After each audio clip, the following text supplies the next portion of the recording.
since the dawn of time, the forces of nature are ever present. A wild whirlwind of chaos and change that always seeks balance. Through the ages, the earth froze and thawed, sculpting the land, the mountains, and all of its inhabitants. Through processes that are still shrouded in mystery, we evolved too, into sentient humans capable of emotion, rational thought, and responsible stewardship. Our riders, who have mastered the board, use the full array of these gifts to imbue a personal and creative touch on how to draw lines through the forest. Just beyond the Great Divide, nestled by the Columbia River, rests one of Canada's finest ski towns, Revelstoke Mountain Resort, where North America's longest descent, mighty alpine bowls, and endless glades await. Today, we've gathered 24 of the best snowboarders on this planet, each ready to conquer this snow-capped battleground. The biggest title in snowboarding is up for grabs, and it's time to bear witness to the next moment in snowboarding history. The powder is lower, and the terrain is as good as it gets.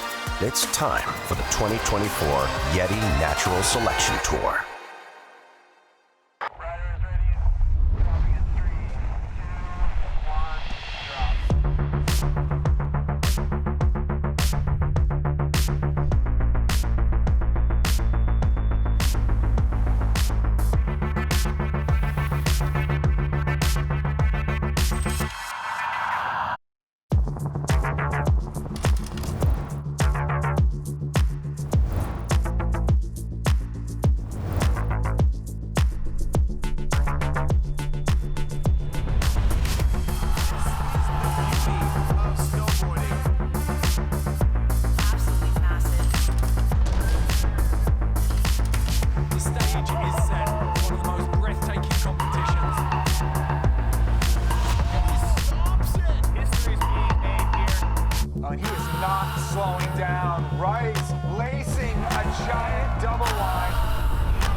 Most prestigious contest in snowboarding. The best riders, incredible natural terrain, perfect conditions. This is the Yeti Natural Selection live from Revelstoke Mountain Resort. As you just heard, 24 of the world's best riders are going to be competing over 2 days. Today here in Revelstoke is Qualifiers Day, where 16 men and 8 women will be cut down to just 8 and 4. They will then compete in the Selkirk Tangiers range for the finals. The winners will take home a Rivian R1T truck, the NST 2024 winners titles. Welcome to the studio, where I'm joined by one of snowboarding's part-time legends and full-time raconteurs, Mr. Todd Richards, and Mary T. Walsh. We're not entirely sure what the T stands for, but we like to call her Mrs. T. She's got a hatred of milk for adults, and she doesn't suffer fools, but the similarities end there. How you both doing, Mary? You well? So good. I'm so excited. I've been waiting since duels dropped for this day, and it's finally here. Todd. Yeah, this is like, it's the pinnacle. It's the event. I call a lot of events, but this is the one that kind of gives me the most butterflies and gives me the most anxiety because I want to do it right because it's ours. This is ours. Mark McMorris sat in that seat this time last year and said whether he's watching, whether he's riding, this is his favourite day of the winter. So, bona fide. Okay, we know that the main character and natural selection is always Mother Nature. So let's get stuck straight into the venue at Revelstoke with the Onyx backcountry map. We can zoom into this venue. It's just on the outskirts of the Revelstoke Mountain Resort. Travis and the natural selection team very, very careful to pick a zone that wasn't going to cannibalize local terrain. So they've worked really, really hard on the Montana Bowl here to actually bring out a new section of terrain that's going to help the resort expand. It's got both an east and a west zone. And Todd, it looks like it's got a blend of everything in it. It does, and they've been affectionately calling it the Montana Mattress Factory because they've gone in there and they've made these, there's big naturals and there's also like these enhanced features that are like these platforms. So it's a combination of what Scary Cherry brought, but also Jackson Hole. So it will cater to the people that want to do the lines and also to the more freestyle-oriented riders, and I think that's a great combo. And compared to this time last year, it feels like there's a little more confidence with the riders, Mary. Oh, completely, Ed. I think that last year was this behemoth, the Boulder Park was just a really insane venue. This venue is incredible, but there's a little bit more familiarity. Dustin Craven's been working on the course with the crew all last summer to really beef up that the enhanced terrain. So I think the riders are really excited. Okay, if you want to take a closer look at the Onyx backcountry maps, you can do. You can go and download that app. It'll give you full satellite access. Right now, though, we can see this venue in all its glory. That East Star and the West Star, two very different zones, Todd. Yeah, they are. The east side is very steep. West, more open, more big features that you can hit that have been enhanced. But that east side bowl is the one where if you're more of an alpine favored rider, more of a backcountry rider, that's maybe where you're going to want to go to get your lines and have that more risk to reward factor. Okay, little less exposure definitely than last year's face, which is settling the riders down. We can take a closer look at the course from that rider's eye view now, though, with the GoPro course preview, courtesy of the GoPro 12. What up, everybody? I am Elena Hight, and we are here at the bottom of the Natural Selection Revelstoke course. Just had our first run through it, and it is insane. The venue is super unique this year. We've got two start zones, an east start zone, a west start zone, and in both of those places, there's tons of different hallways and poppers and pillow lines and cliff drops to hit. So it should be a really good showcase of snowboarding. We're calling this the East Hallway. We got the West Hallway down there. I really like this side of the course. It's pretty straightforward, lots of poppers, nice and steep. We got a gap jump over here. As you can see over there, there's lots more platforms to pop off of. After this roll, it gets nice and steep. Lots of cliffs down there, so exciting. The thing that's really rad about this course is that it really is a mixture of all of the natural selection courses you've seen before. Poppers, steeps, natural terrain, we got it all. I'm super psyched to be there and just get shredding. Backing up exactly what you just said, Mary, like there was real confidence and a kind of froth in Elena's voice. Oh, 100%. I think the snow is stacked perfectly. The riders have been waiting, and there's just excitement in the air. Okay, well, we can join another two members of our pretty talented team today. Out on the venue, we have the one and only Stan Levier up at the top of the course. He's going to give us the Oakley weather check and a little temperature check at the Vibe at the top of the course. How's it going, Ed, Lee? Good to see you guys in the studio. Today's pretty much as good weather as you could ask for. 20 degrees, mostly sunny, just a little wind, 6 degrees. As for the Vibe, I'd say the big discussion is the east side, that lookers left terrain. When Patrol got in there this morning, some sizable sliding going on, about 40 centimeters down, a March 8th layer, definitely releasing at a lot of those landings.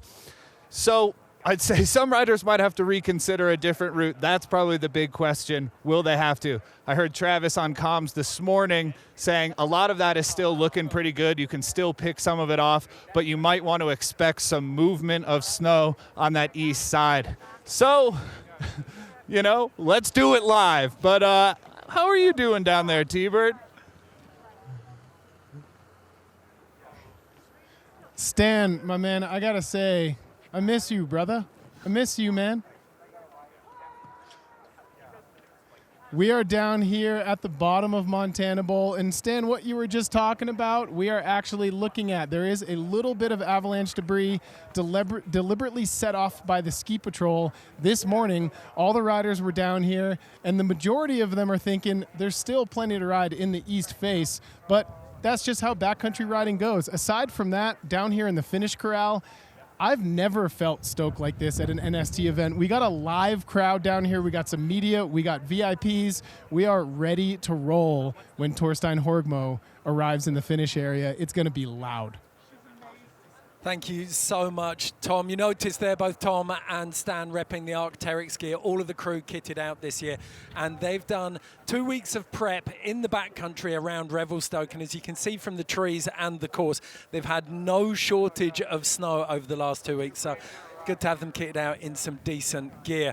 Now, let's get stuck into the format. Todd, you can talk us through it to start with. It's a pretty juicy day. It is going to be a juicy day, and the way this is going to run and the head-to-head format, it's going to bring drama. And I think that's what we all look forward to with natural selection, not only the terrain providing the drama, but also the head-to-head matchups.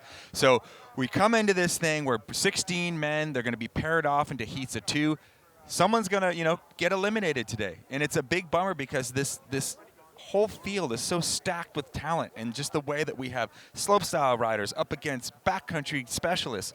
It's going to be insane to see this thing go down. Okay, and Mary, I know in terms of that format, it does favour all of these riders. You've got some huge names there, but as Todd said, you're going to wave goodbye to some of them.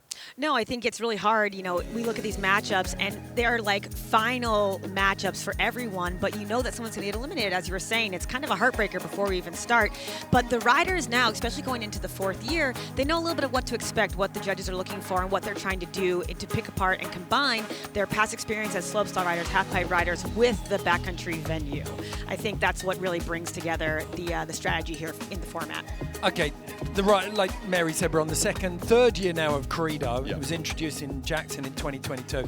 How do the riders work around these criteria? Well, it's an acronym, and but I really think that the execution and overall impression out of all of those are going to be the things that factor in the most. You can have one move, but really, if you look at last year's winner or any of the runs that Travis has done to take the win, it's that execution of line to make the difficult look easy, to be looking ahead and seeing features that you can combo together and to do it smoothly while taking that risk. That is how it's going to be done.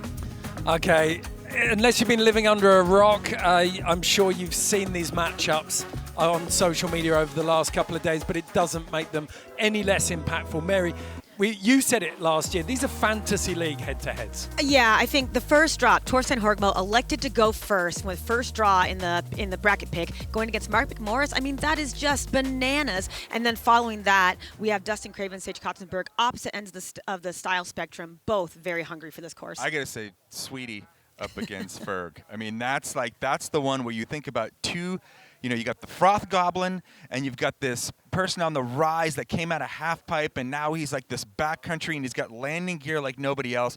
That is the heat that I'm looking at to be absolutely bonkers in this first opening round. The one I'm looking forward to, it's the last one of the day, is the Master versus the Apprentice, Travis versus Red. That one's going to be an absolute banger.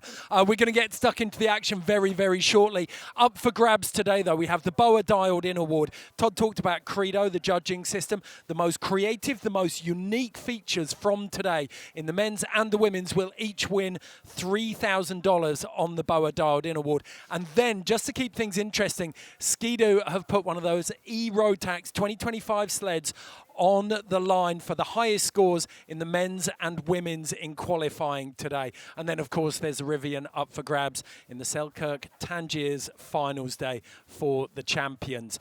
When we come back, we will have the first of the men's runs for you. Do not go anywhere.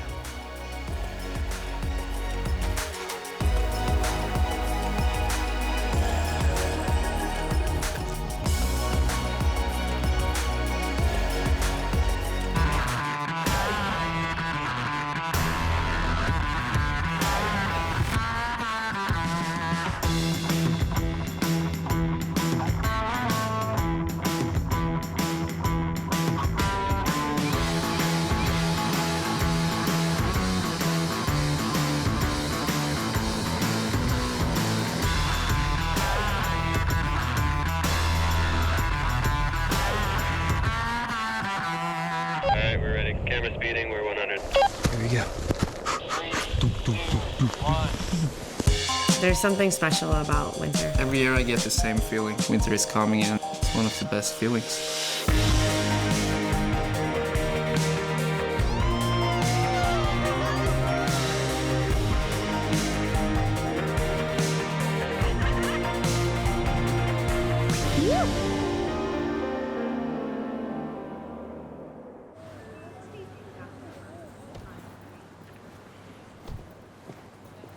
Hey, you ready?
Welcome back to the Yeti Natural Selection. It is qualifying day here at Revelstoke Mountain Resort.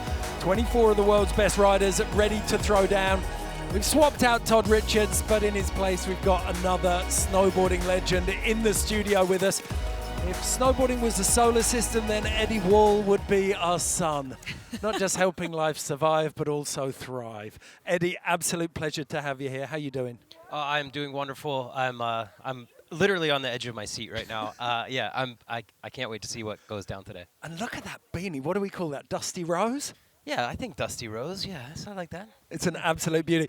Mary, we've run through the matchups, and you mentioned specifically the first one, Mark McMorris versus Torstein Horgmo. This is an absolute heavyweight clash of the titans to kick us off. Oh, yeah. This is kind of a harkening back to slope style at the early 2010s right now. And to see both of these guys come through that competition field, they both have nerves of absolute steel. Like, you don't get much better at performing under pressure than both Tor and McMorris. So it's going to be wild to watch them go head-to-head and open up this competition.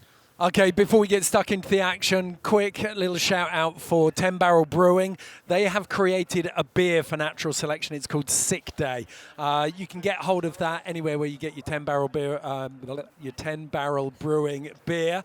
That is a tongue twister. But up in the Pacific Northwest, if you've got a 10 Barrel Brewing pub in your town, then you can head down there for a special Sick Day. They'll be showing Natural Selection live throughout the pub across the course of the afternoon, so you can join in, drink some Sick Day beer, and enjoy yourselves. Yeah, sounds like some cheap fun.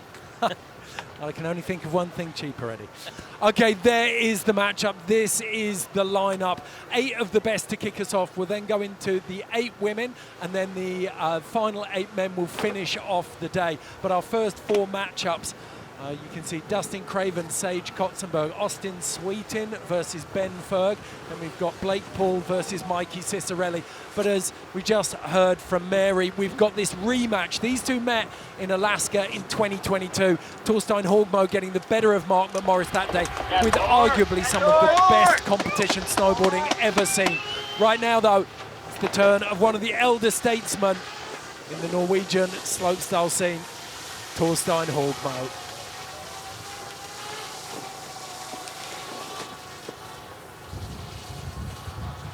So settled, just doesn't feel pressure. Or if he does, he doesn't let anyone know, and you never see it in his riding. All right, here we go. Torstein Horgmo dropping in. You know, I think Mary brought up a great point. Both Torstein and Mark perform very well under pressure. Some riders break, and some riders actually get better. And so this should be very interesting. Starting off with a nice tweaked out method there. Torstein hitting one of the first pillow features. So clean landings, but first track on all these takeoffs. Oh, a beautiful backside 360, just opening up that side of the entire course. Definitely went bigger than thought he was going to go. He had to pull up for that second takeoff. Yeah, he went bigger on that back three than I expected him to. And then looks like a front 180 landing switch.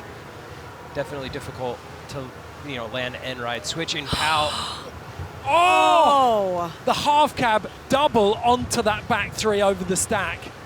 That's definitely the kind of thing that the judges want to see right now, and that just kind of exemplifies that beautiful video part line riding. Unfortunately, wasn't able to put the landing gear down. So two superpowers of slopestyle snowboarding through the decades. Norway and Canada have produced so much talent, but now we get to see two of the biggest names from both those nations going toe-to-toe in the powder.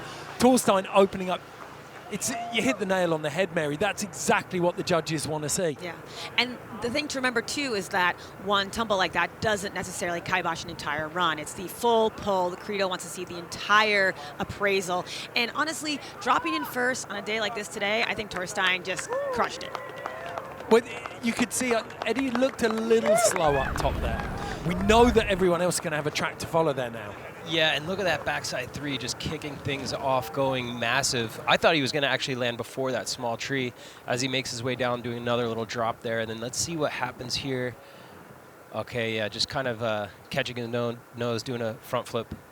But, yeah. It's interesting, talking to Travis before the event, he said, like, the judges are going to be quite hard on what we class as those setup tricks. The back threes, the front threes, the back flips. Almost there. Let's hear from T-Bird down at the bottom.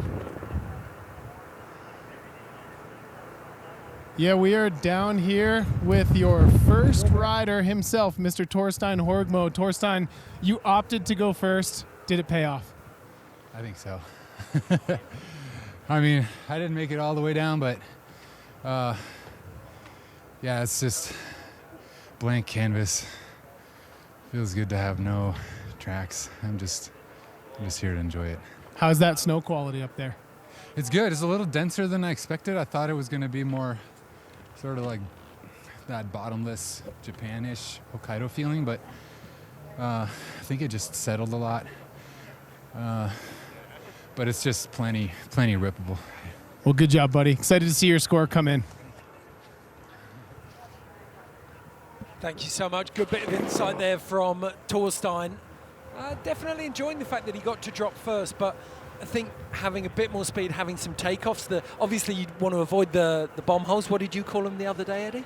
Yeah, hot tubs, bomb holes, swimming pools, You want to avoid those, but at the same time, having a bit of purchase on that takeoff for bigger spins is probably going to be a bit of a bonus. So, Mark McMorris, X Games slope gold medalist in 2023, X Games silver in 2024.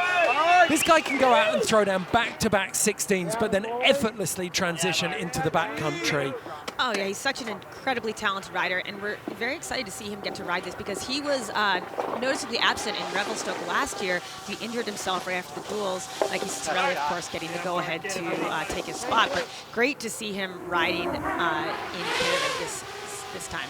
Got a glimpse of the Oakley Prisms in Persimmon that McMorris is rocking. Like dappled sunlight on this course at the moment.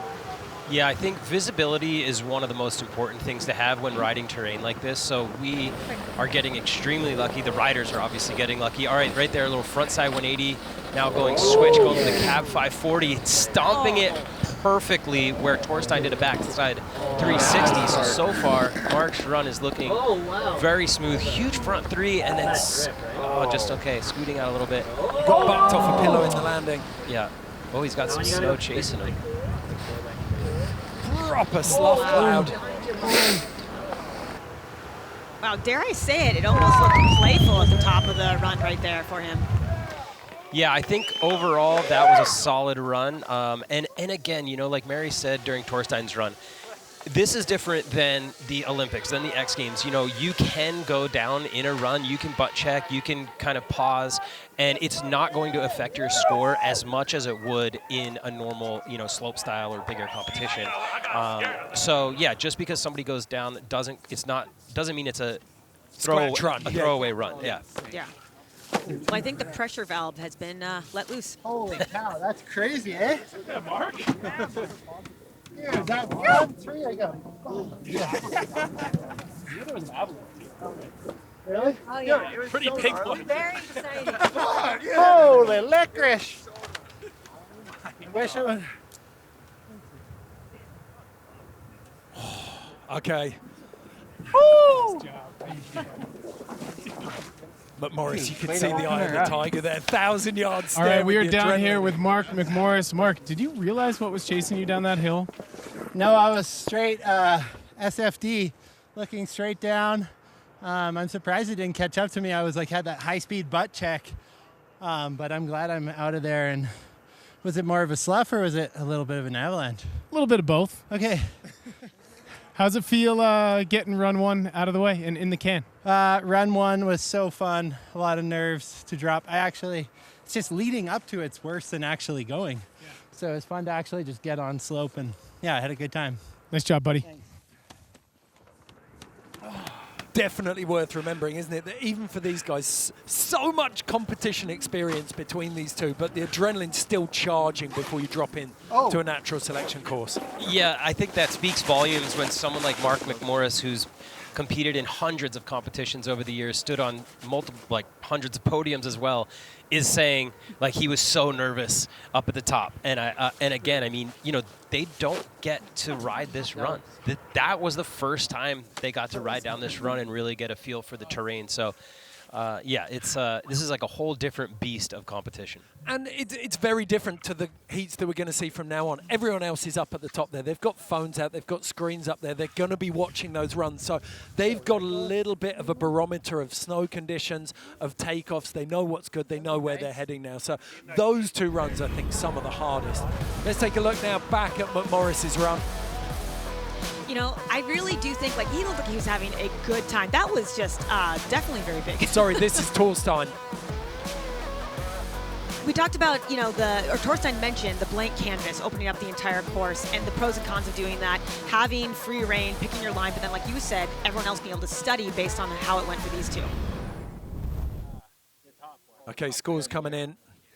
Oh, what a recap. On my card, I've got Mark slightly ahead here, but let's see. Yeah, 64.5, 73 for McMorris. So we had those instabilities, the falls in there, but the judges know they've got to keep their powder dry. We're going to see, I think, very low scores for those kind of middling runs. I think they're expecting to see big, heavy-hitting runs today.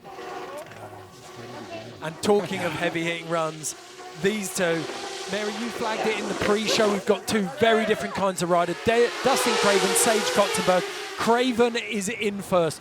He and his crew built 40 platforms across the Montana Bowl through the summer. He knows this venue better than anyone. He would concede he has got an advantage. Was it back 3? There we go, yeah, solid backside 3 off that. One of the first big pillows, and then a nice method making his way down, kind of checking his speed a little bit there.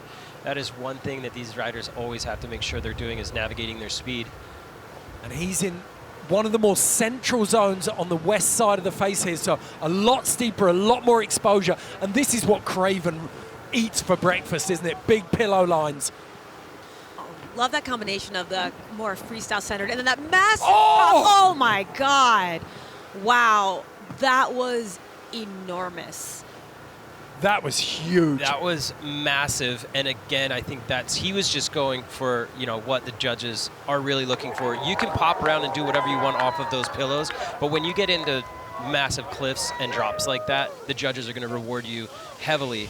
Unfortunately, he didn't land it. Cartwheeled a couple of times, and fortunately missed a tree in the landing too. So yeah, I'm curious if he's going to try to take that same line again.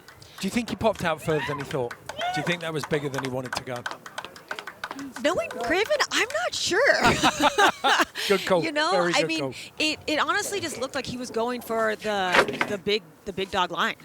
Good to see the helmet's a feature again this year. He's gone for the hockey helmet. Hockey helmet. Very Canadian of him. He's expecting a fight in the finish area.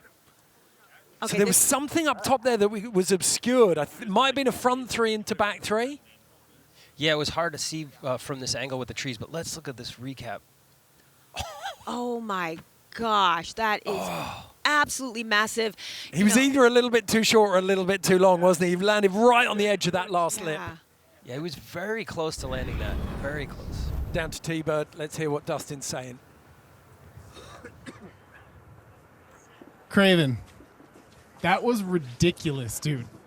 I've been thinking about it a lot. Seeing as, you know, Mark and Torstein went to the west face, far riders left, did that change, watching those two drop, did that change your mentality, mindset, or run choice at all? No, I've been playing that run the whole time, so I didn't really change my mind. Otherwise, it's too crazy.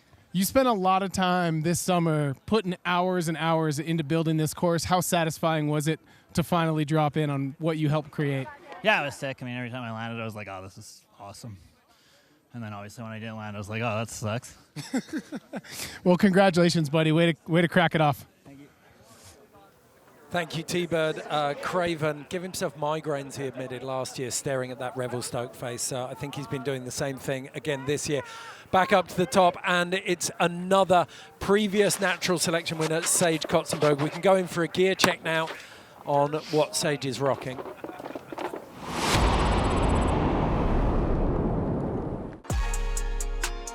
Yeah, I've been on K2 for 4 or 5 seasons now, and they've been really supportive of everything. The board that I'm going to be riding, most likely going to be the antidote, looking at the course yesterday. We made it actually for the 2022 tour of natural selection, the Jackson Hole Baldface in Alaska year. And we just looked at the terrain and broke it down and what board could really hammer out all of those events. And that's what we came up with. It was a really fun process and something special to me. And yeah, I really enjoy riding it. It's one of my favorite boards ever. Now having K2 and natural selection ponying up together is rad because I like doing the events and obviously R&D a lot with K2, so big things to come for sure. Super proud to have K2 as the official snowboard partner of Natural Selection, and rumor has it, Sage unveiled the antidote at Jackson Hole, won that event, and it sold out instantly. On course now, Sage Kotsenburg, Jackson Hole 2022 winner. This is a big moment seeing Sage come back to Natural Selection Tour. Revelstoke for the first time. I mean, his riding, starting things off right there. Back three, Tranny finding on that second hit. Yeah, huge, another big back three. So we went back three, then it looked like a stalefish, then another back three. Still just popping down some of these pillows. Let's see what he gets into in the lower part of the course here. He put together a really eclectic crew to ride with. Been out with Judd Henkes and Gooch in Jackson Hole, and it shows in that riding. Oh, beautiful butter right there.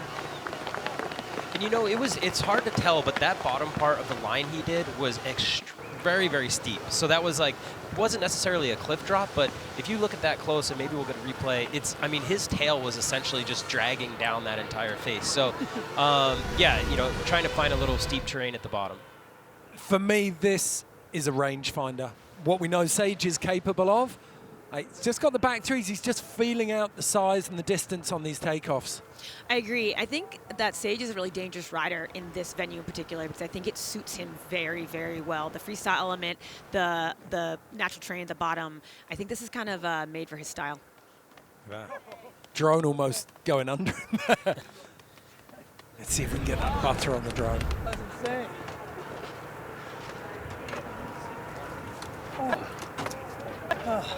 Be interesting to see, you know, Sage stayed on his feet, so, you know, you would assume that he might get a higher score here, but you just never know. 67.2. That's why you earn the big bucks, Eddie. Yeah. So Dustin with a bit of work to do. He hung his entire score on that last feature, Mary. Right. And the thing is, like, what I want to know is he going to go back and try and take that line again? Because, I mean, or is it played out now that he's already hit it once? To me, Craven reminds me of the type of rider that it's like he either wants to be first or he's going to be last. Like he doesn't have like a dimmer switch, in my opinion. He's just all out and he's going to stomp and it's going to be a massive score. Or, you know, he's just not going to stomp, he's going to fall, and that's it. He's the type of guy who throws all his cards on the table and that's that. This is the first of 2 days, but the lineups, the matchups are so heavy that you can't lay back on any of it. Right. You've got to come out. Dustin actually said it. Like, if you don't lay down your best run in this first round, you're going to be, and you don't make it, you're going to be waking up for months, not having nightmares about this. So look at this. Heavyweight matchup after heavyweight matchup. Austin Sweetin versus Ben Ferg. This is an all-you-can-eat buffet of backcountry masters.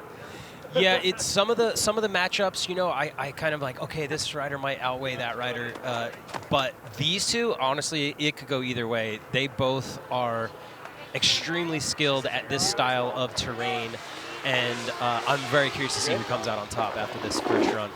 Austin Sweetin dropping in. Looks like the sun is even out better, so visibility is high, which is great. Another rider stoked to welcome back to the tour with a very nice top back three at the top. Austin Sweetin returning after a year hiatus. A front three. So we got back three, front three. The front three was off a pillow nobody has hit yet. Let's see what he's got off here. Deep and a bounce on that landing, held onto it well. And again, the way he navigated his speed, he was going so fast, and here we go. Solid drop. Oh. Unlucky on that one. Pretty heavy landing. I mean, he's got legs of steel. Velvet Castle, that unbelievably long run from Sequencer, the quick movie from last year. He's phenomenal at dealing with, like, he's got such strong quads. To not be able to stomp that, a little bit of a surprise, but one of the biggest noses in that west side of the venue. Okay. And another thing that Torstein had mentioned earlier is that he expected the snow to be a little bit more light, a little softer, a little bit more powdery, you know? So that could also be a factor of why a few of these guys aren't stomping these landings. Maybe the snow is a little bit more corky, a little thicker than they expected in the landings. 5 inches, 25 centimeters of fresh snow last night on top of a decent base. Lovely little tailbone frontside air. Held on to that so well.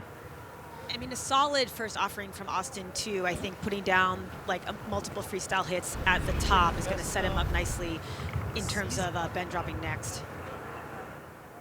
Okay, let's hear from Stan up at the top of the venue.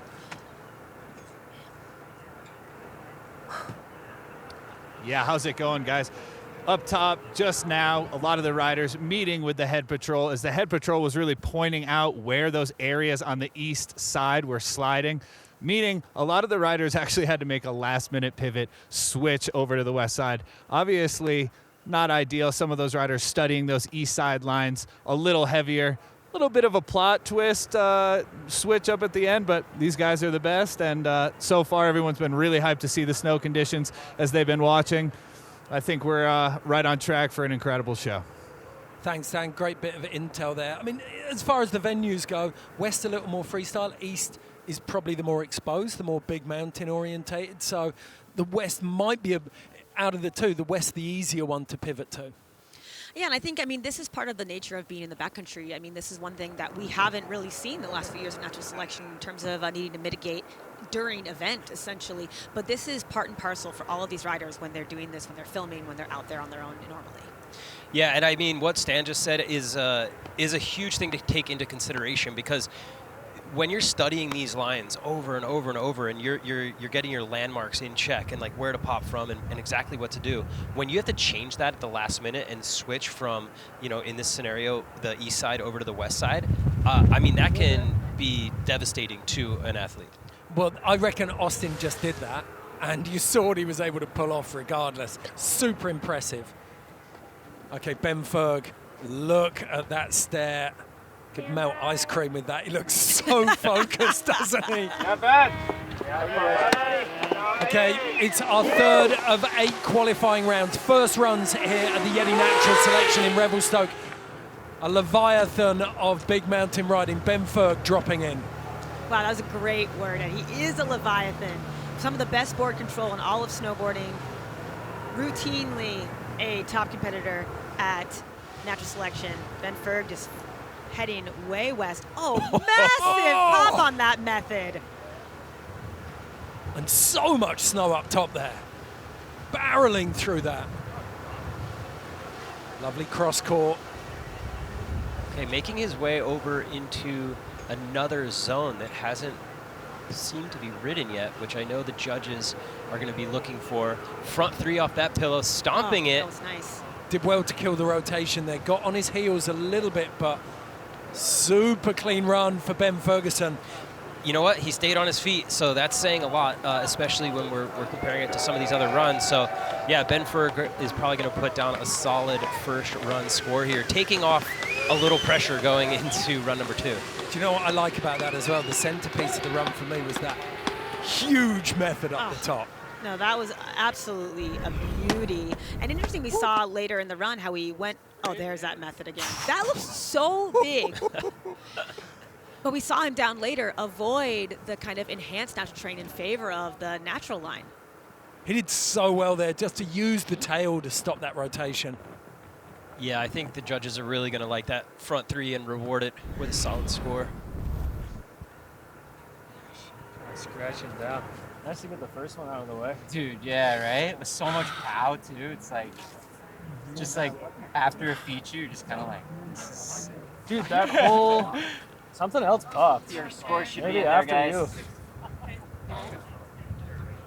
Okay, 63 for Austin Sweetin, 54.5 for Ben Ferguson. Great illustration of how those falls, if they're inconsequential, are not going to wreck your line. So more intensity, bigger tricks from Austin Sweetin. The judges using the creativity and the risk factors of Credo, our judging criteria, to boost Austin Sweetin above Ben Ferg. So bit of work for Ferg to do.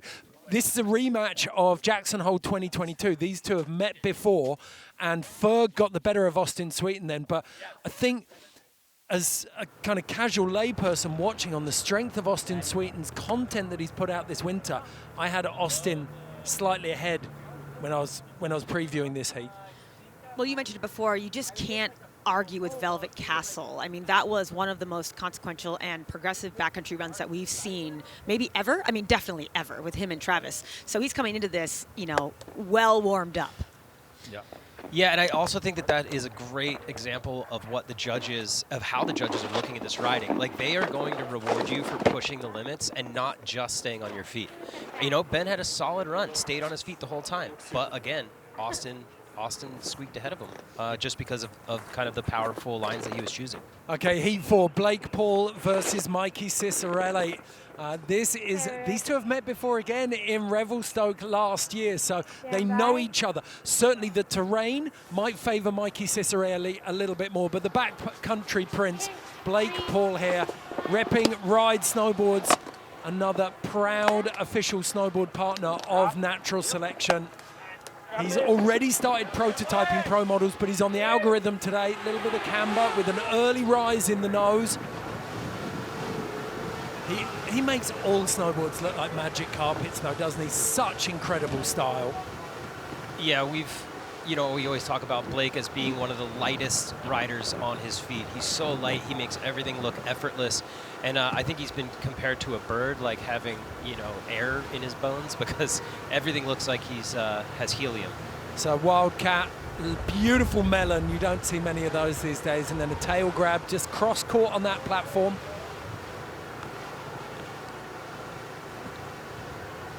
Did well to get that down. Deep snow on that takeoff. Yeah, front side 3, getting almost completely lost and covered up in the air. We heard Austin comment at the end of the last run, nice to get the first one out of the way, and it feels like a lot of riders just range finding with this first one. Yeah, that definitely seemed like that watching Blake Paul because of the multiple straight airs in the top of his run. Obviously the Wildcat at the beginning, the 3 at the bottom, but I think this is him just kind of testing the waters a little bit to get his line down to the bottom. Perfect Wildcat over the tree. Steep terrain there. Like you said, Eddie, way steeper than it looks in there. Yeah. Wow. Yeah, that was actually, from that angle, that front 3 looked a lot gnarlier than the top angle. So, yeah, that was... Okay, let's go down to T-Bird, who's with Blake now. I'm down here with none other than Blake Paul, a.k.a. Proddy himself. Proddy, Recently, you shocked the snowboard world, man. You made a big sponsor switch up. How's that snowboard riding on this course today? It's riding pretty good, yeah. Fortunate and honored to join the ride team recently. A bunch of team riders and mentors and people I look up to on the program. And yeah, I didn't fall yet, so it's worked so far. But yeah, it's good to have some new energy under the feet on the course. Nice, buddy. How's it feel to get that first one out of the way? What does that do for kind of your mental state and taking the pressure off? It feels really good. I feel like there's like a long build-up. It's almost like a whole year since the last one. You're like, what's it going to be like? What's going to happen? And then you drop in and ride, and it's just like snowboarding. It can only be so difficult or strange, but it's also just super fun. So this course ride's a lot more fun than last year. Nice job, buddy. Blake Paul, everybody. One of the most wonderful, thoughtful, and humble human beings you could ever wish to meet. Yeah, of course, that was just snowboarding, wasn't it? We can all do that. Yeah, just snowboarding. Yeah, yeah. Ripping skater too. I have to point out. I'm not surprised. I talked to him about the strength that we've seen in his riding recently, and he said, like, I'm 30 now. I've got some man strength. Mikey Ciccarelli, some of the most impressive video parts of the last couple of years for me. I think his part in The Sun Came Out, the Burton movie, unbelievable. This guy's got 12s in the backcountry. I think he was maybe a little intimidated by the venue in Revy last year. I think this venue could really let him shine. This definitely plays to Mikey's strengths. I mean, he's one of the most exciting guys to kind of cross the bridge from slopestyle into the backcountry in the last couple of years. Carrying some pace down here. The track's offering a little more speed now. Starting off. Sorry, you go. No, all good. Yeah, solid backside three. Nice stale fish there. Originally named by Tony Hawk, who invented that stale fish grab in Japan. Or actually, I think it was in Scandinavia.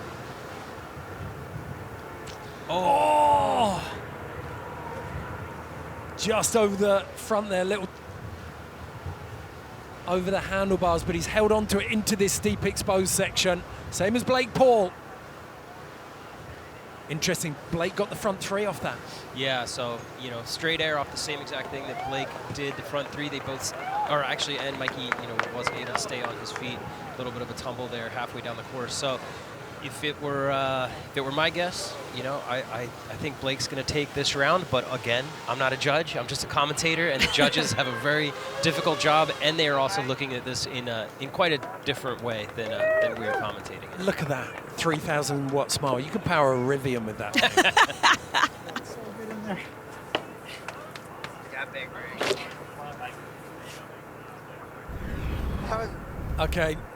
So you called it, Eddie, apples for apples on this run almost. We saw Blake put the Wildcat down there. Mikey's gone with the back three. Yeah, and this is where things... Oh, no, yeah, he stomps this one. Good bit of size on that one as well. Hacks into that big heel side carve. Then here we go. The back three. That side angle's cool. You can kind of get more of an idea of the distance that they're traveling. Yeah. Boys waiting nervously for the scores here. I say nervously, Blake looks pretty calm, doesn't he? Looks like he could be napping very shortly. Second men's wave for speed. Still waiting on scores here. Okay. Mikey just mind riding back into that. So these first runs, we've seen all of the riders just... Yeah, mind riding. You've seen all of the riders just trying to get a feel for the snow, trying to get a feel for these features. They've had a lot more visual inspection. They've been able to walk under some of the lips up at the top. It's a more concave face, so you can see a lot of the features, a lot of the landings. But still, a lot of riders just trying to get that first run under their belt. And then I think with some takeoffs, patted down, some tracks in them, we're going to see some of those bigger spins come out. Crowd starting to gather down at the bottom here at Montana Bowl at Revelstoke Mountain Resort. At the moment, Mark McMorris leading Torstein Horgmo, Sage Kotsenburg leading Dustin Craven, Austin Sweetin ahead of Ben Ferg. And we have confirmation of those scores. Blake Paul ahead of Mikey Ciccarelli. No surprise there, but I think that Dustin Craven say, I mean, they're all going to be close, but definitely Dustin has the power to really reel Sage in if he can land one of those big runs. Yeah, I want to see Dustin land that drop so badly. I hope he goes back to it again. Now there is a bit of a, there's a landing mark in there, a bit of a bomb hole. So we'll have to see if he goes for the same line. If from what I know of Dustin and his riding, I feel like he's going to go back to it, and I just want him to stomp that. It feels that our first matchup, Torstein versus Mark, that feels like the cagiest to me at the moment. Those two very, very close. Oh, I agree. And I think, no one's safe going to the second runs. There's no tiebreaker here. It's going to be the highest scoring of both runs. And I think Torstein's coming out firing, and Mark as well, with Mark in the second spot. So, yeah, no safety here right now. Okay, we are on the first day of the Yeti Natural Selection here in Revelstoke, but we're going to take a quick look back now at the road to Revelstoke, powered by Rivian.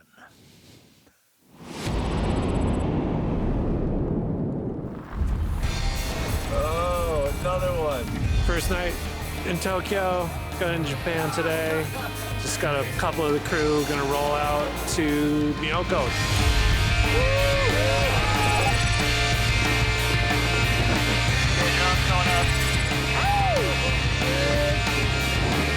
That was fun? Yeah. Oh, yeah. Made it to Switzerland. Here we are. Super fired up to see what these guys do with the terrain here in Honolulu.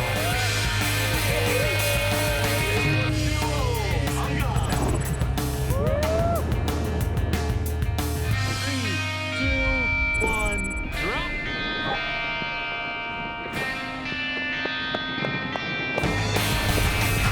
It's a big morning here in Crested Butte, Colorado. We're in downtown Crested Butte at the beautiful Scarf Ridge Lodge. We're about to load up in the Tucker. This is beautiful country.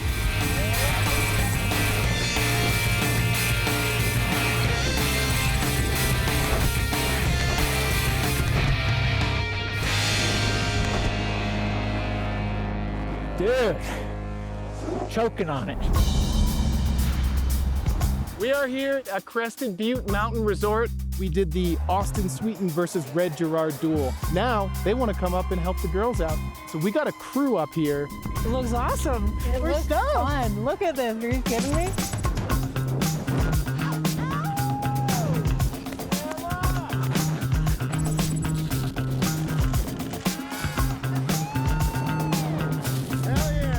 Finally on site in Durango, Colorado. We're expecting a ton of snow. It's so good to see you. This is like so amazing.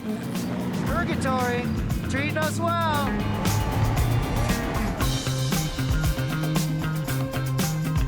Man, that's super deep. Wow.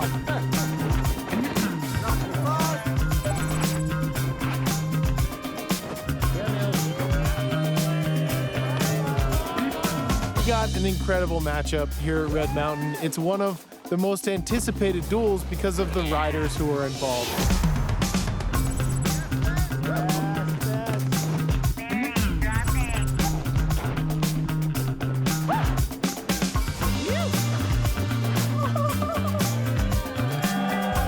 We are packing up right now. NST duels, we done. Gonna rally this up to Yeti Natural Selection Revelstoke, and we'll keep it rolling.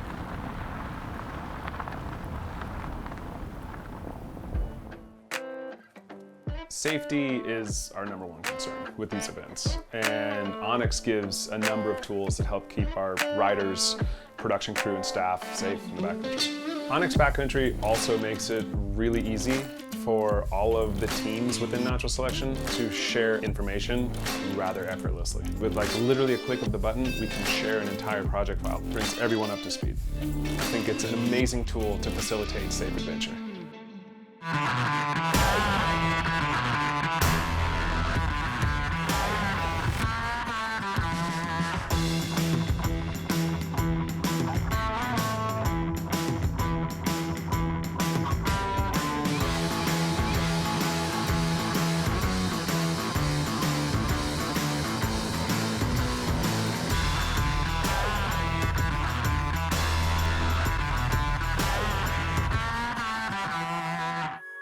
When the perfect power exists, it'll be fusion.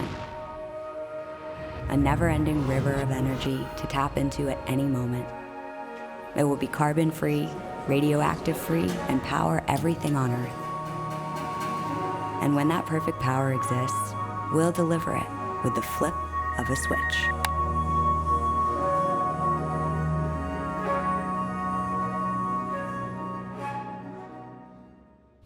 Some time on the snow. Let's go do it. Try to catch me howling at the moon. Another good one.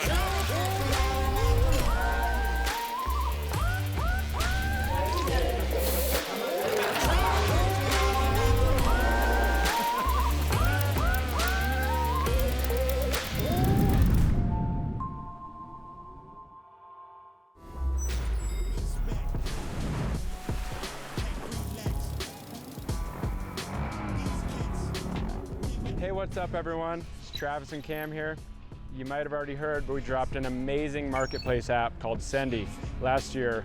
It's buy, sell, or rent adventure sports gear anywhere in North America. I'll still be here standing.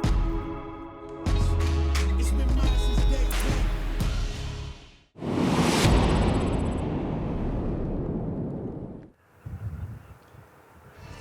Two action sports legends there, Cam Zink and Travis Rice. They've set up Sendy, an online marketplace where you can buy, sell, or rent your gear. So turn your gear into cash. You can also find all of the exclusive Revelstoke Yeti Natural Selection merch on the Sendy site. So if you want to go and find any of that gear, come on, Mary, give us some modeling technique. Oh, look at that. Eddie's got the cap dialed as well. We're good. I like that one. Click the code and you can go and turn your gear into cash and you can find all of this merch. Okay, now it is time to get back into the second runs of our first 8 men's qualifiers. And back up at the top of the draw, it's that superpower matchup of Canada versus Norway. Mark McMorris versus Torstein Horgmo. At the moment, McMorris leading, I think it's 73 to 64.5. Very, very tight, this one, and both of them equally capable of throwing down an absolute hammer on this second run. Let's go and see how Torstein's doing up at the top there. Looks like he's really finding his center right now. He's got this, eyes closed, finding that inner peace, I'm sure, before dropping into some artful chaos. He's been bestowed the ultimate honor as a pro rider this year as well. He started prototyping his Capital Pro model, which I listened to him on his YouTube, was just like, I am so pumped on this. It's a totally different direction. Super stoked on how quickly the process is happening for him as well. Because for some riders, it can take an entire year, can't it? But he said I think he's on second or third model now, and it's gone really, really well. So Few places better to test out a prototype than right now here today. Well, what's more and more interesting, we heard from Sage earlier on, he built the antidote specifically for natural selection. So I can land a cab 9 in power if I need to. I can deal with the speed of a big face like Scary Cherry, but then I can land a 40-footer in Alaska if I need to. And more of these riders looking for a board that can handle all of those conditions. So Torstein Horgmo, I counted it up. I think there's 7 of them in this 16-person lineup who've got a pro model. So it's pretty rare. This is the best of the best. There's only 7 of them who've got pro models, so it's a rarefied club. Okay, a lot of pressure on Torstein right now. He's got a few points to make up. He's got to find a minimum of another 7 points to even reel in Mark's first run here. You heard the double beep of the GoPro there. You'll see that POV angle when you watch the highlights. But right now, the pressure is on Horgmo to deliver. Interesting to think about, too, is not only if you make it through this first round, are you making it to the Selkirk Tangiers stage, but you're also securing your spot for the next year of the tour. If you don't make this first cut, your status on the tour in 2025 is up in the air. Yeah, you're in duels, yes, at the very least. Let's see if you even get the invite back. We sat on the committee this year, 35 names, cut down to 8 for duels. Okay, Torstein Horgmo on course, first of our second runs here at Revelstoke. Looks like he's headed back to the same zone or general area, doing a method over that massive Red Bull banner. Kind of taking his time, making his way down, probably eyeing out a backside 7. Boom. Stomping. Into a front 3 and also stomping that perfectly. So far, this is probably one of the strongest runs we've seen today. Front 1, it's riding switch over that pillow. Half cab. Back 3. Stay up. Oh, just getting held down there in that deeper snow. Wow. Top half of that run, real purpose, real intent. And he looked so calm. He looked like he knew exactly where he was going. Classic Torstein, a comp run that looks like a film part. Yeah, to be able to stomp that back 7 how he did, especially again, since they haven't been hitting this course, is incredible. And that was high up in his run, too. I mean, that's one thing that Credo, the judges really want to see, is they want to see consequential tricks when it could potentially endanger the rest of your line if you weren't to land it. Do you know, one of the details I most enjoyed there was the front 1 switch pillow drop to half cab. Yes. Like, it's pretty easy on paper, but in practice, in deep, steep terrain. Wow. That was just great. Amazing. You know, I really felt like it really just looked like he knew exactly where he was going. The terrain read and the on-sighting for that based on the study looked just really, really skilled. The urge, the temptation to flick round to forwards off that pillow must have been huge, but he cross-courts that one, straight onto this next nose, back 3. Oh, a little over-rotating and sinking into his kind of heel edge and then flipping over. Okay, let's throw down to T-Burton here from Torstein. Torstein, you obviously stepped it up on that second run. What was your mentality after run 1 going into this one? I just wanted to just flow a little better, get the first run jitters out, and just, get into some tricks. And then, wanted to rebate the last feature, but the whole entire, the debris just went over all that snow. It was like, didn't feel like, I just didn't get the feel for that. That's a pretty complex final feature there. It's kind of like a jigsaw puzzle, a lot going on in that little zone. Yeah, for sure. The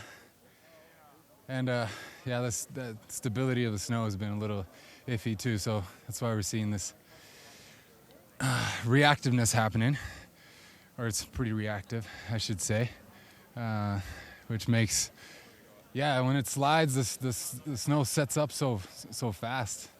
But I enjoyed the crap out of that run anyways. We enjoyed watching you. Thank you, buddy. Good job. Really interesting to hear Torstein talking about that. The snow was moving with him off that takeoff, and it's like trying to balance on a bike standing still at that stage. So there's that half cab straight onto this nose. Oh, he tapped the tree. Oh, wow. That's what kicked, you noticed it, kicked him forward off the tree. Yeah, and I think also what he's saying too about some of this slough setting up, some of these slides setting up, is that when you're watching this, it just looks like it's all perfect, super fluffy, soft snow. But at the end of the day, there's a lot of variable snow conditions in there. Even though it looks perfect, there's a lot of hard snow, there's some ice boulders, there's some chunks in there that can throw you off very easily. Okay, so Oakley and Burton supporting Sparky. 2 brands who are part of the Natural Selection Industry Alliance. They support snowboarders, and by supporting natural selection, they're supporting snowboarding. Okay, front 1 coming into this first kicker switch.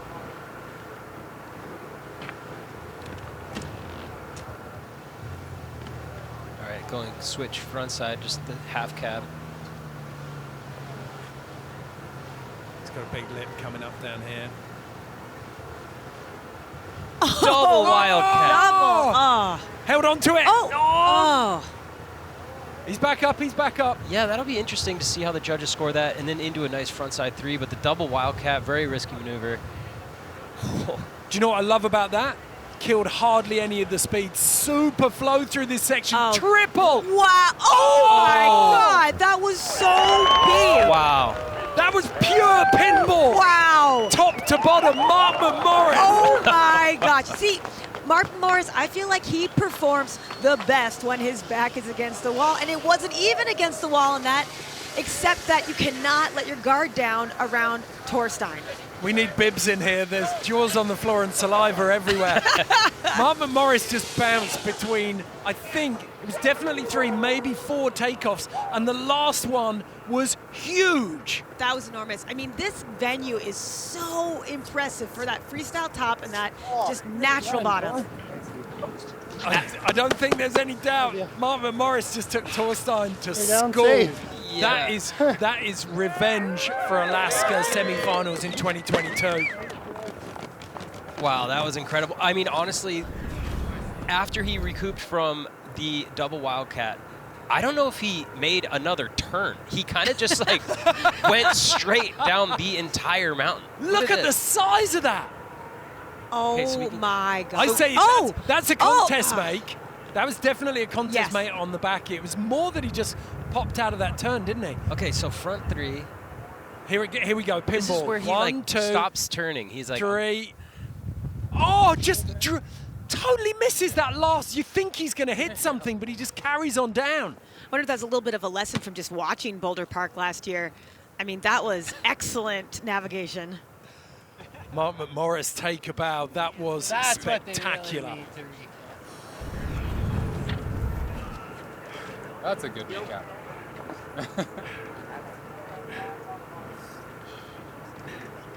I tell you what, if you could bottle adrenaline right now, you just squeeze Sparky and whatever juice comes out is it. Oh, yeah.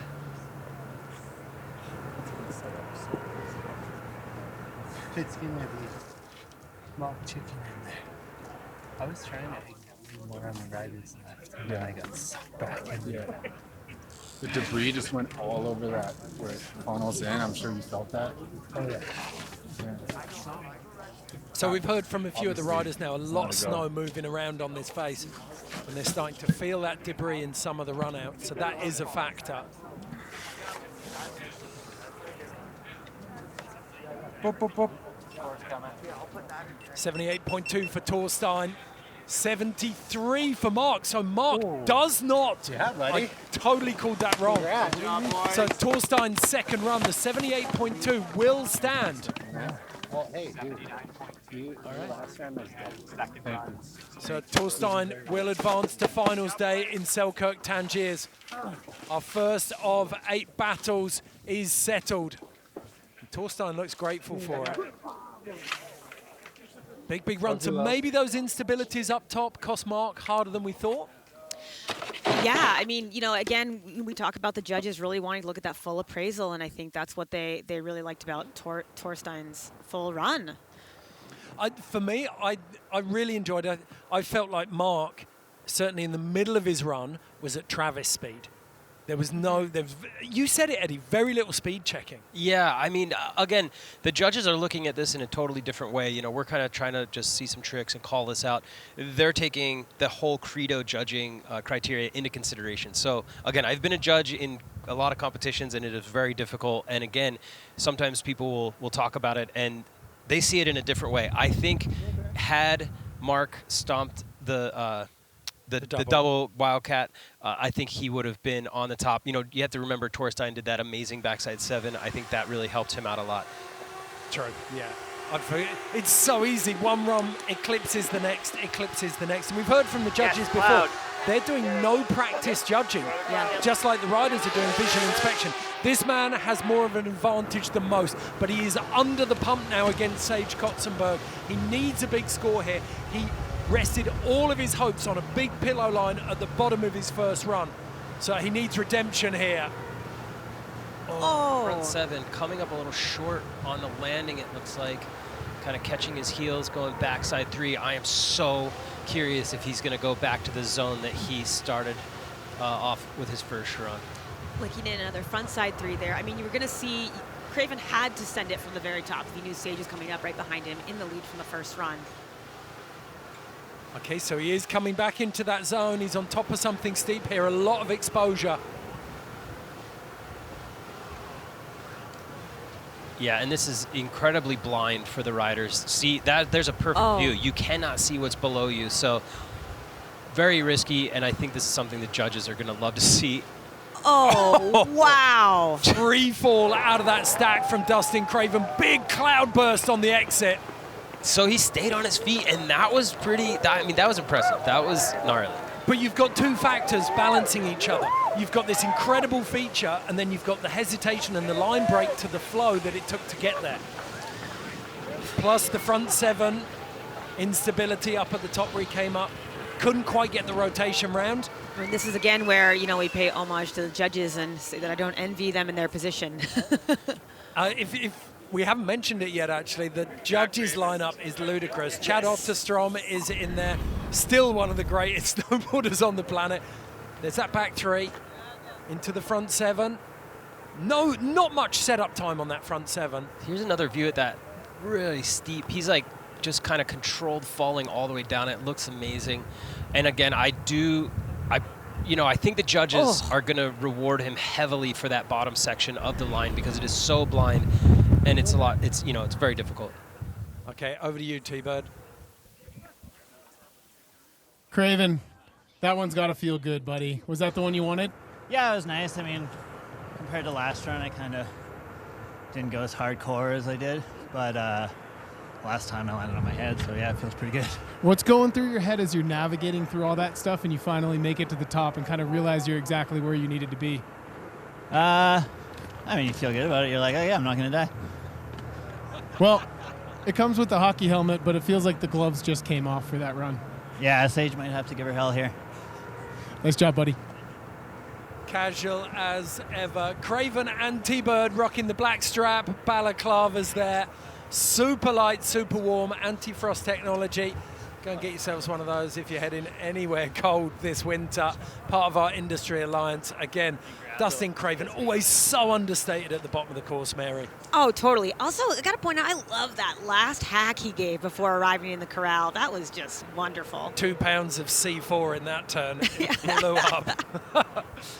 Okay, Sage Kotsenburg up at the top. Certainly he was leading this heat, 67.2 to 51.2, but Craven, I think, has improved his score. And it's certain, Sage is definitely not safe right now. No, not at all. And again, I do believe the judges are going to reward those steeper, more natural lines towards the bottom than they are, maybe a front 3 or a back 3 off of one of the naturally built pillows. Okay, Sage Kotsenburg about to pilot that K2 antidote into Montana Bowl here at Revelstoke Mountain Resort. All the tech that K2 had at their fingertips plowed it into one board.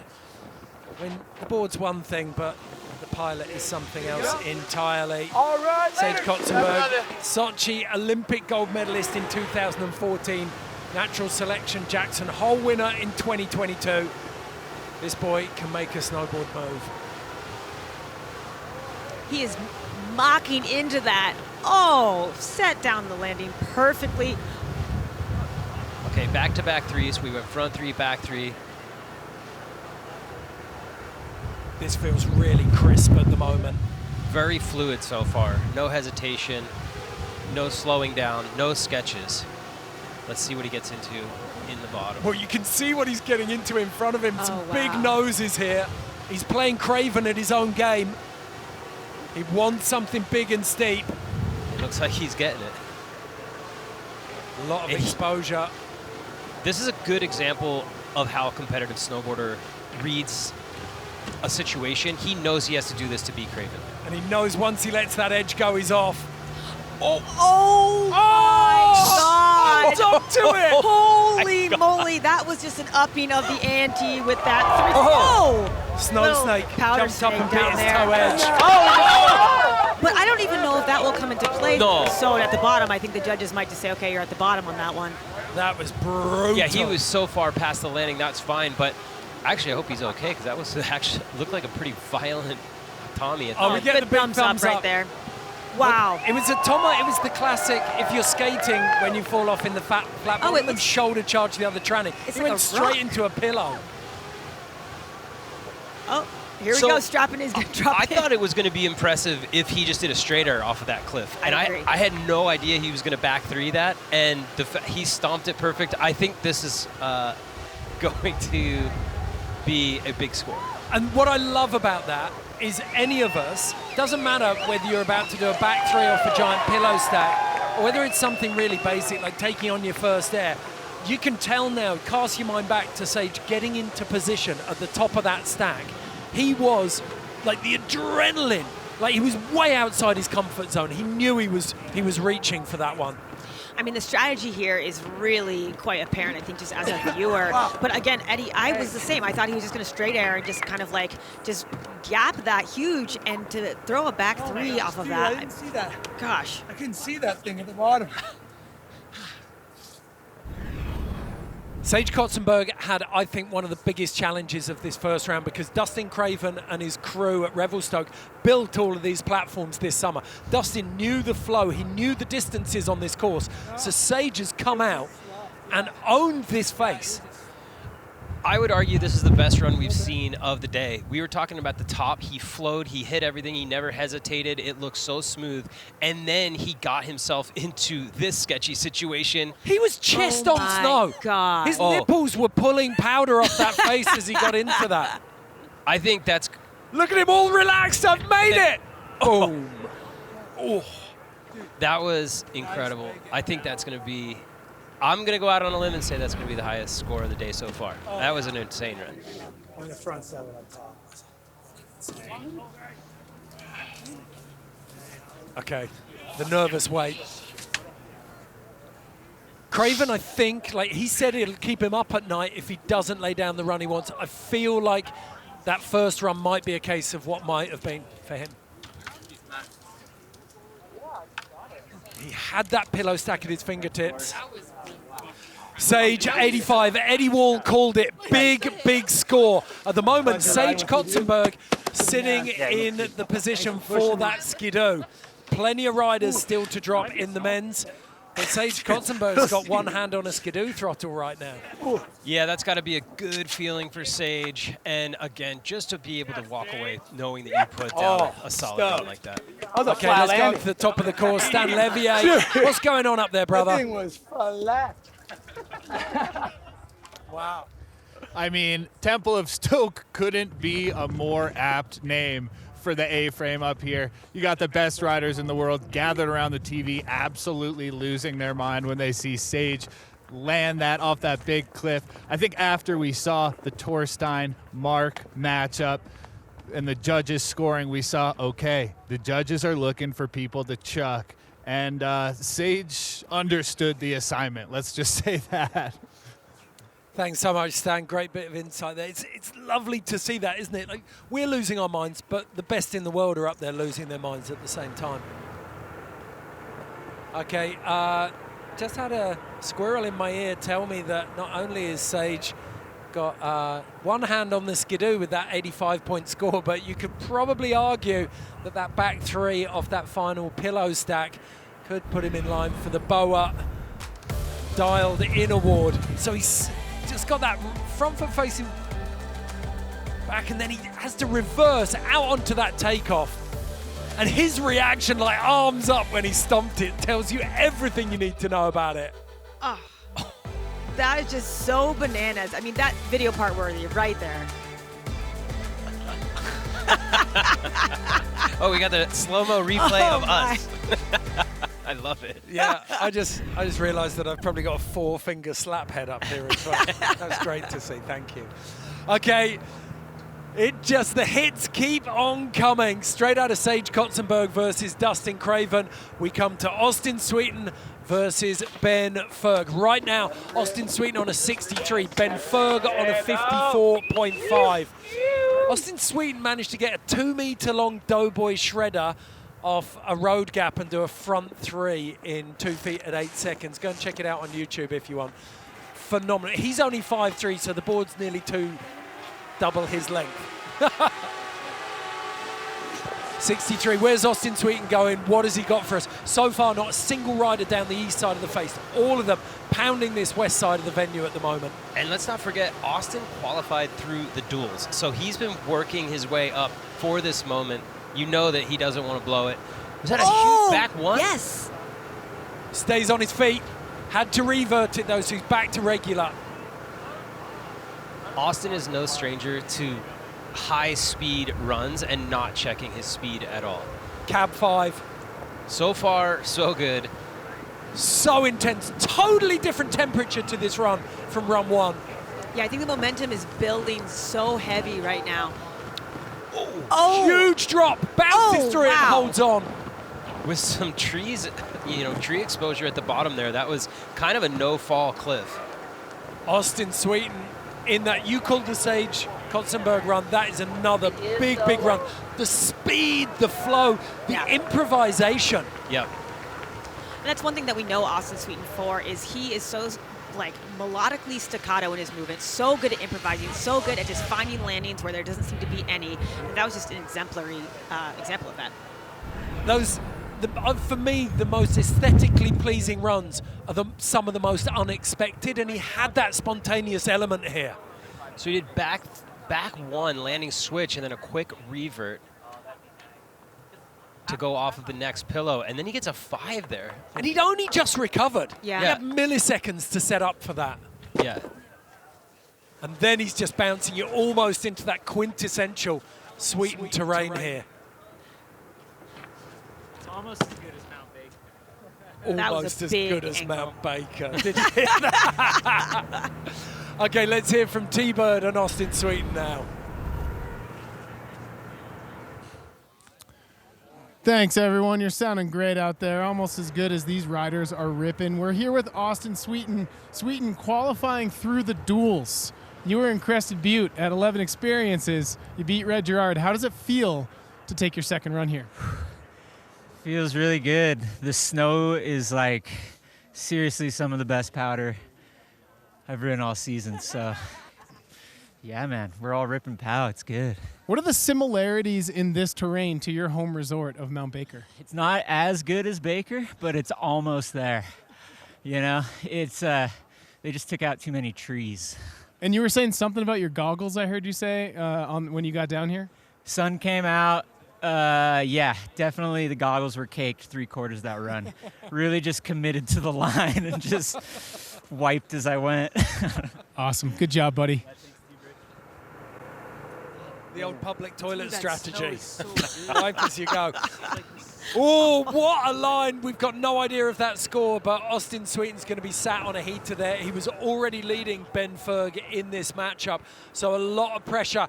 If you're in one of the 10 Barrel Brewing pubs based out of Bend, Oregon, this is your boy, a pub beer ambassador, Ben Ferguson out of Bend, repping for Burton and pub beer. Let's see what he's got there. Absolute wizard in the pipe, had some of the most beautiful runs built in his pipe era. He transitioned all of that eclectic style, perfect trick selection into the backcountry. But now the next minute is what counts. As you said earlier, Mary, if he loses here, Ben Ferguson could be in the duels. He could be qualifying for Natty Select next year. There's so much on the line right now. Selkirk Tangiers and then the state of 2025. So Ben Ferg attacking Montana Bowl, do or die.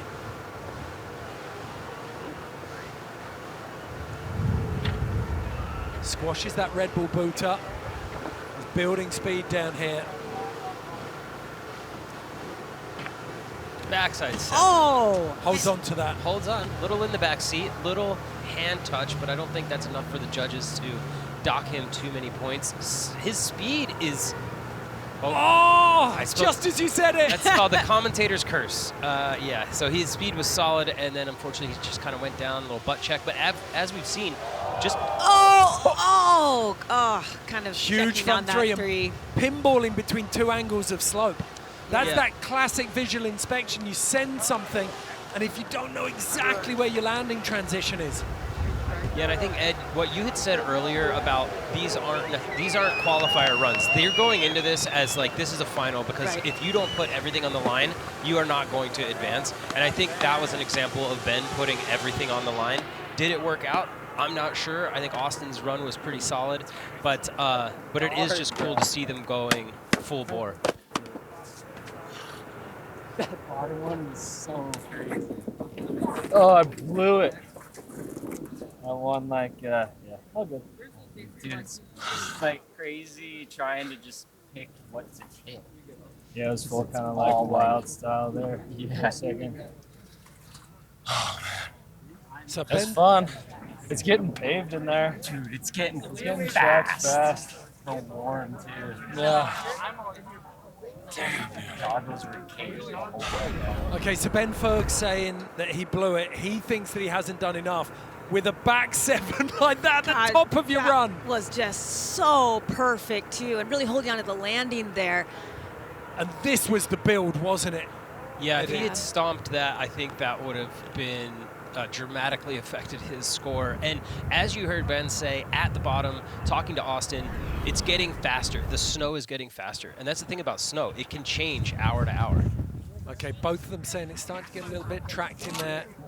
Ben Ferg, 48.5. Austin Sweetin just tucked in behind Sage Kotsenburg for highest score of the day with an 80.2. A consummate win for Austin Sweetin. And unbelievably, we're saying it already, Ben Ferguson is out in the round of 16. He will not progress to the finals. So the scalps start flying. Big names not making it through the finals. Okay, so we have the portal up there. You can see that Blake Paul. That's the east start. Are we? No, we're back to the west start. That is the Shred Shack, the A-frame, as they say in Canada. Let's get a gear check from Blake Paul now.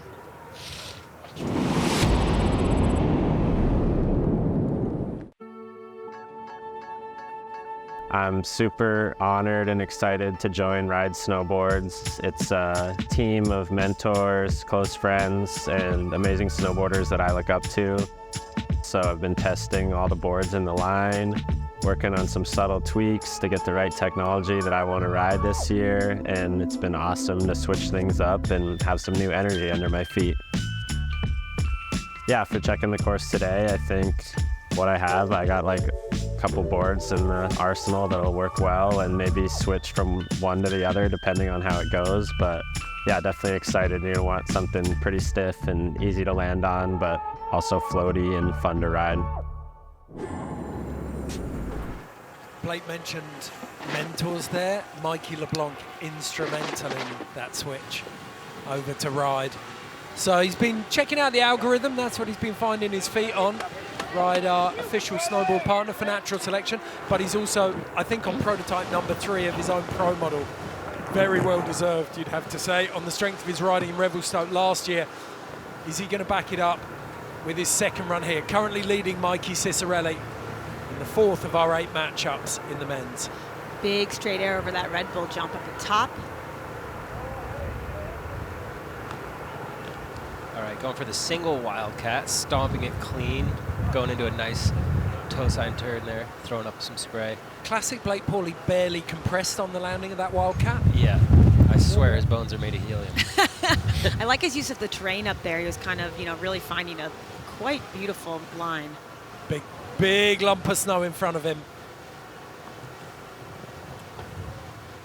Oh, okay, so navigating his way down a pretty steep kind of pillow line, multiple little drops there, and that's going to round it out. So he's in the lead, had a lot of pressure taken off of him, stayed on his feet, overall smooth run. Besides the Wildcat, there wasn't a lot of real, like death-defying moments there or huge tricks. And he's pushing way out west, so you're actually losing a lot of vertical getting out there into that juice. Beautiful turn with the afterburners on his way out. Yeah, beautiful hack, and I think this is where the different riding styles of Ciccarelli and Blake are going to come into play, because Ciccarelli going to pull from that really heavy kind of slopestyle background and try and put down something big, whereas Blake's run, as you can see here, there's the backflip, and it was just really, see that little that poke hack. in there. Mark Frank Montoya style, just a dink. Yeah, and this was beautiful route finding. It was just really, really smooth. So I think the riding styles are going to come into play in terms of what Mikey's going to throw down next. I think you've hit the nail on the head, Mary. Mikey needs to play to his strengths now. He's not going to be as smooth potentially as Blake with that big mountain navigation, but if he can throw some big tricks in there. Okay, let's throw down to T-Bird. I'm here with Blake Paul after run 2. Blake, how are we feeling about that run there? Feeling pretty good. There's a couple unexpected obstacles and some little pockets of snow that have slid, so a lot of the features are kind of out of play. But yeah, just hit that hip jump up top, which was fun, and then wanted to come down and hit the last pillow line, and the rest was just kind of a shot in the dark. What does it feel like now with Mikey Ciccarelli with one shot left? Still about to drop. How does it feel sitting down here? Yeah, you know, you're just wanting to do well, but also you're hoping to move on, so just conflicted, but hopefully he can land the run he wants. But yeah, a little nerve-wracking to see who moves on. Yeah, buddy. Well, it's always a pleasure watching you ride, Blake. Well done. Look at Blake. I always feel like a mum or a dad. I just want to put my arm around him. Such a lovely kid. Okay, Mikey Ciccarelli up at the top there. Quick shout out to Yeti. This is the Yeti Natural Selection. They've been on board since day one, trying to help Natural Selection become plastic free. Everyone decked out with those Yonder water bottles. Mikey Ciccarelli, absolutely love his riding. Powerhouse on the Canadian slope team. Kind of came through with Darcy Sharp under the guidance of Max Parot, Seb Toots and Mark McMorris, but he's made that transition into the backcountry and Whistler, and he is a force to be reckoned with. So, like, he has got some of the biggest hits I've seen in the backcountry in the last couple of years, I think. Yeah, he goes massive. And I also like what Blake was saying at the bottom. He was like, you know, I want to advance, but I also want to see Mikey do well. It's pretty, there's a lot of camaraderie out here. It's a competition, but this terrain is scary, the tricks are big, and all of these riders just want everybody to do good. I remember back in the day, Travis Parker talking to me once and said he basically stopped competing at one point because he said he was like watching one of his friends and thinking, oh, well, if he falls, I'm going to advance. And he was like, I hated that feeling, and I wouldn't ever want to see one of my friends fall. And after that, he was like, you know what, I'm good for a while, and went and filmed for Robot Food and killed it. That's a great story. I love that. Became one of the most creative pros of all time. There you go. Okay, so Mikey Ciccarelli sat on a 51.5, Blake Paul on a 60.2. Got to say, I think Blake's upped his score with that first run there, so it's a much bigger margin that Mikey's got to close here. He needs something special. Yeah, I think that Blake really had the composure in his run. He looked very fluid, confident. I think his just route finding was fantastic. Mikey, where he's going to potentially bring it is in that complexity off of these upper freestyle features. Another thing, too, that almost can hurt Blake is that he's so effortless that he makes stuff look easier than it is. Starting things off with a nice, is that a cab 5? Cab 5. Beautiful cab 5. Switch up top. Big back 3. Huge. Oh, wow, landed that was perfect. So far, very solid performance by Mikey. But this is where the test comes. It starts to get steep and exposed here. You've got to control that speed, but you've got to keep your flow. Good slough management. Great booter coming up here, that big nose. Front 3, stomps. Wow, okay. This is going to be so interesting. I'm not gonna make a call one way or the other. That's gonna be a tough job for the judges. No, you said it, Eddie. This is tough. This is kind of apples and oranges. You know, Mikey just rode that so well. Blake had so much fluidity to his run. I don't know which way this would go either. So back in the dark ages, there used to be a form of torture called pressing. They'd put a giant stone on top of someone, which they hope would force them to talk. Sounds horrible. That's what Mikey Ciccarelli's just done to the judges. I was wondering where that was going. He's just put a giant stone on top of the judges and said, give me a score. So here's my opinion. I think Mikey performed better in this upper section off of the kind of man-made features, some of those big pillows. I think he had speed. He went big. But Blake Paul did have that sick pillow line at the bottom that was very steep, very blind. So I think Blake maybe takes the bottom and Mikey takes the top. But drifting more full line for Mikey, had more hits. Yeah. He had more vertical to work with. Yeah. So there is naturally, there's more to work with for the judges as well. Yeah. You guys, I'm about to bite all my fingernails off right now. I think Mikey is as well. Look at the little twitch. Give it to me. It's got the crab claw going. Yeah. Oh, I'm kind of leaning towards Mikey. I think he might take it, but again. But so currently all we know, Blake Paul on a 60.2 from his first run, Mikey right down on that 51.5 with a big instability in his first run. So I'm with Blake though. Can we not have either of them get eliminated? Oh man, this is a really tough one. You can see, the judges are, here we go. 81.2. Wow, that's a big score. Mikey Ciccarelli joins Austin Sweetin and Sage Kotsenburg in the 80-point club. Blake Paul, it cost him that far west side of the venue, cost him. Okay, let's hear from T-Bird now. We are here with Mikey Ciccarelli. Mikey, dude, you got our hearts going, my man. Ooh, I had my heart going there as well. I was just coming in and be like, please stay on my feet. Obviously, they were talking in the booth. It's obviously amazing to advance, but bittersweet because of the respect that you do have for someone like Blake Paul. Of course, Blake is such a beautiful snowboarder and always love his riding. So it was a good battle, and always love watching him shred. Well, congratulations, Mikey. We look forward to seeing you on day 2, my man. Well done. So Mikey Ciccarelli gets revenge on Blake Paul from Revelstoke last year. 81.2, a very convincing victory for him. Ben Ferguson loses out to Austin Sweetin. And Sage Kotsenburg takes Dustin Craven. Very, very tight there. Torstein Horgmo jumps back and takes Mark McMorris in the second run of that first heat. So Ciccarelli, Sweetin, Kotsenburg and Horgmo advance to the Selkirk Tangiers finals day. Some big names going out in the first of our 4 matchups there.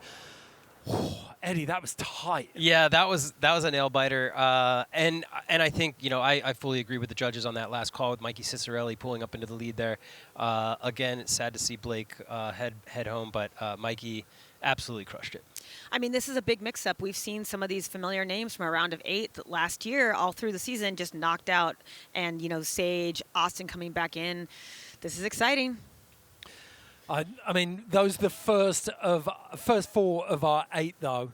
And we've got another 4 to come. Plus, we have all of the women as well. So no shortage of action still to come at the Yeti Natural Selection here in Revelstoke. Qualifiers day ahead of the Selkirk Tangiers finals. Now, Rivian, one of the main sponsors this year. There is, I think, probably the biggest prize snowboarding has ever seen in its single form, at least up there with that nugget of gold Terrier won once. It is a Rivian R1T truck.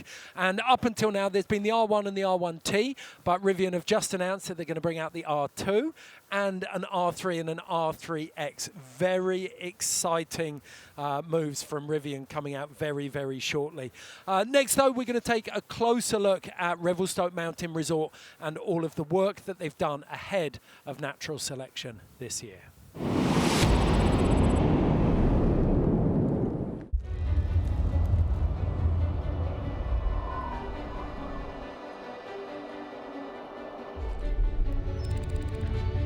"250 kilometers north of the U.S. border lies a little place called Revelstoke.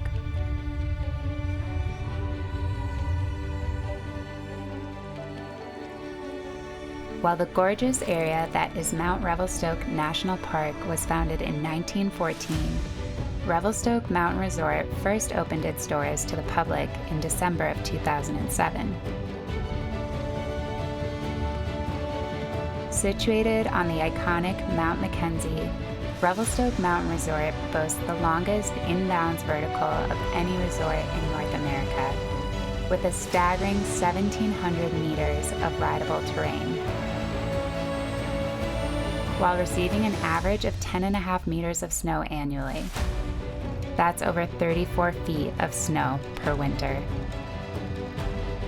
Revelstoke sits amidst an inland temperate rainforest, which is the perfect climate for snowfall accumulation in the winter months. It rests in the most opportune location for cold air to sweep south from central and northern BC to collide with the moisture from the west. This convergence of hot and cold airflow brings out the moisture from storm systems and dumps snow on the town and the surrounding mountains. Formed by the continental drift over millions of years, Revelstoke's unique location in the Selkirk Range makes it the ultimate playground for all mountain freestyle snowboarding, and a perfect host resort for the Natural Selection Tour, where the best backcountry snowboarders will battle it out for bragging rights to professional snowboarding's most coveted crown.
There's something special about winter. Every year I get the same feeling. Winter is coming in. It's one of the best feelings.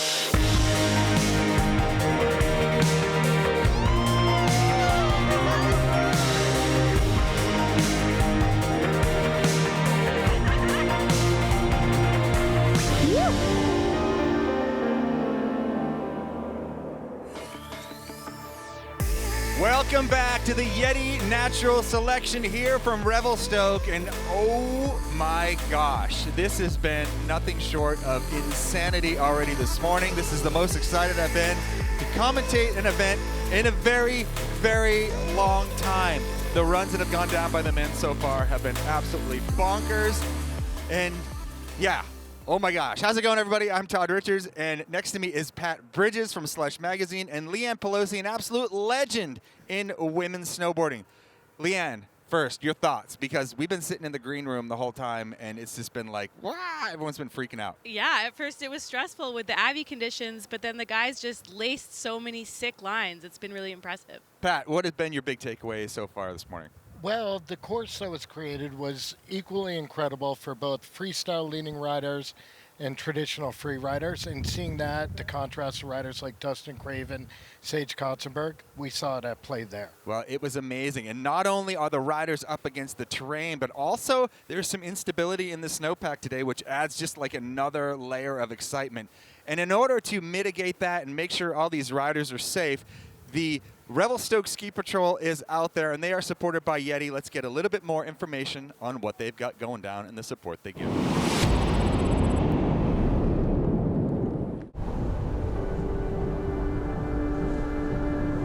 I'm Josh. I've worked at RMR for 8 years, and I'm one of the avalanche forecasters here at the Hill.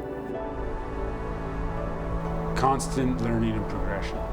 Those are the things that keeps me coming back to being a forecaster and being in the snow world, is that constant learning and development. In terms of forecasting a mountain of this size, it's a little bit different, where we've got a couple different elevation bands where we might have problems at 800 meters of elevation or at 2,300 meters of elevation. So you're thinking about things at a whole different scale. Having a team like we do makes it a lot easier to do that, because you can have other people help and support figuring out what's going on in the mountain. The team here at RMR is great. There's a lot of people who work real hard and keep it fun while we do it. There's good camaraderie. The natural selection creates an interesting environment where you have these people pushing boundaries. event is in a neat zone where it's highly visible from the resort. It's an area that's gotten cleaned up with the natural selection coming in. They made a few natural features, but they also cleaned up a lot of the landings out of those cliff zones. The event slope, we're going to be considering that throughout the season here. Snow profiles that we're digging there in regular increments. We're going to be connecting those to the problems we're having on the resort, and then we're going to mitigate that hazard with explosives or ski cutting and ensure that we're not building up into a problem leading up to the event. It's a full season of consideration. It's also cool to see it all in person, making it a fun event that people get excited about, both the people in the community and the people working it. It's going to be neat to see what happens. Big shout out to Yeti for being committed to mountain communities across the world and being the biggest supporter of natural selection since day one. Okay, if you're just joining us right now, we are in the first brackets, and the way this whole thing goes down, we're going to explain it to you right now in the way the format goes. So it's simple as this. We have 8 riders that are coming in here for the women. There's going to be 3 rounds. We're head-to-head. Unfortunately, someone has to go home. 2 runs for the riders each, and they will be moving on to the finals, those top 4 riders in Selkirk Tangiers later on. So, huge consequences here today. You got to ride really, really well in order to go home and go on to the next round. Credo. Pat, give us a little bit more information about what Credo is here. Well, it's creativity, risk, execution, difficulty, and overall impression. And any combination thereof can be at play today. We see a lot of riders going to the west so far, which is where the freestyle and creativity is going to come in, but there is some consequence as well. Just to back that up, Leanne, we were talking earlier about this course favoring a certain type of rider. What do you think at this point in the riding? I think we have a healthy balance of big mountain and freestyle, and it seems as though the freestyle aspect is really coming into play. Well, we're starting to get right into it right here. The first heat, Zoe Sadowski-Synnott up against Haley Langland, 2 riders that have cut their teeth in slopestyle but have been slowly pushing the boundaries in the backcountry and just building and building. Zoe had an incredible video just dropped the other day, Yellow. She's stomped frontside 10s into POW, and last year she rode so well.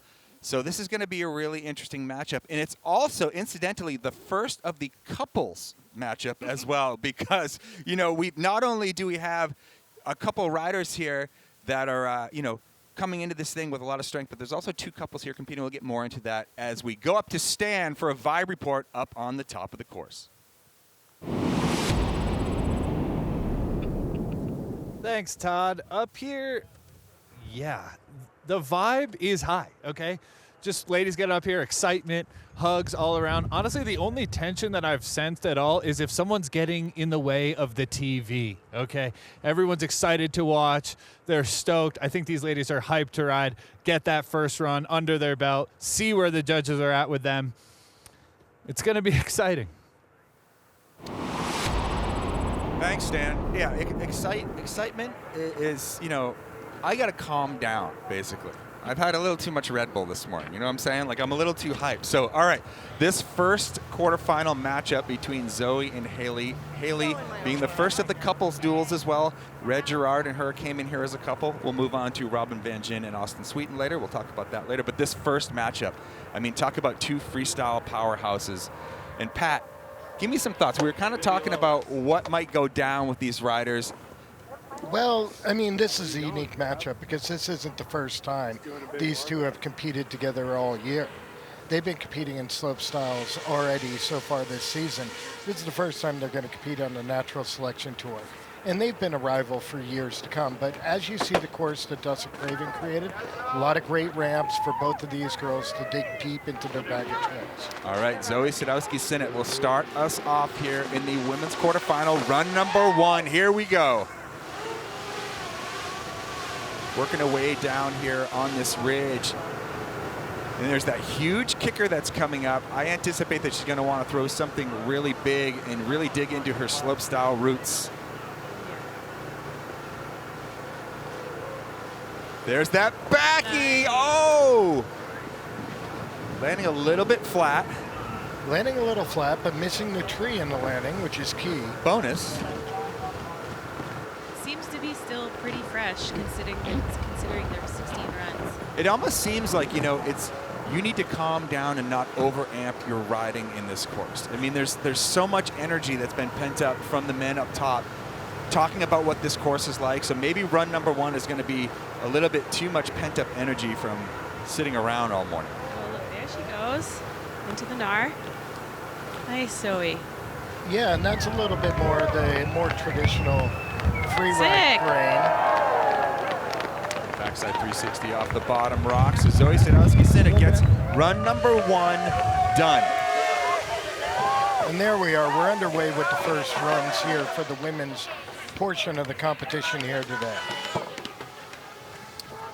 So as we said, Zoe, such a strong rider. Last year had a very dominating presence in natural selection. Let's take a look at how it went down. Started things off with this big backflip, Pat, but just maybe landing a little bit too much in the flats. Well, totally. And as you see, like with these snow conditions, it looks like it's very light where she was landing. So you got to really be on bolts to come down. Yeah, I'm wondering if they're hitting bottom, that layer underneath that it was sliding on. It just might feel a little firm. Well, it's definitely been tracked out a bunch there. There's been a lot of punchy holes. So let's throw down a T-Bird who's with Zoe. Yeah, we're here with Zoe Sadowski-Synnott. Zoe, that run, probably not exactly what you wanted. Where are you going to try to improve upon for run 2? Yeah, not exactly what I was looking for. But, yeah, just try and land run 2, maybe change it up, go somewhere else. But, man, the snow's super sick in there. How are kind of navigating in and around the tracks from the men's first run? Yeah, it was a lot better than I expected. Like, a lot of soft snow still in the, like, super track parts, to be honest, which is sick.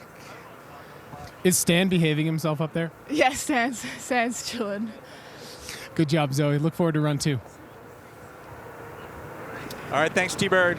Zoe will look to run 2, obviously. I mean, I think that she'll have a lot more calm nerves going into her second run here.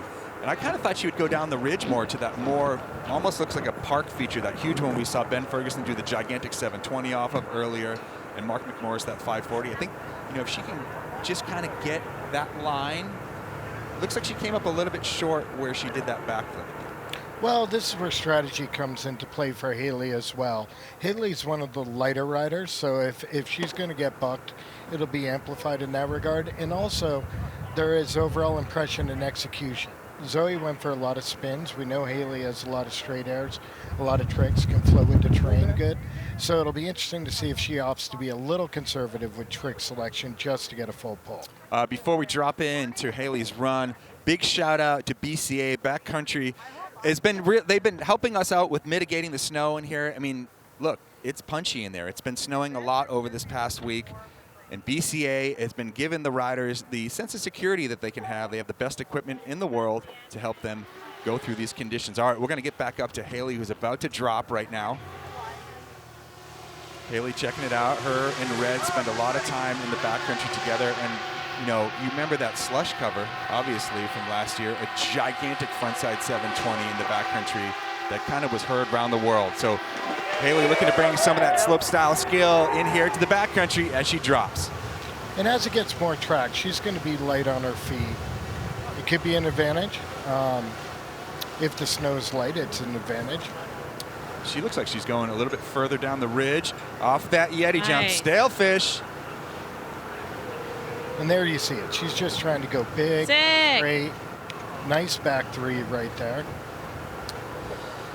Yeah, and this drone view of what's going on out here kind of gives you an idea of how steep it really is. It's very deceiving.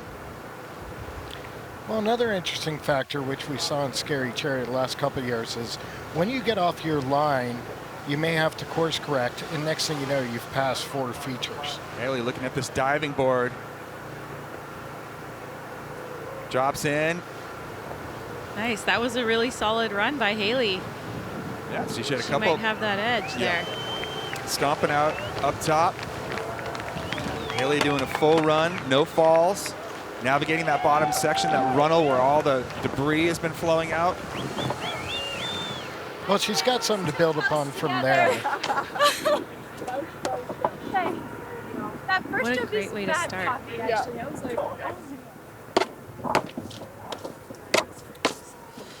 This light as well, this light kind of, dancing in and out the sun. So Haley really leaning into those Oakley goggles with the prism lenses, because it's all about, having as much definition as you can possibly find out there today with these varying conditions with the light. So let's check out a little recap of Haley's run.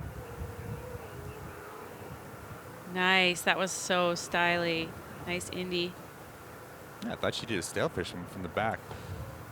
The back three. You see that secondary little kind of popper in there caught her by surprise. I think it's really difficult to navigate because of all the trees. You think you're somewhere and you might be somewhere else. So. Yeah, it doesn't really matter how much studying you do. You can look at those charts all day long, the pictures, but as soon as you get in there, you just throw all that out the window. Yeah. Yeah, and then you add in the factor of flat light, which was a problem on and off for the men's bracket. Yeah, and there you see Haley just pointing it out at the bottom. So she's going to have the advantage here over Zoe just by virtue of staying up on her feet. Well, staying up on her feet, big straight air. She got the 360 in there. And that pillow line at the bottom, too. I thought that was pretty sick. So let's see what this matchup gives us. Haley Langland with a 75.5 over Zoe's 42. So Haley with the advantage right now going into run number 2. What are you talking? She's got to be stoked. Yeah, she has to be absolutely stoked. That snow, I mean, it's incredible in there. It looks so fun. And anybody who wants to know how much protection you get from your goggles, just look at that goggle tin right there. Haley, you could hear the little quote when she came down, "My feet are too close together," so maybe she's going to go back up, widen her stance up a little bit for run number 2, just for a little bit added stability in her riding. Well, it worked for her so far. I'm not sure if I would mix it up. Yeah, it works for Shaun White, you know what I'm saying? Spread them out. All right, heading back up to the top here. You just get a good eagle's eye view of this course. Man, that's pretty. Revelstoke has got some of the most incredible mountains to ride on the planet. And I can't believe, this is just like where natural selection is. It's just like in this most beautiful place, so pristine. And let's do a little Sendy shout out right here. So Travis Rice has created this thing where you can buy, sell, rent gear. It's an app. It's called Sendy. So if you're looking to offload some gear, maybe you're somewhere you want to rent some gear, but you don't want to go to the rental shop, go on the Sendy app, and you can just pick through with everything. You can scan the code at the bottom of your screen. Use your phone. Scan that little QR code, and it'll take you over to this Sendy website where you can buy, sell, and rent gear.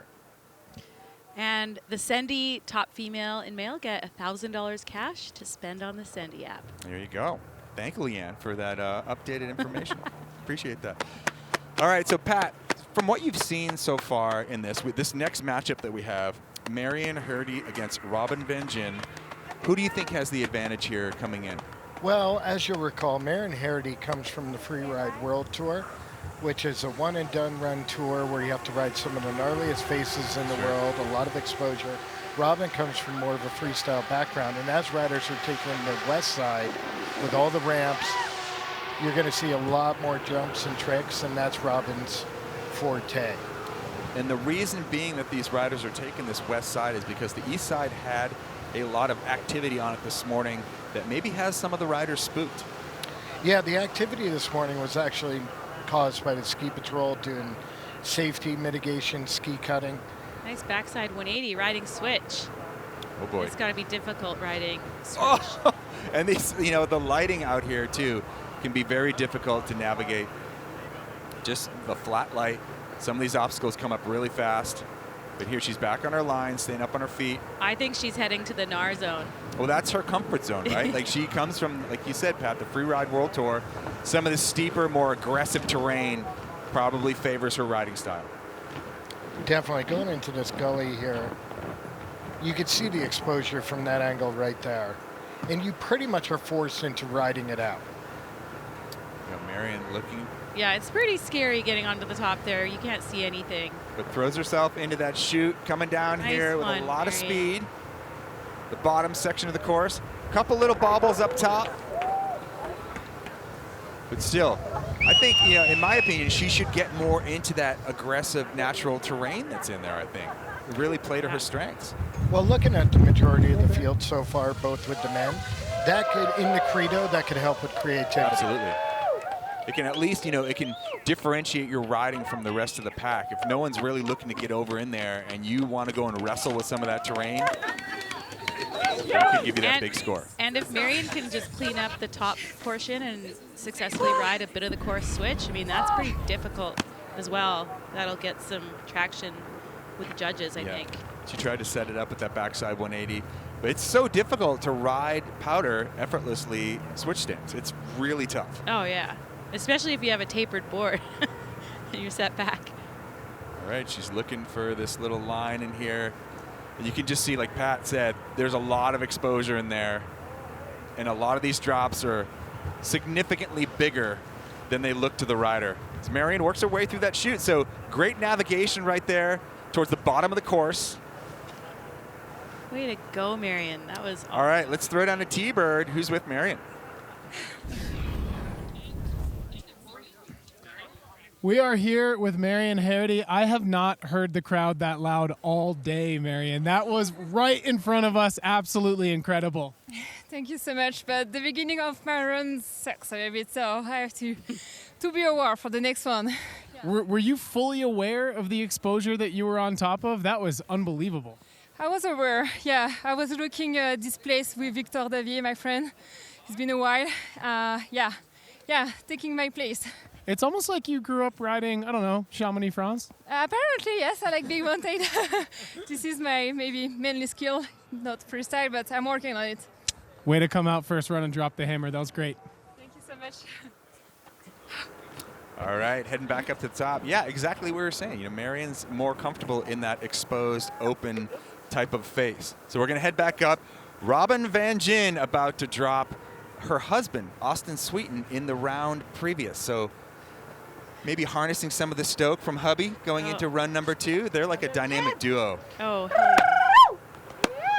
I could see Robin trying to get into a little bit of the gnar and then also pulling into all the freestyle she has too. So yeah, as you said, she comes from her freestyle background. Robin with that good-looking Arc'teryx kit on. Oh, she is amped.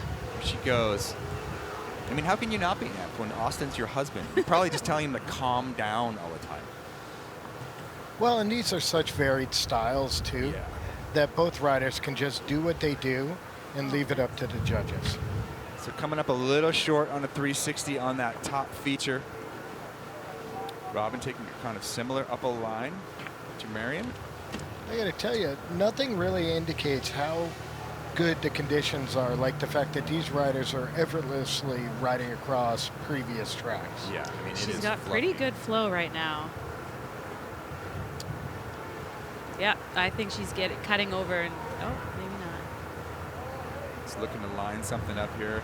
Yeah, you can kind of see where this exposure starts here towards the bottom. Robin lining up this chute, going off the nose. Nice. All right, so nice run for Robin. A little bit of a bobble up top. Gets this little drop towards the bottom. So, guys, what do you think as far as advantage goes from that round? I think Robin has the advantage. She had more flow, and yeah, I think she hit a few more features at the top. So Robin Benjin, run number 1 done for her. Good job. Good job. Snow was good, but I was Just really hear surprised. Hear him talking about how good the snow is. I think Robin just came up a little bit short, didn't quite get that edge dug in to initiate the 360. Went big, though. But this down here at the bottom is where she's really going to stack the points. And then finding her way over to that little feature that's in the middle, kind of a little bonus. Gets the little ollie. I'm sure she wants to throw in a backy somewhere too. I think, yeah. Robin Benjin with the advantage, 53.2 to a 48, moving into the second run. Well, I think it's safe to say both of them have something that they left in the tank. They want to go up, clean up their lines, clean up their runs a bit. I'm really curious as we get deeper and deeper into the day, how many riders came in with a set plan and have to adjust, because here we are with 18 runs under our belt, 20 runs almost under no our one's belt. really dropped into the other zone at all. Nobody's gone into the east side at all.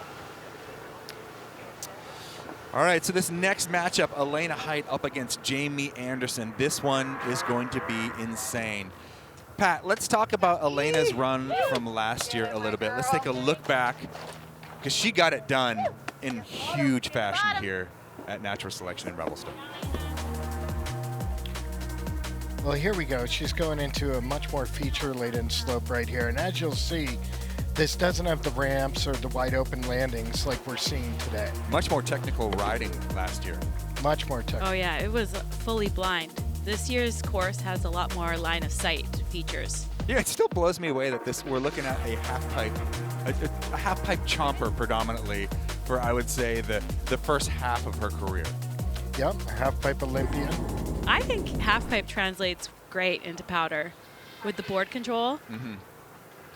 All right, so Elena Hight is going to be dropping first in this epic matchup. Jamie Anderson, the queen of slope style, will be up next.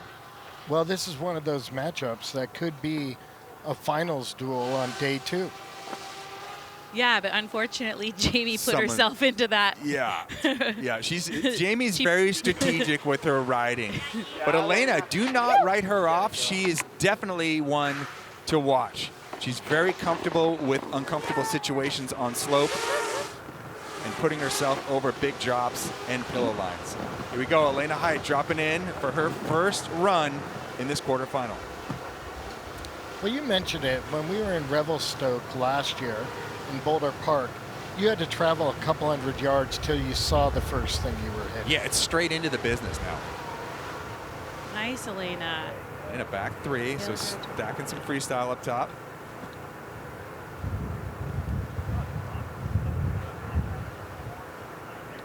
So she's probably going to work her way over into that more exposed zone. Or maybe not. Maybe she's gonna hunt and peck over to the right. Oh, there we go. Oh yeah. This is her wheelhouse right here. Here we go, Elena getting into a little bit of the gnar. Hell yeah. That's not a little bit of gnar. That's full gnar. Yeah, this is exciting. And there's no easy way out. Nice. Oh, Elena coming up flat. Yeah. Oh, and a bonus popper. But for sure. That was a sick run. Great opener for her. She got a spin up top, a couple pops off those upper features, and then put herself right into the steeps. I think this run. I think Elena right now is probably thinking about places that she can improve on run number 2. Let's take a look at the recap. Nice tail grab. Carrying a lot of speed as well. That snow looks so good in there. Well, yeah. This rivalry is classic. These two have been competing together for 20 years. Both out of South Shore Tahoe. They're both out of South Shore Tahoe. What? Wow. Just ended up flat in the middle of that chute right there. And it was so nice to see the camaraderie. Jamie gave Elena a big hug at the top. Like, we're all friends up there. That's all what's right. So special about snowboarding. Yeah, it's so cool. Let's throw down a T-bird to get some words. Fun actually in there. Surprisingly fun. We're here with Elena Hight, fresh off one of the gnarliest lines of the day. To me, as an analyst, that line just showed how familiar and comfortable you are in this type of environment, navigating that terrain. Thanks, T-Bird. You know, to be totally honest, I was like heart set on this side, and when it slid this morning, I went full rogue. So here I am. And ultimately, how did you land on that line? Was that one of your backup lines if this didn't work out on the east face? You know, I had kind of scoped it, but I wasn't really that sold on it. But yeah, it was a backup line. And when I saw Sage go in there, I almost changed my plan, but I just kind of mixed it up a little bit so it'd be a little different. And I'm pretty hyped. Had the landing. Next time. How's the snow holding up in there? The snow is good. It's definitely a little bouncy. You can feel the heat, but it's so fun. The venue's so fun. Well done, Elena. Nice job. Thanks, T-Bird. And when the riders are saying they scoped it, they're using that Onyx app. That's really the only way that you can get real eyes on what's going on out here, other than like a low-res printout. So the riders are really relying on that Onyx app to know where they are on this course. It's so valuable for them. As we move right back into Jamie Anderson, if you saw the duels with her, it looks like she is on a different level right now with effortless riding. Bowing out last year because she just had a baby, but she is back. Mama is in control. I am so excited to see her in this duel. Yeah, and she had one of the great duels this year, making her way here to Revelstoke after surpassing Emma Crosby, who also rode incredible. There's that freestyle tendency we're used to from Jamie. Look how calm she is with her riding style. It's just, she's very, very comfortable on a snowboard. So smooth in between the features. She's not fighting where she's going, and her lifestyle is very much reflective of that. As she opens up a new line in here. Yeah, I was curious where she was going when she dipped into the glades. Found one of those Dustin Craven misty ramps. Totally fresh line. Nice, Jamie. Judges want to see that because that means that you are hunting and pecking around this course to find unique features to hit. So Jamie Anderson, nice and smooth. Kind of had a little bit of a slowdown on the backside 360 up top. I think she was pretty nervous coming back into competition after spending so much time away, and this will probably shake those nerves. But if there's one thing that fans of Jamie Anderson can count on, she does not like to be put in a corner. And she performs really, really well when the pressure's on and maybe the scores are down. Yeah, I think Elena might have her on this one. A little bit faster than I thought it was going to be in there. It's like on the next takeoff. Yeah, totally. It's short. Pat, talk a little bit about whiting yourself out on the course as well, and how basically not having any vision after you make a turn in here would play into things. Well, it certainly does, particularly when you're dealing with the trees. Also, I mean, you could be in the white room and hit another feature and not even know. We saw a couple of those already today. And the only way to combat that is to just go faster. Go faster than your spray. Don't check, because when you check, you'll see the riders are spraying snow where the snow's still good. Yeah, but right here where Jamie kind of opened up this new section, scoping it out, her upper section, super smooth. Maybe not as much exposure that Elena had in her run, but still super smooth up top. She actually kind of went down on that little ollie off the side of that second little pillow. It wasn't the 360. 360 was huge and perfect. You got into your stuff. Yeah, it was sick. Little flat in like the crooks of it, huh? I had it. You can see better than you can see on the on the drone thing. I was stoked to go through the thing like I wanted to with the trees on both sides. I was like, oh, this is it. I didn't think I'd get it. I got it. All right, Elena Hight gets the lead right now. Let's throw down to T-Bird, who's going to get some words from Jamie after that first round. Yeah. Coming for you next one. All right, we are here with Jamie Anderson. Jamie, I overheard you saying it's running a little faster than you kind of thought it would, yeah? Yeah, for sure. It was just like, you can definitely slow down a bit. They all kind of drop in together. Easy to kind of get a little ahead of yourself. And you qualified through duels. You dueled Emma Crosby in Crested Butte. How does it feel to pass that qualification process and be here in Revelstoke in Montana Bowl? It feels great. Yeah, I was pretty nervous at the duels, but felt good to get through. And yeah, I'm stoked to be here with the crew. Is it safe to say we can expect Misty Natural Selection Tour 2052, maybe? Imagine that, 2050, Littlest. Yeah, I would love that. Nice job, Jamie. Thank you for your time. Great words, T-Bird. I mean, Jamie Anderson, one of the best of all time. We'll look for her on her second run. Mary Rand up against Hannah Beaman up next. Two riders coming from places you wouldn't necessarily associate with big mountain riding. Mary Rand will be up first, coming out of Rhode Island. And Mary's a rookie to the natural selection, whereas the other four ladies who've gone already are all veterans. This is our first glimpse of Mary Rand in an actual natural selection tour event. Mary relocating from the East Coast out to Washington. So she's been cutting her teeth at Baker. Baker, a great training ground for any natural selection tour. Yeah. As she chucks a huge backflip. There's that whiteout condition right there where she whited herself out on the landing. She whited herself out and almost went off a huge ramp. All the riders are saying the course is riding pretty fast, so I think those next features come up quite quick. Yeah, and it's also probably twice as big as you think they are as soon as you leave the lip. And it really separates, you know, the riders that will end up with those big scores if you're not scared to go fast in here. It's probably really hard to fight the speed checks on this course. I'm really stoked Mary went for the big backflip because we saw one of those at Red Mountain in her duels against Spencer O'Brien, and that's what brought her here to the main event. So Mary Rand. Yeah, Mary. Big backflip up top. Gotta be stoked with that run.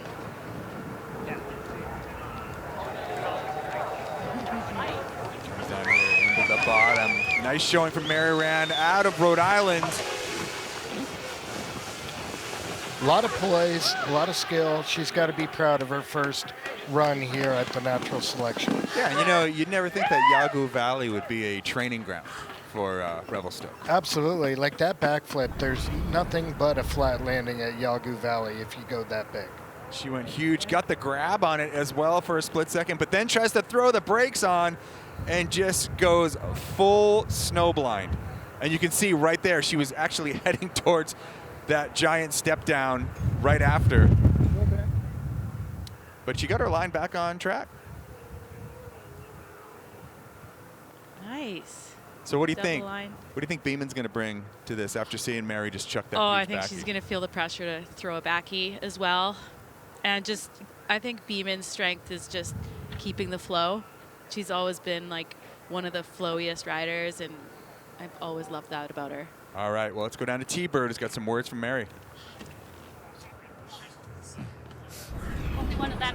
From Narragansett, Rhode Island to Revelstoke, British Columbia. Mary, how does it feel to finally drop into an NST course?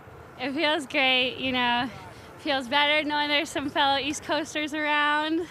And yeah, I'm stoked. The snow is insane. The course is incredible. It's so cool that these guys put so much energy into it, and yeah, you can feel the energy. From a rider's perspective, at what point up on the course could you start hearing the crowd? Because they're going nuts down here. Oh, really? I couldn't hear anything. I was fully in the zone. Flow state. Yeah, blacked out. Nice job, Mary. Well done. Thanks, T-Bird. Very underrated, the blackout technique on the course. Seems like a lot of riders embracing that. All right, let's throw up to Stan, who's got some intel on where Beaman is going to drop for her run. Stan? Yeah, Todd, we got some exciting news. I happened to notice there was no sign of Hannah Beaman up here. Then caught word Hannah Beaman is going to open up that east side. This is the first time we're going to see it all day. And me as an East Coaster, nothing I love more than an East versus West battle. So this is going to be our first East versus West course. I'm excited to see what happens. I think all of a sudden the judges add a new element, but no better person than Hannah Beaman, an absolute veteran, to tee this side off. Thanks, Stan. Okay, this is big news. Hannah Beaman will be opening up a completely different side of this course. Before she drops, let's get an idea of the gear that she has on to make sure her day goes the way she wants it to.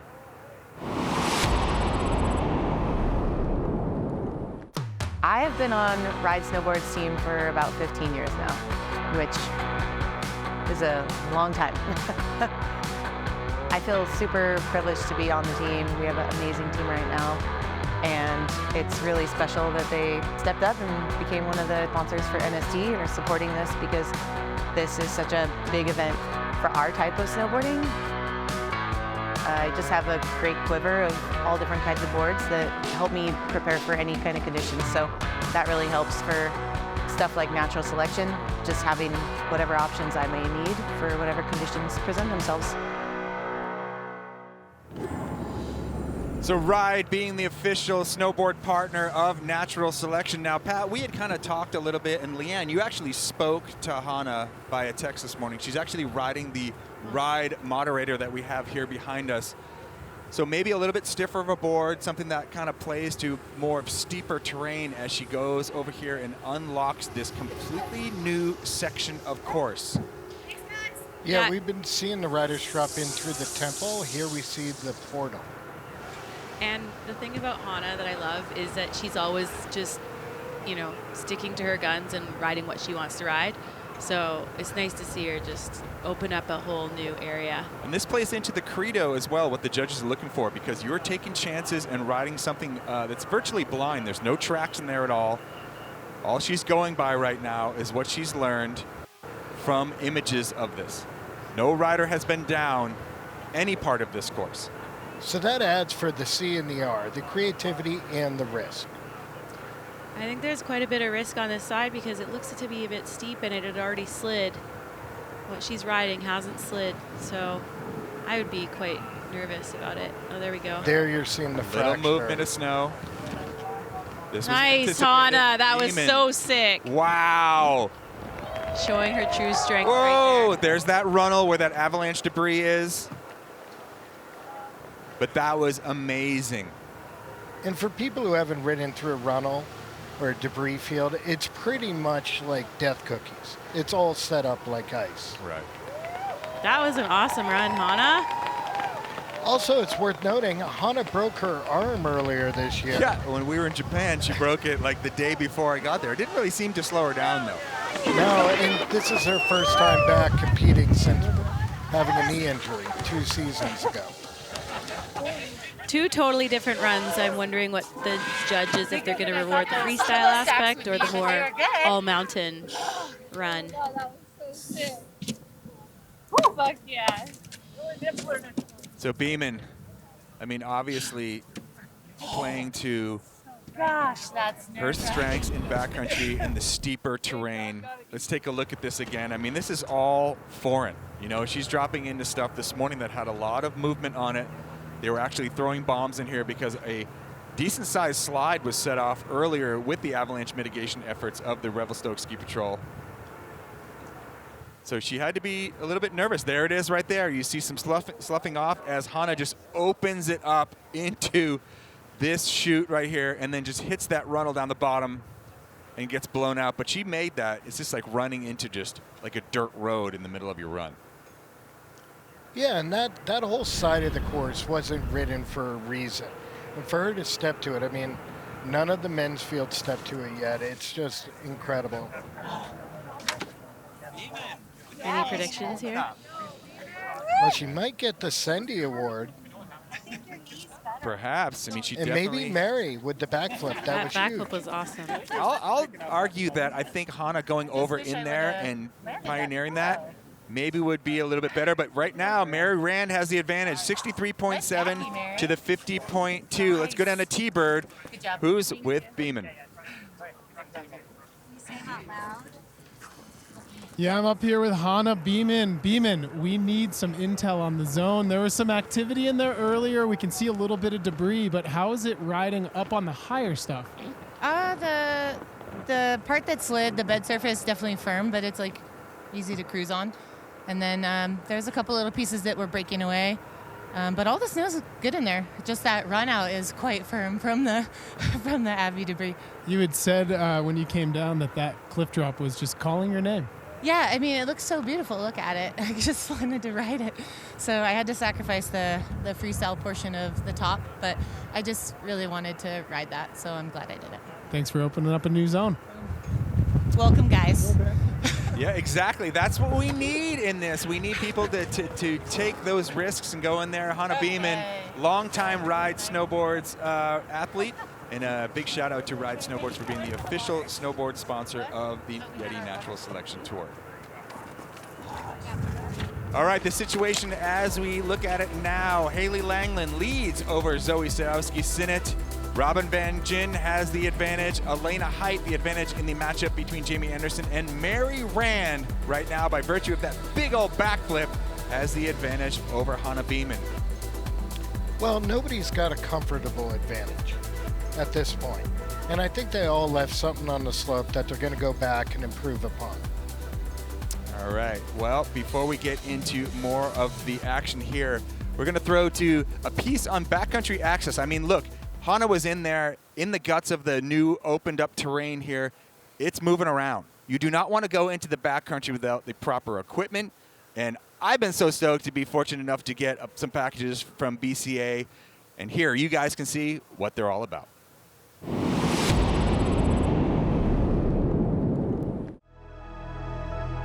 Probably my favorite place to snowboard in the world is the BC backcountry, and it's got everything.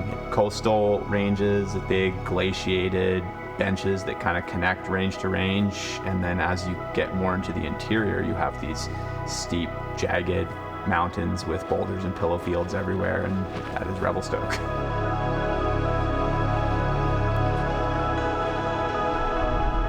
Whenever you're going out in the backcountry, we have a list of things that can hurt you. And those include, first and foremost, avalanches. A close second would be tree well hazards. The difference between the backcountry and a traditional ski resort is that when you're at a resort, the ski patrol has done a great job of marking all the issues that can come up and where to go and how not to get lost. For anyone that wants to get into the backcountry, the first thing I would say is just take an AST1, which is an entry-level avalanche course. That'll get you the basics. It'll teach you how to use your gear. It'll teach you how to rescue someone from an avalanche. It'll teach you how to read terrain safely as you move through the mountains. The more you know, the more places you can go. I'd say the first most important thing you should do before you go into the backcountry, inspect everyone's gear. Everyone's transceiver should be on. Inspect the probes, inspect the shovels. Your gear needs to be dialed. It's really important when you go out with a crew that everyone there is keen to learn. You might be the most experienced person on the crew, but at least that way you know if you're the one in an incident, you can rely on those other people to do the right thing and to get you out of there safely. It might seem like a long road, but it's worth it. To some people, it's everything. Remember that we're all true to this. We're all obsessed with this because it's awesome. Take the necessary courses, avalanche courses, first aid courses you need, but I would highly recommend experiencing the backcountry if you haven't. All right, and what you see here is the BCA float pack. You know, when you're in the backcountry, the backpack isn't for snacks, Pat. Yes, it is. And snacks. But you can see here the BCA pack, you got your probe, you got your radio. Inside this is a airbag that comes out to help you in a situation where you might be dragged down a hill. You've been out there in the backcountry, Leanne. You know the situations. You've been in some really hairy things. So how important is it to be prepared with like this? Safety is the number one. It never takes a vacation. And so it's super important. I think there's, over the last few years, just taking all the courses has helped quite a bit. Yeah, absolutely. And Pat, you know, the NST crew is all outfitted in this stuff. Well, it's like there's so many unknowns when you go into the backcountry that to cut any corners and multiply the risk, if it's as simple as having the right gear and knowing how to use it, it can make all the difference. And it literally is life and death. Yeah, that's right. And the backcountry can also be right next to the half pipe, apparently. I learned that this morning. All right, well, we're going to go to break, and when we come back, the second round of the women begins. Stick around. Much more action to come from the Yeti Natural Selection Tour.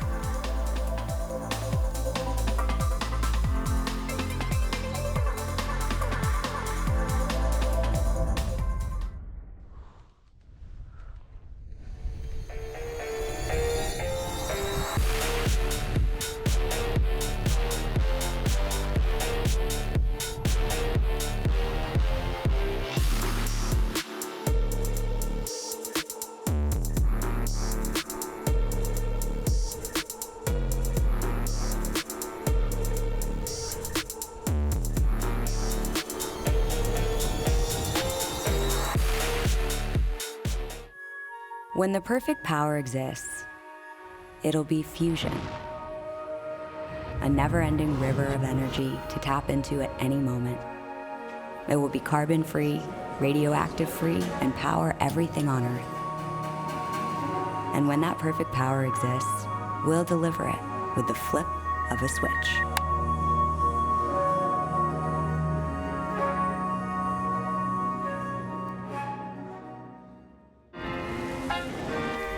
Here, the snow is deep. The friendship, deeper. The work, the thought, and the desire to innovate that went into our new 2025 models, deepest.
And we are back to the Yeti Natural Selection Tour here in Revelstoke, BC. How's it going, everybody? I'm Todd Bridges, joined by Pat Bridges and Leanne Pelosi, and we are bringing you the women's quarterfinals here. And so far, we've seen some pretty crazy action. Beaman just opened up a whole new section of this course. And if you're wondering why I've got this Ride Snowboards moderator right here, well, I'm going to tell you. And this is the interactive part of the Yeti Natural Selection Tour. Ride being one of the, or actually the premier snowboard sponsor of this event. That little QR code that's at the bottom of your screen, you can scan that and you can win a board just like this one, the moderator, like Hannah Beaman is riding, and you get boards, boots, and bindings of your choice. Pretty cool, huh, Pat? That's incredible. You got a lot of free snowboards. You don't have an opinion in this. If I was allowed to have a phone here, I'd be scanning the QR code right now. I'm sorry, you're not eligible. I'm sorry. All right, and if you've been noticing all of the staff, T-Bird, up top we got Stan, the entire NST crew, they're all wearing Arc'teryx gear. Arc'teryx, one of the best elemental gear companies on the planet. Here's a little bit of what they've got going on for their new movie, Dark Horse. Let's take a look at the teaser.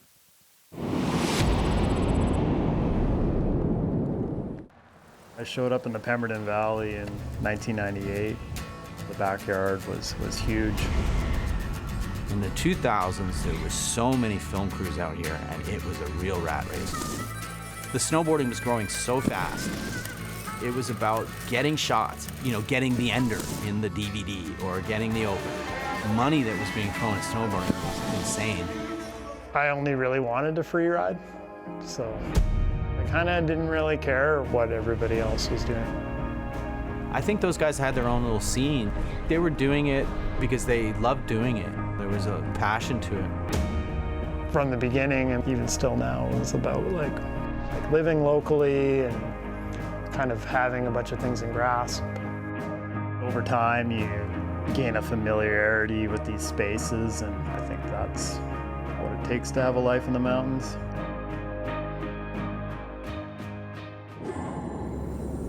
Dark Horse, the new movie out from Arc'teryx. And Leanne, you've seen it. It's pretty sick. It's really sick. Joe Lax is a local legend, and yeah, he rips. Very, very cool. All right, so we're going to get back into these matchups right now. And Pat, we were just talking on the break about who's leading right now with the score to potentially go home with the snowmobile at the end of this thing. Well, right now, Haley Langland has the first highest score of the first run by a big margin against Zoe, but we know that can that can change. But right now, Haley has a considerable lead, almost 10 points higher than the second highest score, actually a little more than 10 points higher. So she's in the running right now. If we had to give the sled out right now, Haley'd be taking it home. All right, well, we're going to find out more about that after we get done with these runs here, because it's all about going out of here with the highest score of the day to go home with that ski-doo. All right, let's plug the Industry Alliance right now. Of course, the Natural Selection Tour can't take place without the support and of the brands that come in to actually, it costs a lot of money to run this thing, to be straight up. If you're wondering why we're doing all these ads, it's to pay the bills here. Between Ride, Snowboards, Burton, and all these other brands that come together, Arc'teryx, Ski-Doo, all these brands come together. They listen to what the riders' visions are. Travis Rice says this is his baby.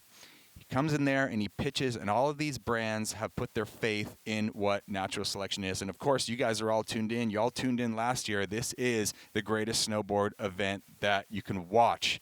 That is a competition on the planet. So big shout-out to the Industry Alliance. Let's hear more about that right now.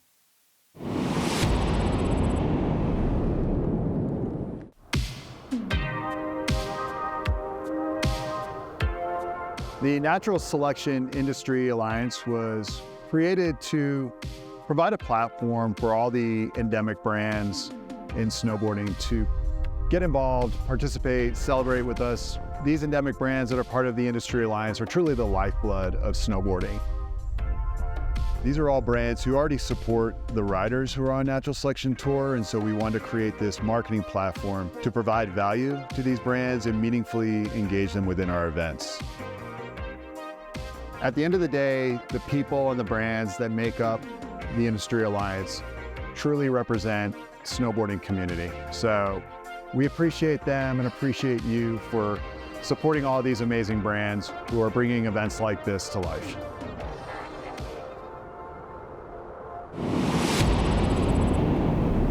Big shout out to the Industry Alliance. Couldn't be doing this thing without you. Okay, straight back up to the top here for the second runs of the women's quarterfinal. Zoe Sadowski-Synnott will drop first.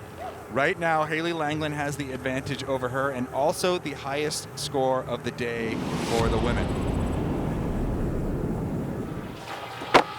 Yeah, I think, one, it's not a comfortable place to be in, to be behind for Zoe, but surprisingly, she's got the most room to improve of any of the 8 ladies here. And also, I would think that Zoe would take that first run as just getting intel on the course, wouldn't you, Leanne? I think so. I think she knows what she has to do, and she's fully capable of coming out on top. Will she take a similar line as she did on run number 1? Nope, she's going to go a little bit further down the ridge line. This is what I thought she was going to play to on run number 1. There's that big kicker coming up, kind of a backside hip for her. Big backside 360 and just bushwhacks right there. That tree was in the way. Shoot. But there we're seeing it. When you start traveling down the face of the slope, in a blink of an eye, you can miss 3 or 4 features. Yeah, it's easy to get lost. I mean, there's so much stuff out here that provides airtime opportunity, but you can totally get overwhelmed by it and just fly past all of it.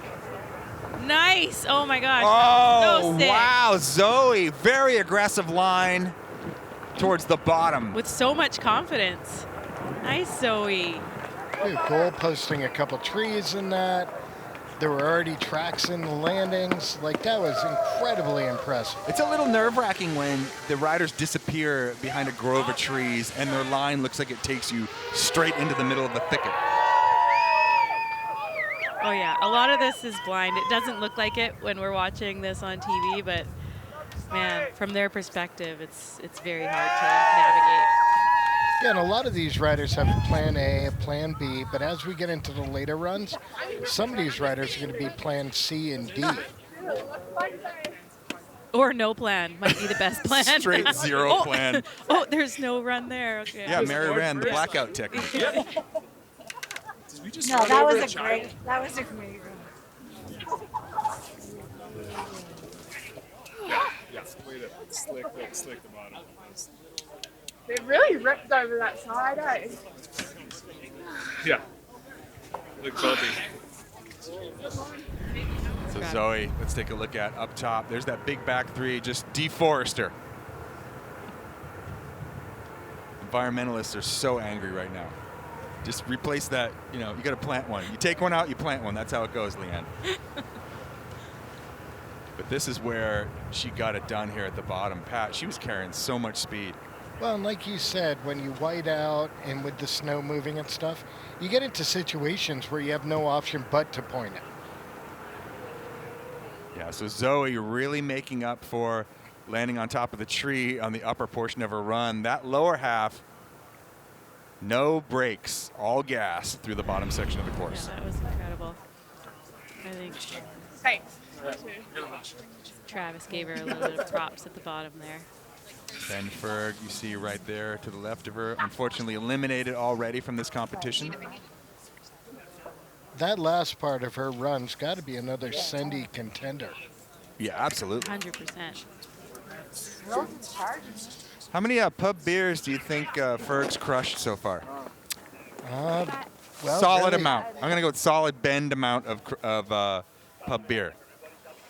All right, Haley Langland will be up next. She said that her stance was a little too narrow on run number 1. Maybe she widened it up. Maybe we can get some intel off of T-Bird at the bottom of her run. Well, I saw it said her stance was regular. I wonder if she's queuing up her song or if she's actually looking at the course on the Onyx app. Could just be going through texts. Well, you might be able to peekaboo. There is a monitor at the top of the course in the tempo where Haley knows exactly what Zoe just did. So you got to wonder if she's going to adjust. I have a feeling she's going to lace the top section again and then make a little bit of adjustment down into that gnarlier zone. All right, Haley Langland on course. And I gotta say, Haley Langland has one of my favorite styles in snowboarding right now because she's so comfortable and she's compact. She's got a great style. Coming in switch, half cab, off that Yeti feature. She's so stylish. Back three, gets bucked a little bit off of a little mushroom landing. But taking some freestyle risk up top. Yeah, well, that is right now, particularly since Zoe didn't do as many tricks in her line, it's opening the window for Zoe to take advantage of that. You mean Haley? Haley. Yes. This is where the course starts to get steep. Yeah, and it's hard to navigate amongst all those tracks. You really got to shut your speed down a bit.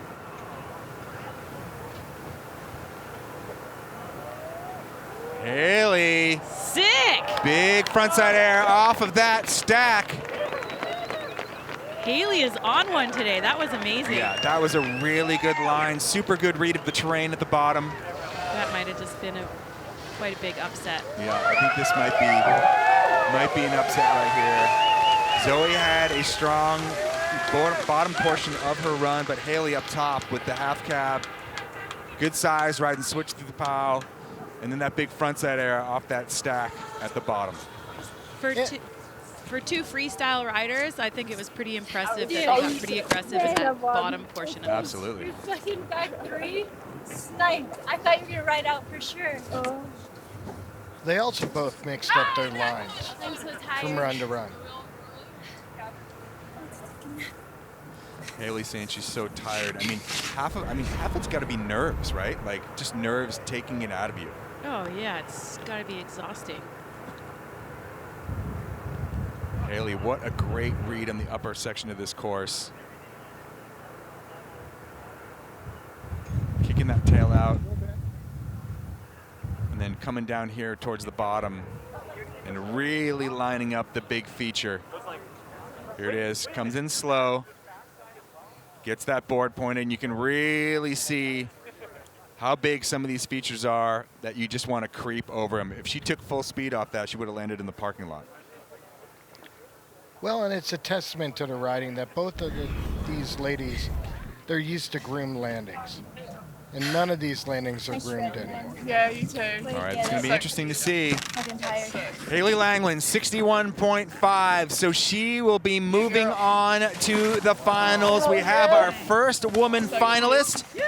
She'll be moving on to the Selkirk Tangiers portion of natural selection. Let's head down to T-Bird, who's going to be with Haley.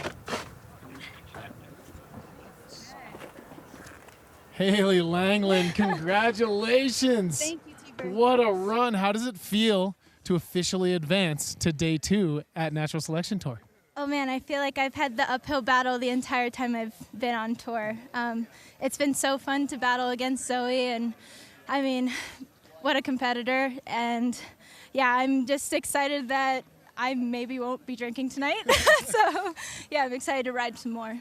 Well, I did hear you say too, talking about how long these days are and what the fatigue and how it can set in. You did say, I'm so tired right now. Yeah, I think not even physically, but just mentally, it's kind of been a lot. Like coming here and the scout day was kind of cloudy, and waking up to news that the east face had slid a little bit. I think, it's just a lot going on, and I'm so stoked we have the group that's here. And I mean, this face has been riding so well. It was so fun to watch the guys this morning, and we still have all the girls in the next round of men.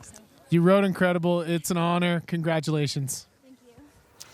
Big ups to Haley for moving on to the finals. That's a big weight off your back for sure. And a potential skidoo. Yes, and a It's really potential sweet. skidoo. Yes. Let's not forget about that. Okay, we're going to move up. Marion Harity again, the big mountain rider.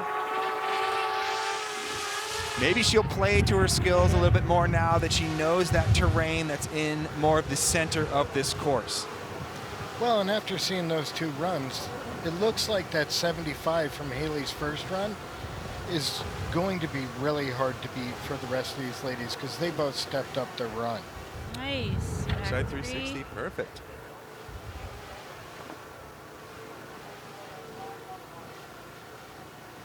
And she's just trying to get her way over to that center, the guts of this portion of the course. She's got some good flow right now.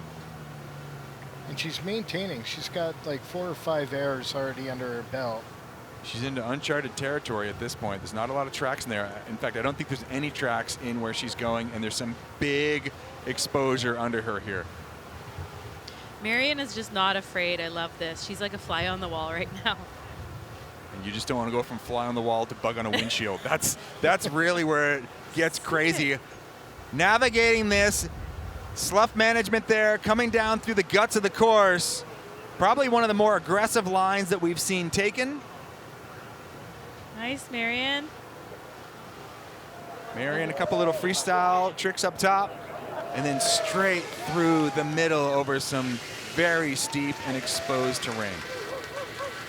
Well, I'm not a judge. I got to imagine that gives her the advantage and leaves it up to Robin to better that run. Well, you have to play to your strengths out here. You can't beat somebody else at their own game. If you're a big mountain rider, you've got to kind of stay in your lane because that's where your strengths are, and this course offers plenty for everyone to play with. Let's take a look at this. Leanne, talk us through the upper portion as she's set up. Well, she does a nice backside 360 and just kind of keeps her flow the whole way down for the next couple pillows. Indie grab, and then as she navigates down towards this lower section, it's really intimidating. That looks a hairball from here, like with the drone's eye view. You just don't want to die. Yeah, obviously.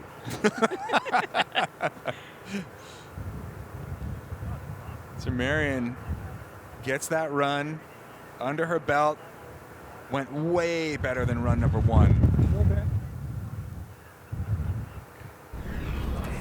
So she threw down the gauntlet. Now Robin's got to better that run. I'd imagine, safe to say, that's better than Robin's 53 from the first run.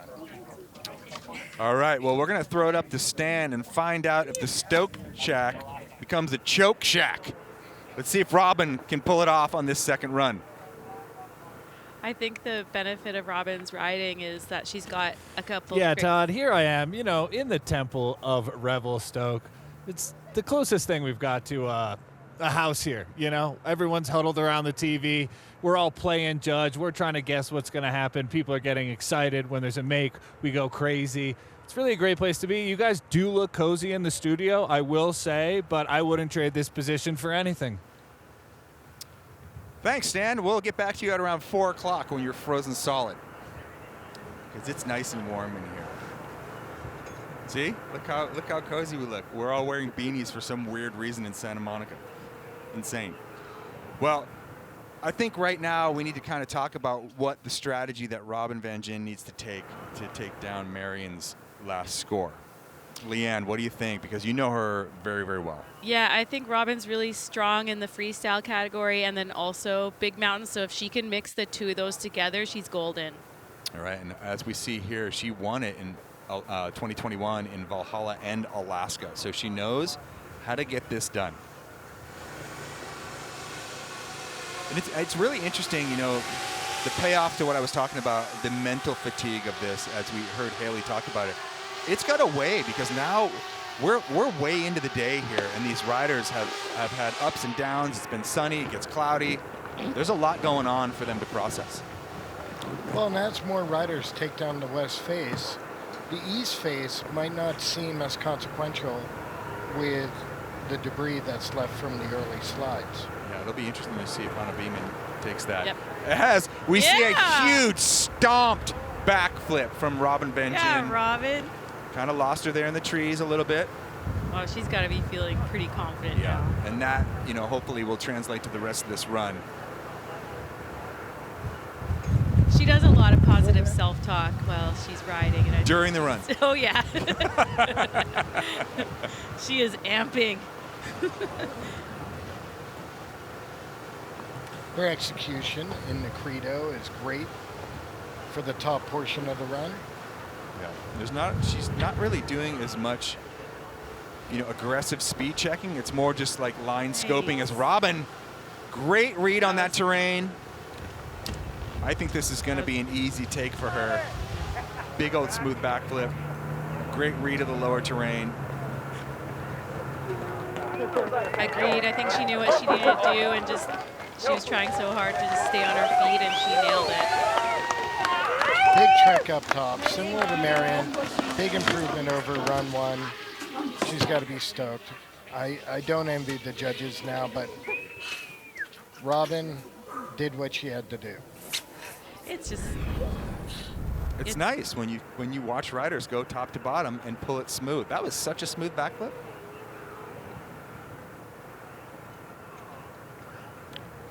And we saw a couple other riders coming in hot to that secondary ramp. And unlike Mary Rand and a few others, Robin didn't peel off. Right. And she actually, there wasn't like any aggressive speed checks in there. She kept her momentum up. And I think that's half of it too, is like the overall impression. The judges don't want to see you stopping on top of stuff. I'm so impressed with the girls riding right now. I think it's a shame that half of them get cut for the final, but it's the way the cookie crumbles. That is the way the cookie crumbles. It's Thunderdome. Nice line. 2 enter, 1 leaves.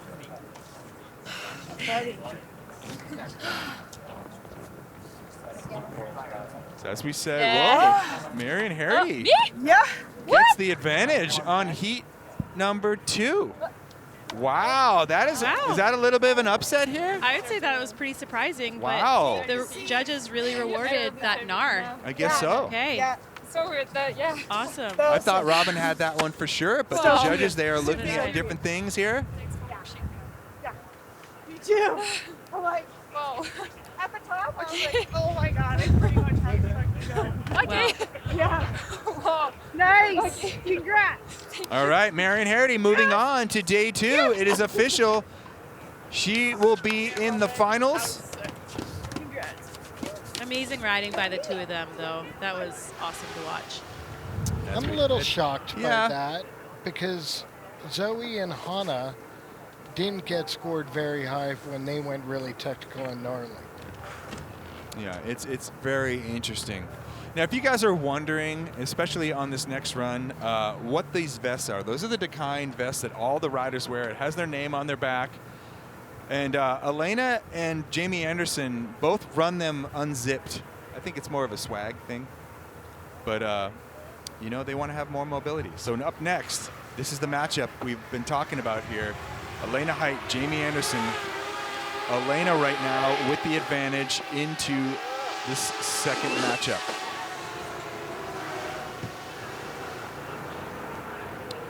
Elena coming from half-pipe background, transitioned into backcountry riding.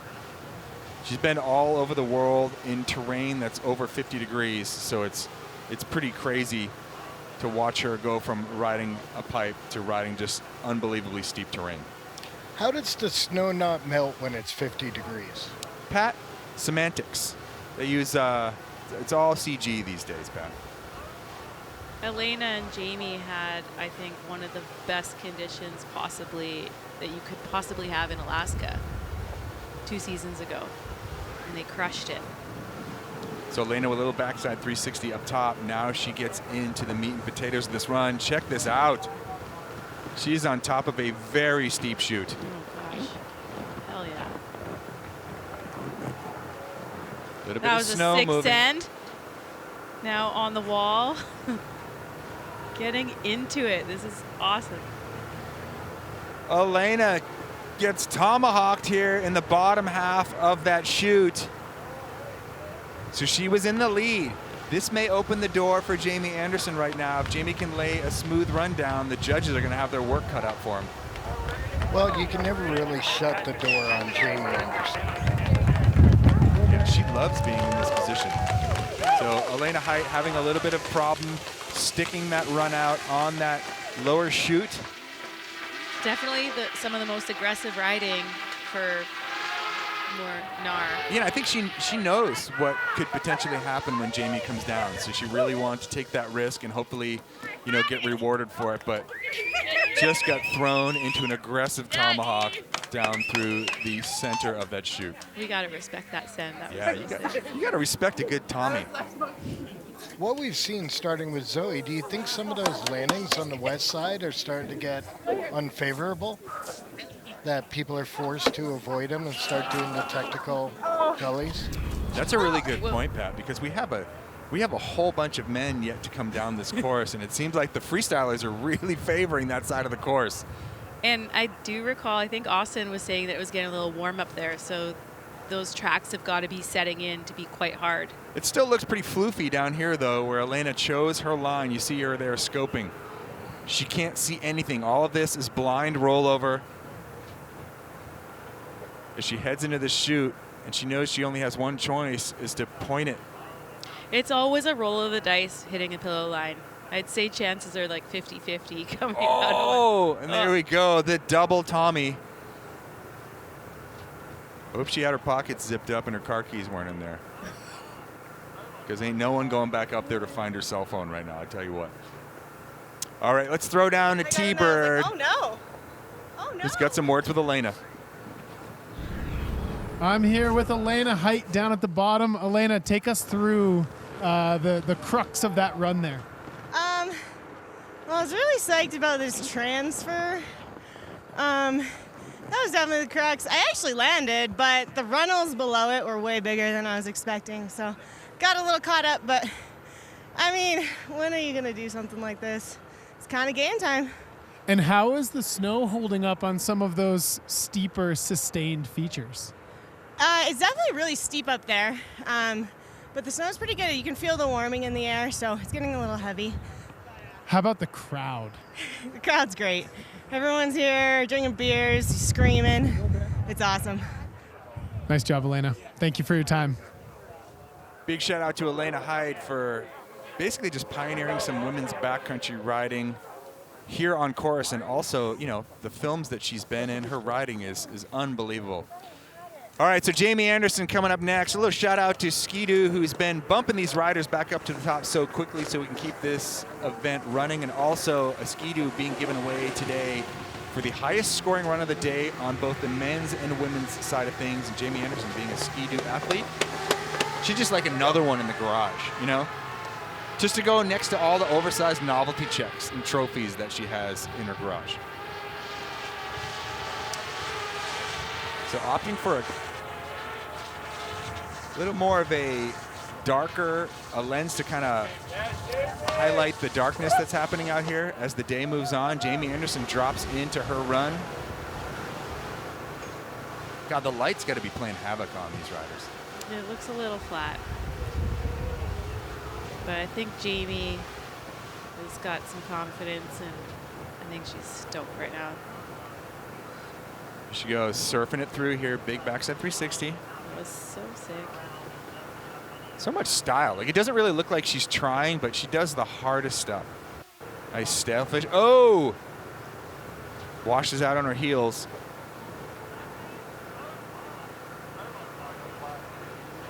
Pat, looks like she's kind of trying to get into some fresher snow down here towards the bottom. Yeah, it does seem like she's wayfinding a little bit. Looks like it's working out. Powered through the runoff of another jump.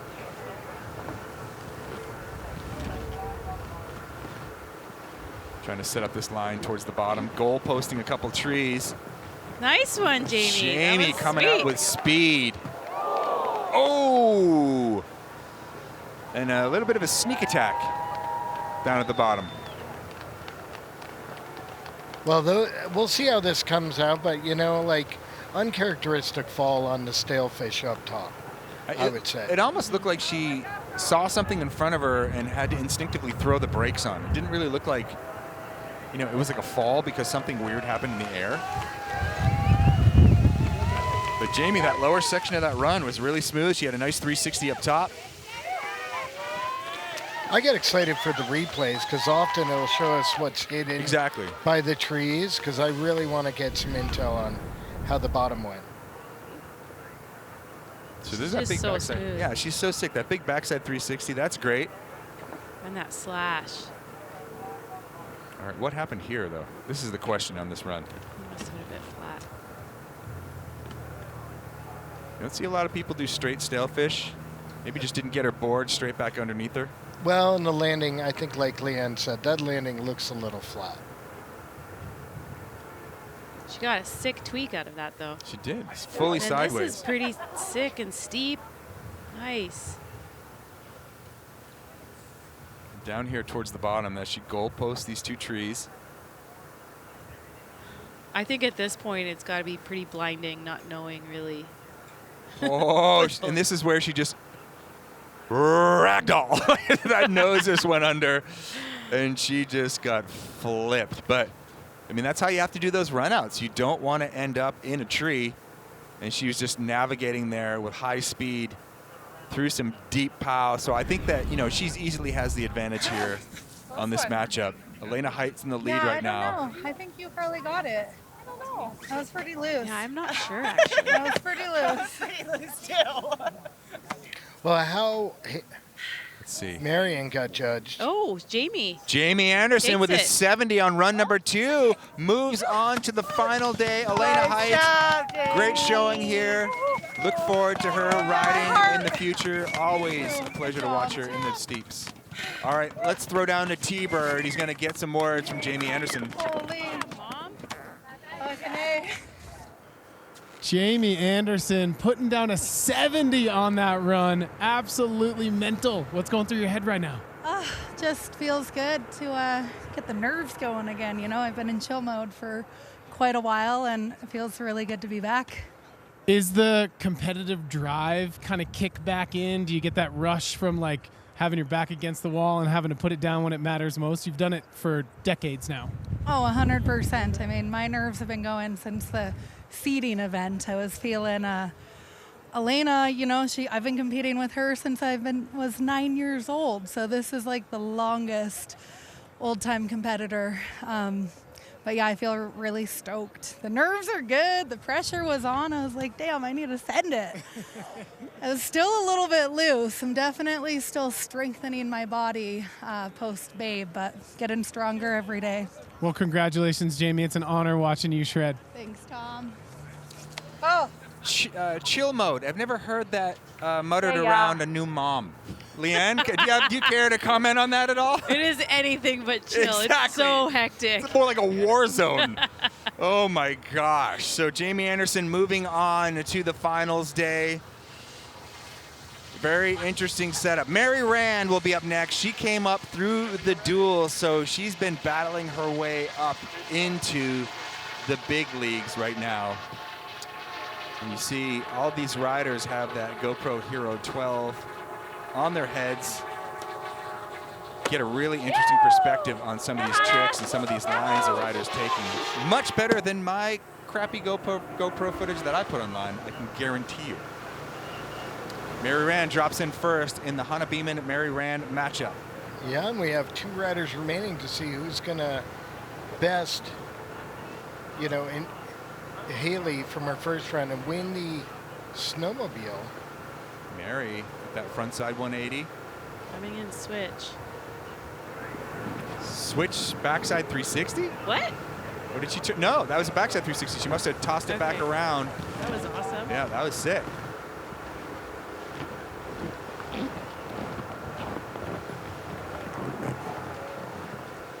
Nice, Mary. She's riding so strong. Yeah, she's been riding at Baker a lot, and you can tell. This is the kind of snow like Baker at like 10 o'clock in the morning after all the lines have been taken on some of the steep features. Yeah, she's just powering through the landings that are kind of cooked. That was really sick. Mary, that was amazing. And also the sun is coming out. Yep. Very nice read on terrain. Mary Rand coming out of Rhode Island. Big surfer in the summer times. Coming out here and surfing her way down this course in Montana Bowl at Revelstoke. Oh, I'm so stoked for her. That was, she just did her best right there. Well, she definitely didn't, you know, she made it even harder for Hannah, I'd say.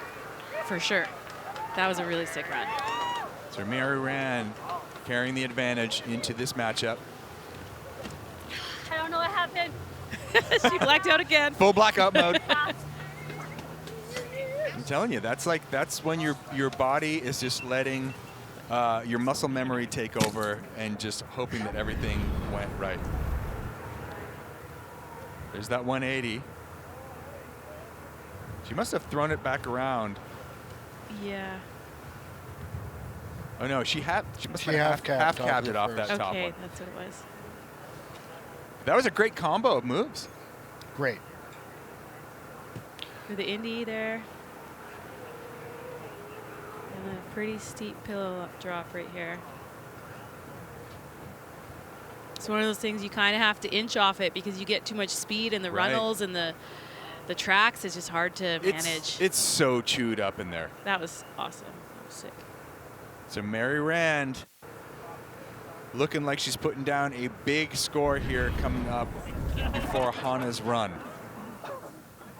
So begs the question, where's Hannah going to go? Is she going to go back into that steeper terrain? I think I should risk the backing again. I think if she wants to be competitive, she's got to go back to the other zone and get as freestyle as possible. So Hannah's got to be thinking right now, I need to nail this run.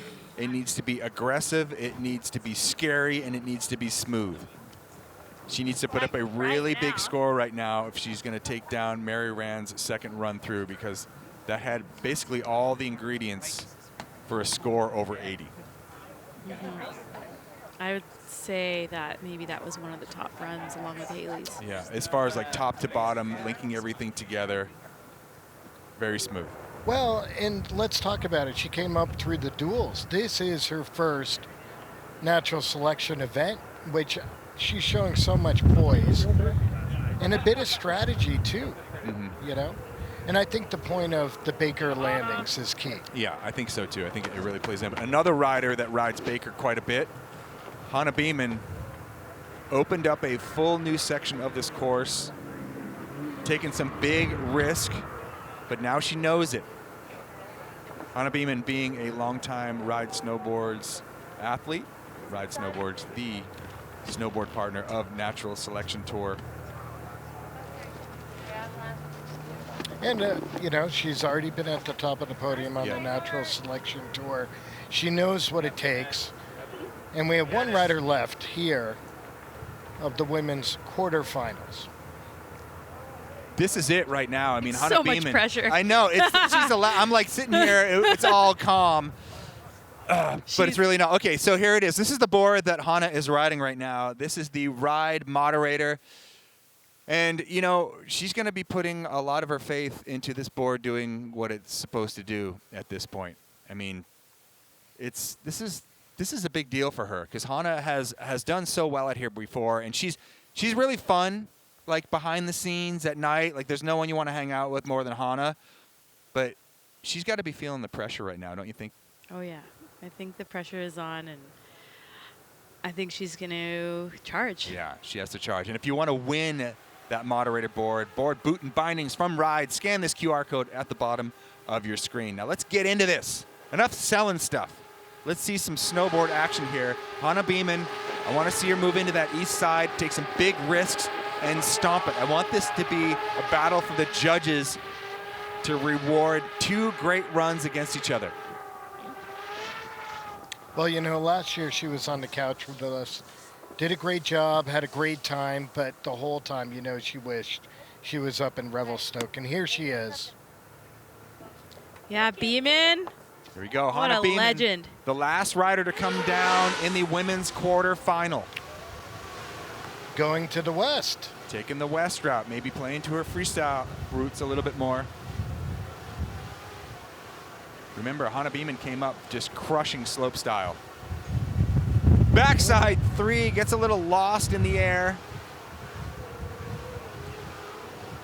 Maybe there's another kicker. That has Yeah, there's a whole bunch of them, Leanne. They've taken great lengths to put a bunch of kickers in a row here. Thanks, Craven. Nice little method there. Well, the challenge there is if you don't get down to 360 up top, are you thinking you got to go for a 5 or 7 or something else down below? Or just tackle some big natural terrain. It's just hard to do some of those tricks down below because it's so steep. Not as much pop. And also, too, on the run-in, it's like 3 feet deep. Here we go, Hannah moving into the bottom section of the course. Yeah, she's getting the pow. All right, so Hannah getting some bonus pow turns. If I have to put on my judge's hat, I don't think it's going to be enough to take down Mary Rand's last run. Nope, that was so impressive, Mary. Like, the riding has been incredible. It's been nice to see her step up and kill it. So Hannah Beaman, the last woman rider to come down here, the Yeti Natural Selection Tour for the women. Moving on to the next event that goes on, the finals in Selkirk Tangiers. It's all but official at this point. I think Mary Rand will take this one fairly easily. But Hannah Beaman, what a legend. Well, Leanne, do you think Mary's second run is going to score higher than Haley's first? Yeah, that's interesting. I think it's going to be really close, and I would say, yeah, maybe. I think. Yeah, the combination of tricks up top, right? Yeah, and I think Mary's line at the bottom of the run was very strong, which might put her over the edge of beating Haley. Well, what's interesting is there were 15 runs in between. Yeah. Because Haley was the first rider to drop, first rider to get scored, got a 75.5, which is the highest run of the women's field, highest score. Yep. And seeing Jamie's run come in at a 70, you got to guess they started being a bit more conservative. I don't know. I have a feeling that Mary's run's going to be an 80. Maybe just. It was pretty perfect. All right, let's see. Not my best day, but whatever.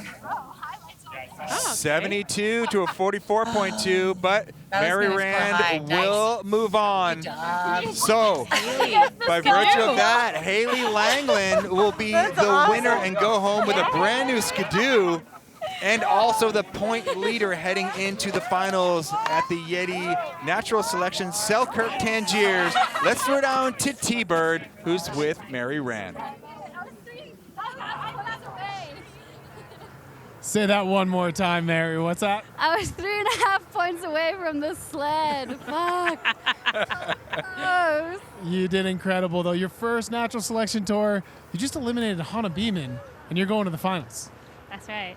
What's going through your head right now? Just another day. Yeah, no, I'm stoked. It was super fun.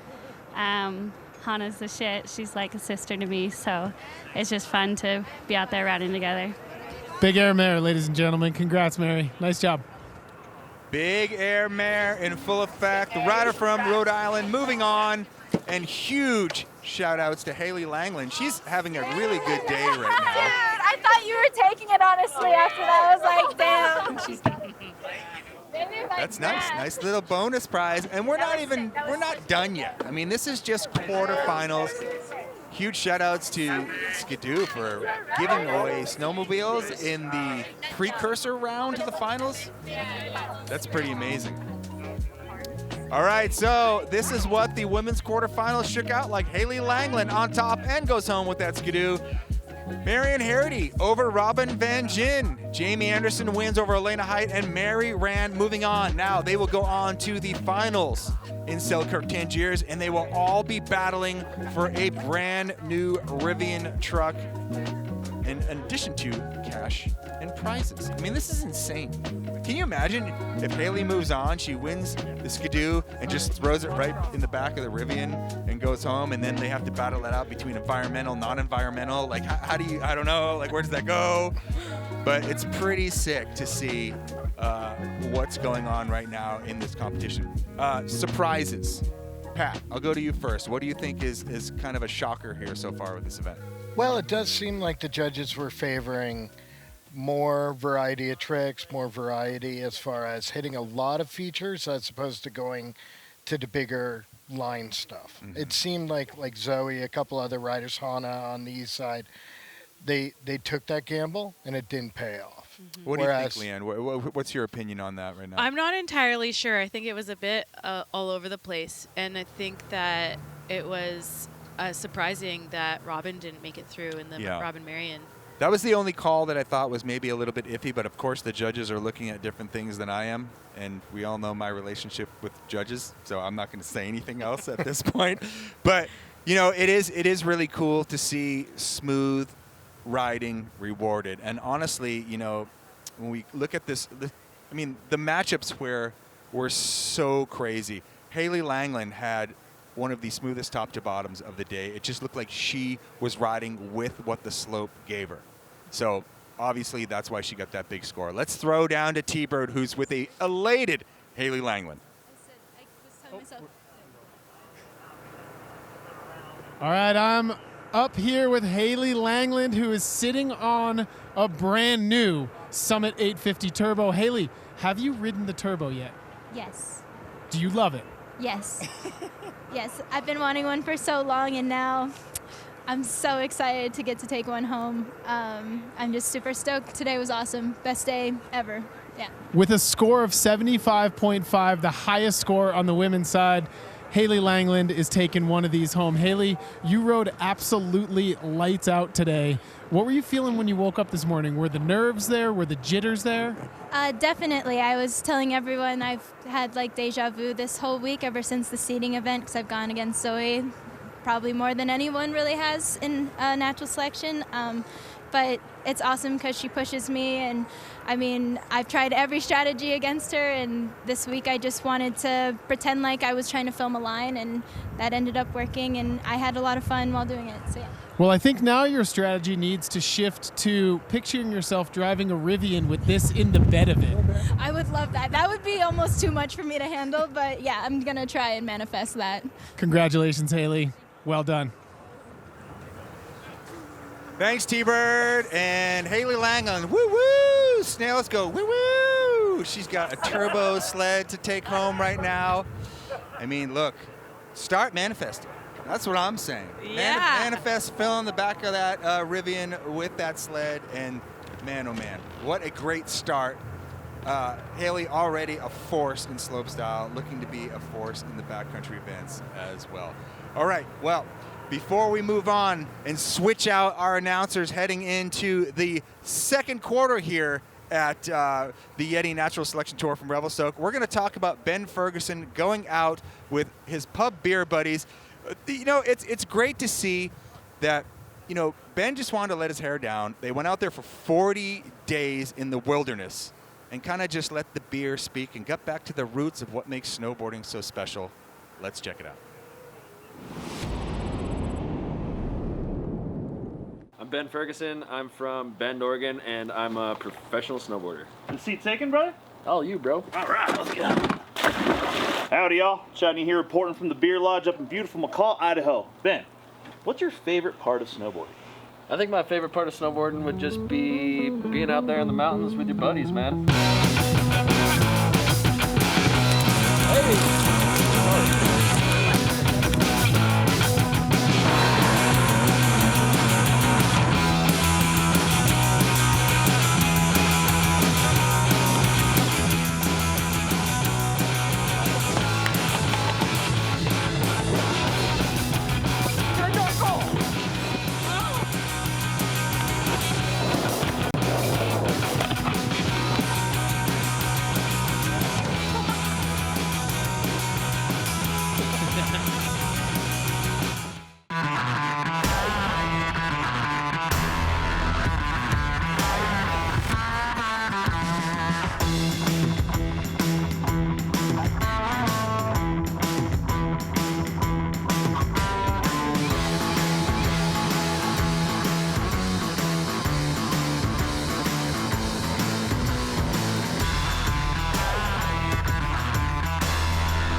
Explore the backcountry like never before.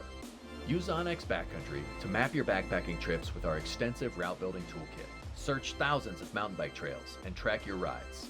Discover backcountry ski zones with integrated guidebooks, avalanche assessment tools, and up-to-date weather reports. And find the crag with ease in 3D to access climbing routes. Whether you're a seasoned explorer or heading out for the first time, Onyx Backcountry empowers you to adventure with confidence.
In your life does a totally new sport emerge where you get to make meaningful contribution through having fun.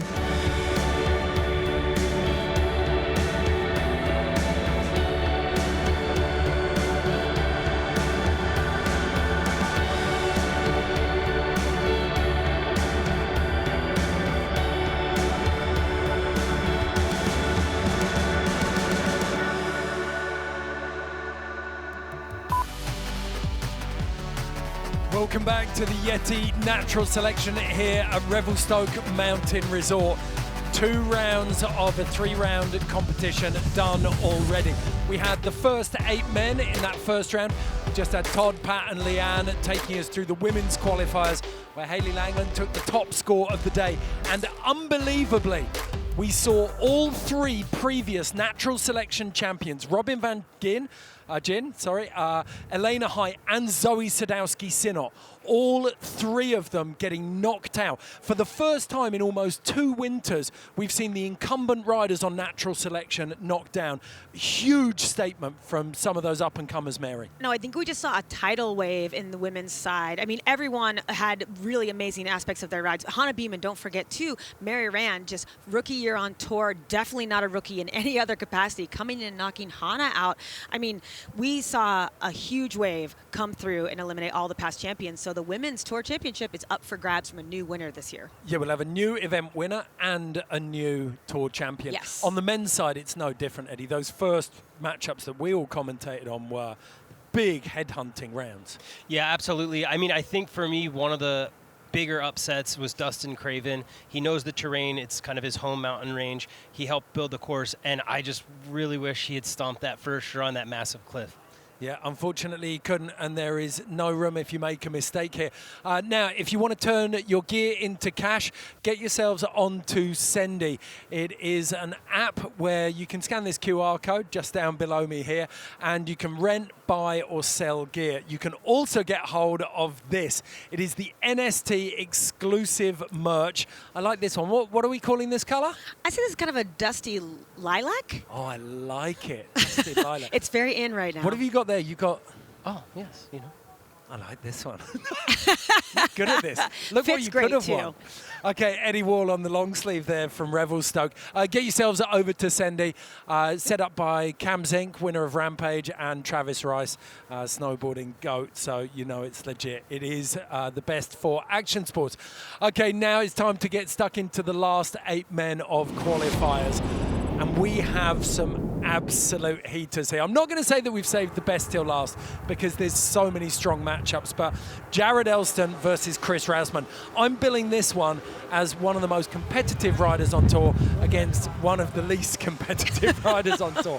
Rasman, such an incredible rider, but seems to struggle to put it together when he pulls on the vest.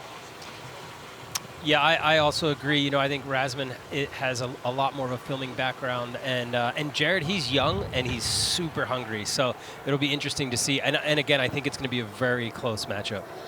And then we go to Mikkel and Nils. I mean, this is like a gnarly matchup. Torgeir and Kevin Backstrom. That's going to be Sweetin and Norway. And then the finals, Red and Travis. I mean, this is going to be a barn burner. Okay, Gerard, Octerix Dragon and Nitro versus the Libtech Spy and Rip Curl of Rasman. Some brand battles going on here. Okay, run number 1 of 2. Highest score will go through to the finals. Highest score of the day in the men's will take home that skidoo. Gerard Elston hops in. All right, Gerard making his way down. If you follow Gerard on Instagram, you will see some of the most mind-blowing, mind-melting snowboarding ever.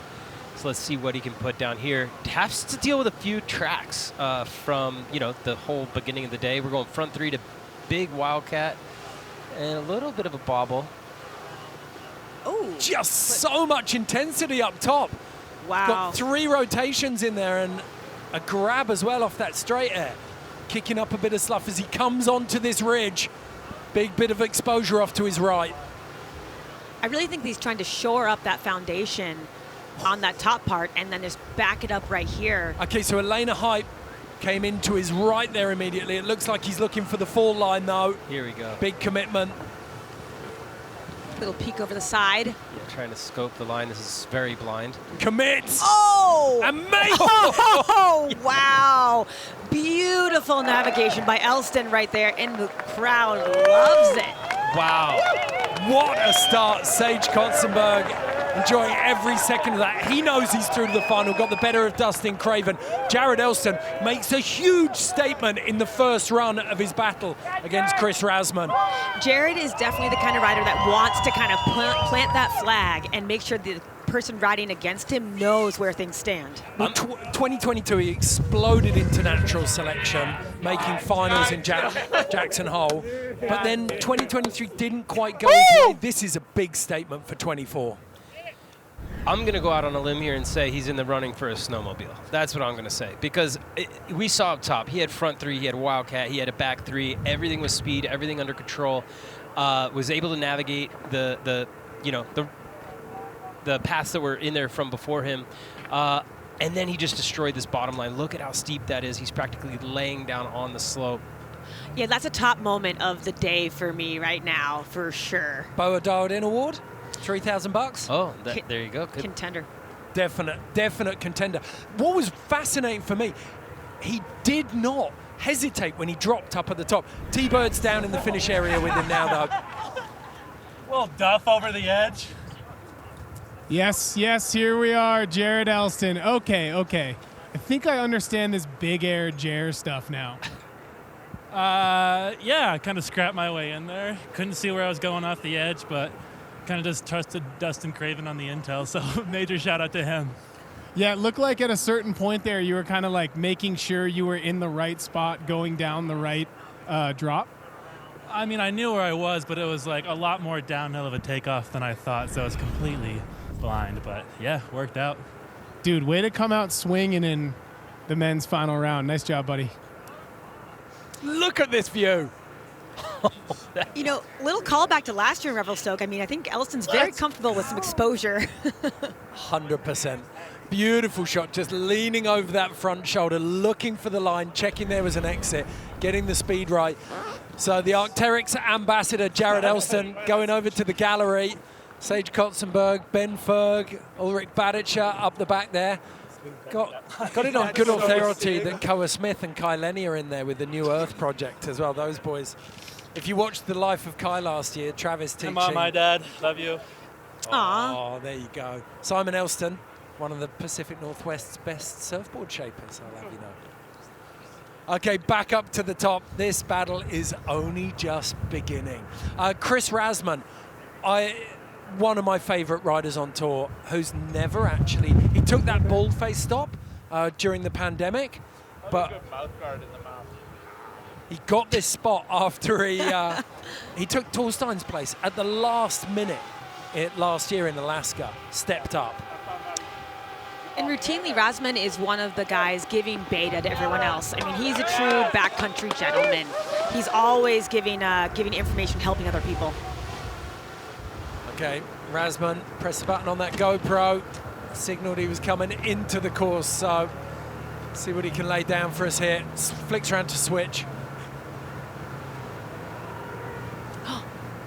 Oh, didn't get the purchase he wanted.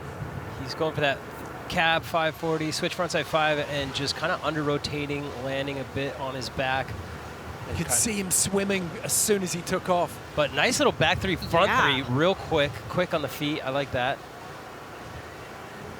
He's getting into that exposure now. You see he's kind of staying out of the white room, staying ahead of some of that snow. Looks like he's kind of making his way down to this lower cliff to a back 7. Oh, he holds on to it. And that'll be classed like a little bit tail heavy, hand down, but I think the judges are going to give that to him. And we haven't seen any tricks down in that bottom section of the face. Yeah, and a back 7 off of what kind of appears to be a downhill takeoff. Very difficult trick. Rasman actually talked about that. He said Dustin came in and built all of these 40 platforms, but a lot of them, with the amount of snow that Revelstoke gets, they're downhill powder takeoffs. Yeah. Which is the opposite of what you want for a big, high rotation trick. So here's that quick back 3 to front 3. I'm trying to work out whether it's slow motion or not. That's just time slowing down in the flow state. We're in the Rasman zone. Yeah. So he did get the back 7 around. It was hard for me to see in the actual run. It kind of laid back a little bit onto his back arm, but kind of kept the speed out of it. So we'll have to see what the judges think. I'm gonna say Jared takes this one, but again, who knows? Judges are looking at this all different. Well, it's interesting. This is the first time we've got kind of apples for apples, big trick versus big feature in the bottom half of the face. Rasman has got that instability up top with the cab 5, but this part's almost as awkward as the seating event. Way worse. I don't know what to do with my hands. Hey, what are you going to do about it? Boys waiting nervously. Connor Manning, the head judge, he'll be marshalling. Jody Washenak, Chad Otterstrom, and Guillaume Morissette. Actually, if you go on Connor Manning's LinkedIn, it says snowboard judge since 2006. Did you follow him? He's been doing it for a long time. He's a real one for sure. Let's have another look at that back 7. Unbelievable getting that much purchase off such a flat takeoff. Yeah. Again, leaning back pretty heavily. We'll have to see how the judges dock that. The one thing I will say about Jared's line is that he did stop at the top for a little while and kind of eye out his line, which I know the judges will dock you for as well. 80 points for Jared Elston. Tiny dock on that. Chris Rasman, the 64.5. Okay, now I got to come for Nightmare. Okay, so that is run 1. That's a 6 score. The 5th of our 8 men's qualifiers. So another 3 still to drop on first runs, and then we'll loop back round and everyone will get their second runs. So getting ready to step in now to what Mary has called her favorite matchup of this last pack of head-to-heads. Mikkel Bang going up against Niels Mindnich. Which way do you see this one going, Mary? Oh, it stresses me out. I don't know. Both of these riders are so incredible. Mikkel obviously has some of the finest backcountry style, I think, of anyone on a snowboard. Nils, I think, he has performed arguably the best of anyone to be eliminated the 2 times that he's been here in natural selection. As against Pat Moore, his first year, he was the 2nd highest scorer of the day. Last year, he and Ben had arguably the most competitive duels. Okay, just over your left shoulder, we've got some intel waiting to come in from the one and only Stan Levier. What you got for us, Stan?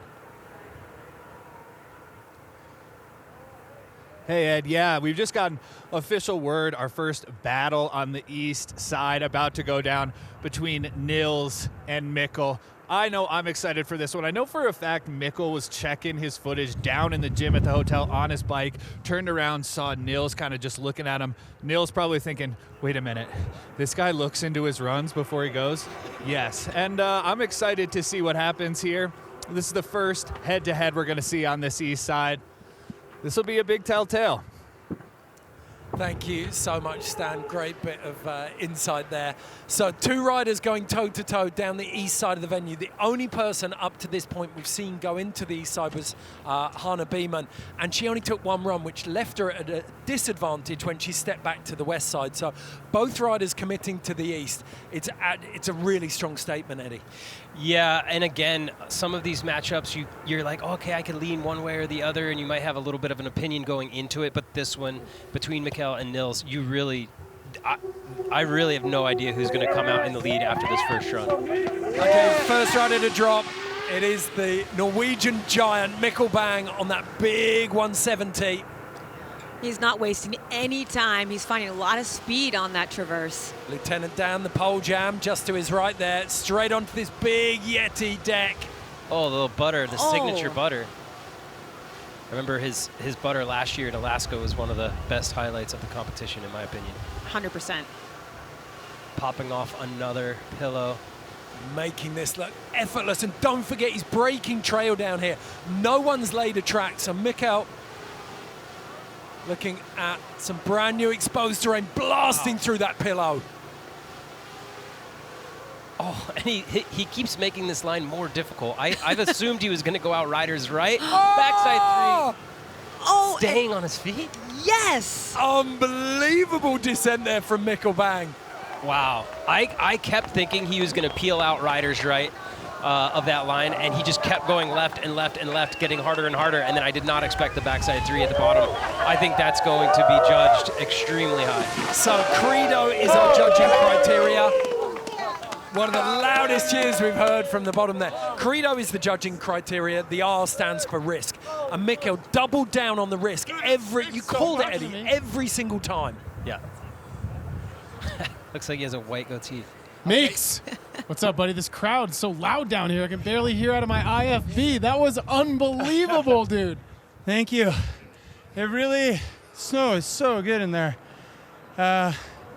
Everything kind of shrunk going into it, but I went where I wanted and pretty stoked. So, yeah, the Battle of the Big East. I mean, Nils is from Vermont. You're from Norway. That's even farther east than Vermont.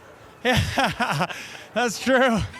But we're the northwest of Scandinavia, Europe, so we're the Northwest dogs. Congrats, Meeks. What a run, buddy. Thank you. Let's take another look at this. Top to bottom, Mikkel Bang on point. Absolutely lacing this run. I think what's so exciting about watching Mikkel ride this is that it looks like he's ridden it before, and I mean that as a compliment. Like, he just rides with such authority through terrain that he hasn't navigated previously, that I think that is going to elicit a very high score from the judges. And what's interesting, I came into this thinking that you watch Alaska from last year, you watch all of the Alaskas, Mikkel loves, look at that, saving the best till last. Mikkel loves those big open faces, a lot of room to work. He's shied away from a couple of the more treed venues, but he's absolutely put the beat down on this one. Yeah, and for those watching who don't know, Mikkel has been a pro snowboarder since I think he was like 9 years old, so that's fairly obvious when you watch a run like that. Since when he was small. which was ages ago. He grows like a tree. Yeah, when I met him, I think he was like 3 feet tall. Hectic in those pillows.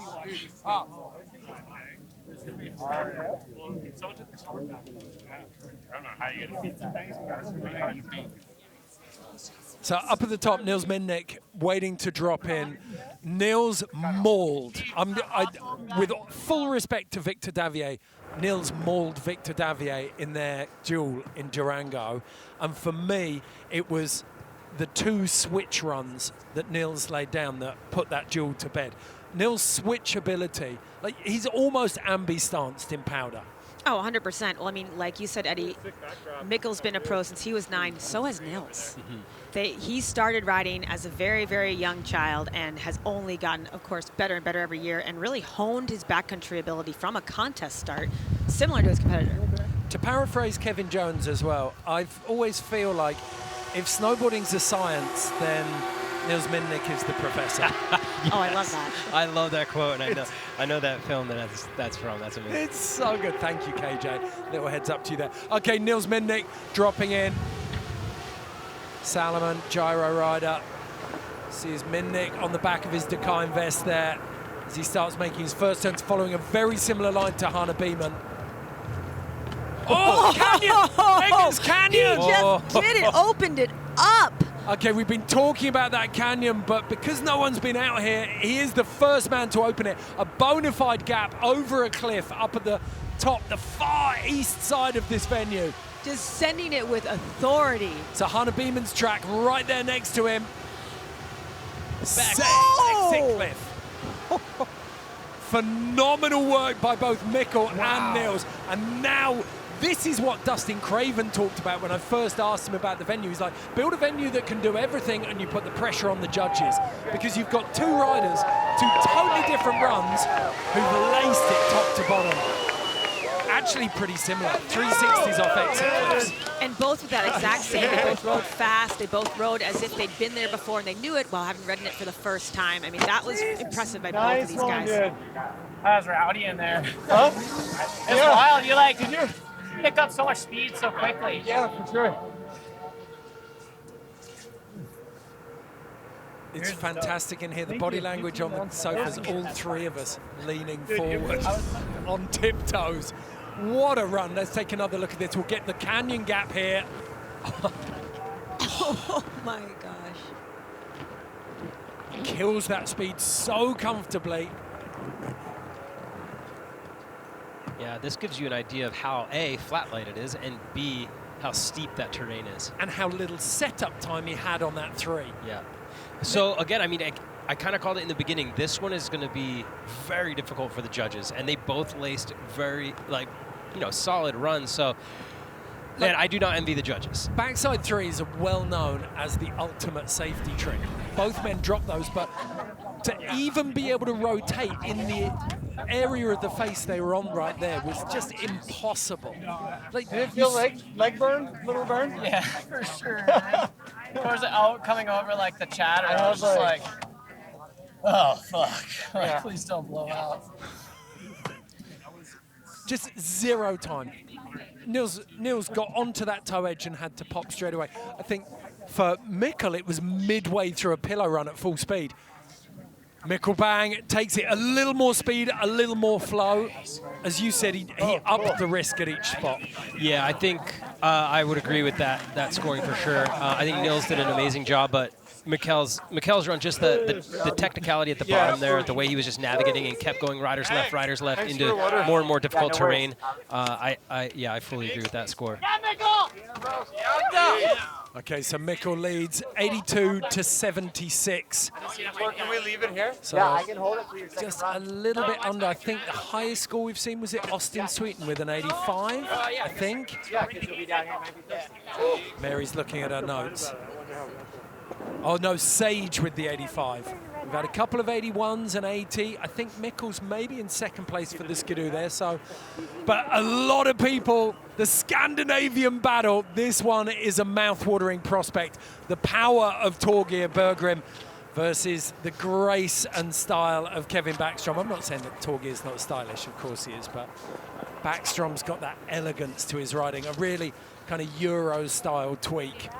And it's our only dual versus dual matchup of our 2 competitors who emerged from that round. Ooh, okay.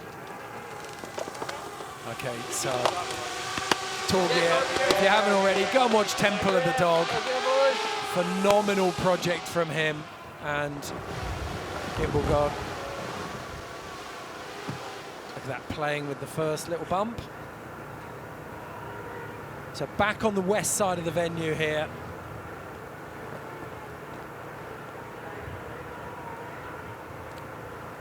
Oh, a little backflip with a kind of like a method tweak in the middle of it. Laid it right out, didn't he? And you have to understand now, right now he's getting good light, which is good, but you see all these other tracks that are in the run add quite a bit more difficulty. They add more variability to the snow, and we heard the temps are warming up, so that's going to affect the snow. Yeah, a bit of hot power for these last few runs. Controlling his speed well on top of some exposure now.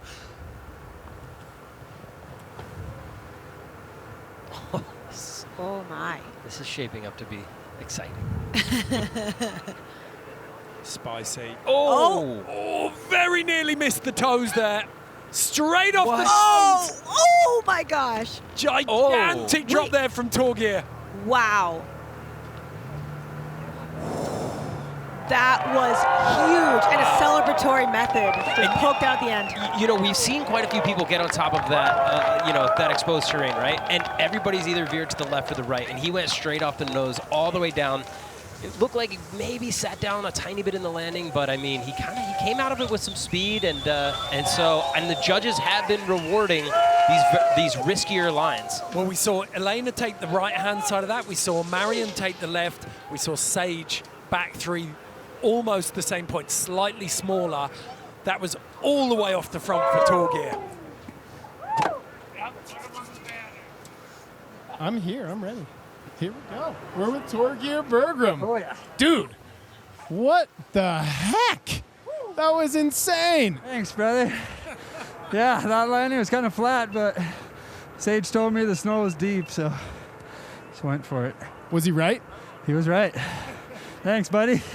That was absolutely epic, man. And your first natural selection here in Revelstoke on this course to step to terrain like that, man, that's commendable, unbelievable. Thank you so much. Yeah, I'm stoked. Been kind of tricky to navigate this throughout the day with all the tracks and everything, but the course is running sweet, and yeah, I'm stoked to be here. Congrats, buddy. Well done. Excited to see that score. Okay, Torgeir's got a long wait now, though, because following him in will be Kevin Backstrom. There's that beautiful backflip method up top. Wow, this was an awesome run. The power with which Torgeir rides, I love it. I love the fact that he got those 2 hits and then he gets this full redirect here. It's full purpose. He knows exactly where he's going. He's not getting sucked into the fall line to the left. He goes and... This is nerve-wracking, though. Okay. Nearly over-egged that. Yeah, you know it's steep when your chest is on the ground. Oh my God. That's huge. So big. That was Send of the day so far? Yeah, I think that's definitely a contender. Wow. Okay. And again, I mean, he had a lot of compression in the landing, but it wasn't like he just landed on his back or anything. Oh. Like that was about as solid as you can get with that flat of a landing. Yeah, he went full. But that angle really put it into perspective of how big of a drop that was. Yeah, it was titanium femurs, wasn't it? Yeah. In the Scandinavian battle, that's a statement right there. Okay, Torgeir looking back up to the top now, where he knows Kevin Backstrom will be waiting for him. We talked about it at the top. It's Torgeir's power. We're about to see that grace, that elegance, those big tweaks that you know from all of those Beyond Medal movies with Kevin Backstrom. Yeah, Backstrom's kind of a rider in the vein of like more like a Blake Paul or an Austin Sweetin kind of moves with that grace. Just follows the terrain. He's not going to barge it quite as hard. Yeah, and Arthur Longo. He's got phenomenal pop though. He's got so much power. You see him spring heel out of kickers. Yeah, it's almost that mixture of power and finesse. And again, Kevin Backstrom, one of the best styles in the sport. Makes everything look very easy. That's one of his skills, which can sometimes be, almost negative when it comes to judging because everything just looks so easy. In the duels, he had that epic double backy. Yes. with almost rotated a little off axis. Here we go. Backflip tail grab. Oh yeah, going big, keeping his speed. Beautiful flow.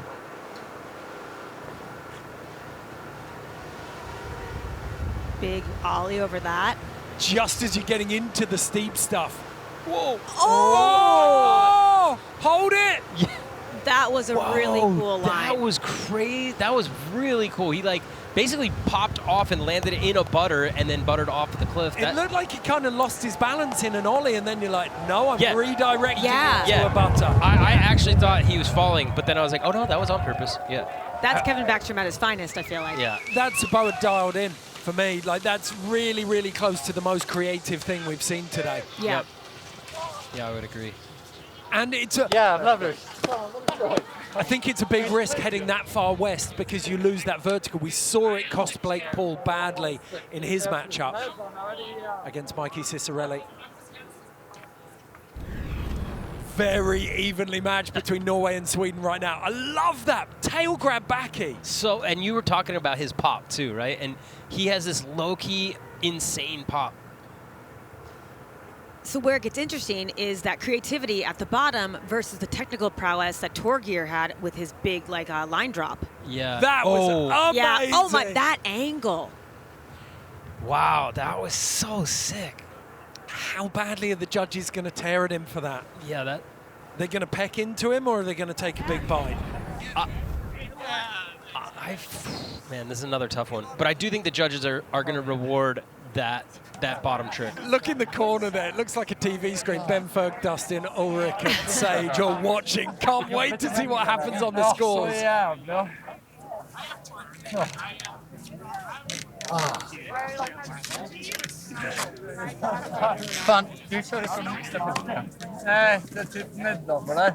So if you didn't know, Norwegian and Sweden are similar enough that they can understand each other. It's like French and French-Canadian. Okay. Patiently waiting for this one. That fatty to flatty was pretty wild. Thanks, buddy. Like that. I was inspired by yours. That's the flattest flatty on the whole hill. Yeah. Well, I saw Sage said the snow was deep in there. Yeah.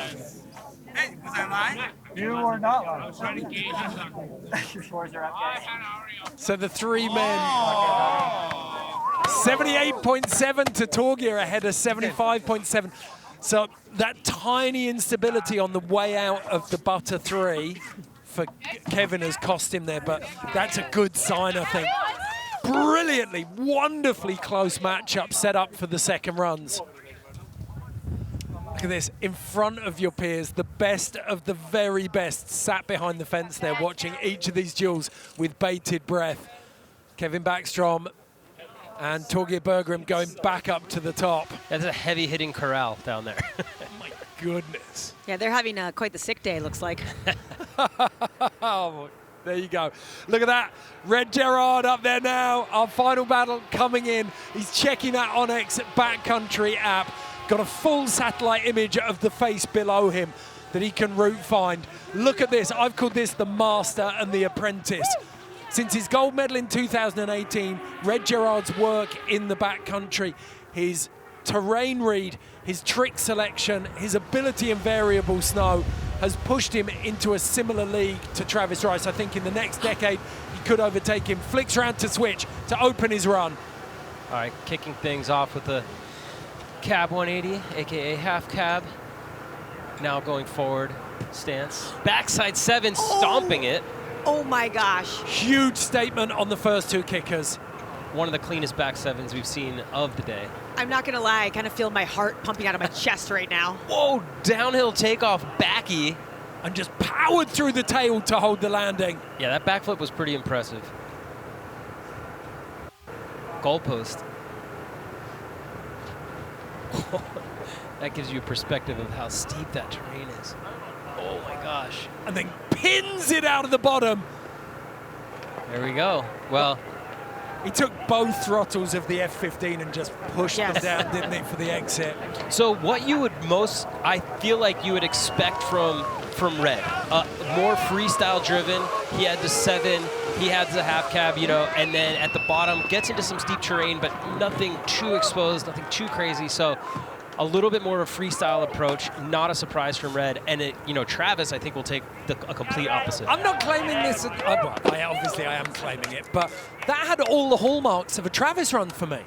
The half cab, the back 7, the backflip. Yeah, that's a good point. Well, I think right here, like Red's years in the traditional competition circuit, he has strategy dialed. He knows what to do, and he knows his opponent. He's seen Travis ride enough. They rode in the Quicksilver movie at the same time. Like, he knows what he's doing. Do you think this is his 85% then? Yes. Just to put pressure on Trav? This is him laying the foundation. I mean, 100%. This back 7, again, that's maybe a Sendy moment. So smooth. So best landing we've seen out of a 7. Perfect turn out of it too. Yeah, he's not skidding to drop his speed. He's actually getting the edge engaged. He says as he lays back into that one. Sorry. No, I think this is a fantastic run by Red. I think it was fast. He put down a couple tricks. He navigated this goalpost, but I think he has more to give because he knows who his opponent is. Tiny bit of hesitation there. Let's throw down to T-Bird, who's in the finish corral with Red. Red Gerard, my man, you just put it down. That had freestyle elements. It had big mountain elements. That was a heck of a run, buddy. Yeah, no, I was super excited. You know, it's been a long day for sure. A lot of waiting around, a lot of watching the boys rip it up. So I was just hyped to make it down with the clean run. You know, it's pretty choppy in there. There's still some fresh for sure, but more than anything, just happy to make it down with a clean run. Did you notice when you were up top that right as you dropped in, the light got really, really good? I actually did a little bit. I noticed on Tour Gear and KBs, the face started shining a little bit, and I was like, ooh, that's nice. You do have Travis Rice up in that start gate right now. What's going through your head? Yeah, it's about the worst guy you could have drop after you, so we'll just cross our fingers. I don't know what we do. Let's go, buddy. Good job. Well done. Okay, from T-Bird at the bottom of the course, we're going to go up to Stan at the top of the course, who's got some intel on T-Rice's strategy. Yeah, that's right, Ed. Yesterday, when they were doing the name drawing, Travis basically said, you know what, I'm going to take this last spot after a little concern there would be too much tracks. Basically what he said was, if there isn't a good run in there for me, then we didn't do our job. Last year we saw in the Selkirk region, Travis had one of the gnarliest lines. We'll see if he can do his job here today, but Red definitely giving him a run for his money on run 1 there. Fantastic setup there from Stan, and we can take a look back now, a little recap of that earth-shattering run that Travis laid down in Revelstoke last year.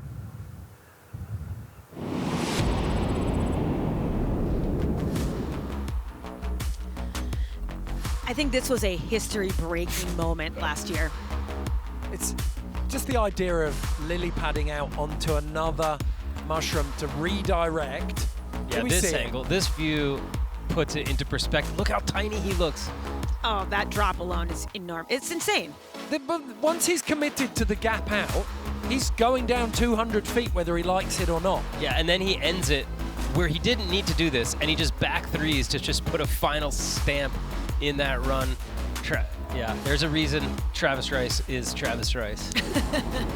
It is truly phenomenal, isn't it? I think it's really easy to forget just how good he is. I have this innate sense within me that his talent is so great, we need to enjoy it. All talent is fleeting, even more so in action sports. So you need to kind of soak up every moment you get to see him riding. Well, I think between this and then Velvet Castles, I think he's given us a lot to soak right now, which is great. Yeah, we can marinate in it for a few years, yeah. What do you think he's going to do here, though, Eddie, against Red? So right now, we don't know if he's dropping on the west side or the east side. You know, I'm predicting he's going to go where nobody else has gone. Travis is known for that. He's known to take the risk. He's known to get himself into some situations that look very sketchy and are very sketchy, but then he somehow makes his way out of it. So I'm very curious to see where he drops and what line he takes. I think also he's not one ever to underestimate an opponent, and he knows what Red is capable of. I mean, Red is definitely one of the most impressive rising stars in the backcountry right now, so I think Travis knows that he has to really perform in order to kind of lock it up if he has the possibility to do so. The one thing I do think Red has done with that first run is back Travis into a corner, and if there's one thing you don't want to do with Travis is make him angry. It's like the Incredible Hulk. I think you could say the same thing about Red, though. Yeah, we're getting there. They've definitely, in terms of their resilience to pressure, they're in the same basket now. Like, Red's been there. He's done 2 Olympic slopestyle finals. He's X Games slope champion, and he's just transitioned, just as we said about McMorris earlier, he's transitioned effortlessly into the backcountry. So we can see on the screen behind us now, Travis is in the portal, which means he's on the east side of the venue. And that means we're about to have mayhem unfold. We've seen Nils Mindnich, Hannah Beaman and Mikkel bang in there so far. Mikkel cracking out a huge score from this side of the venue. Let's see if Travis can repeat it. I'm so stoked he's taking the east side. So at the moment, following Mikkel's track, out onto that big diving board you can see just down to his right.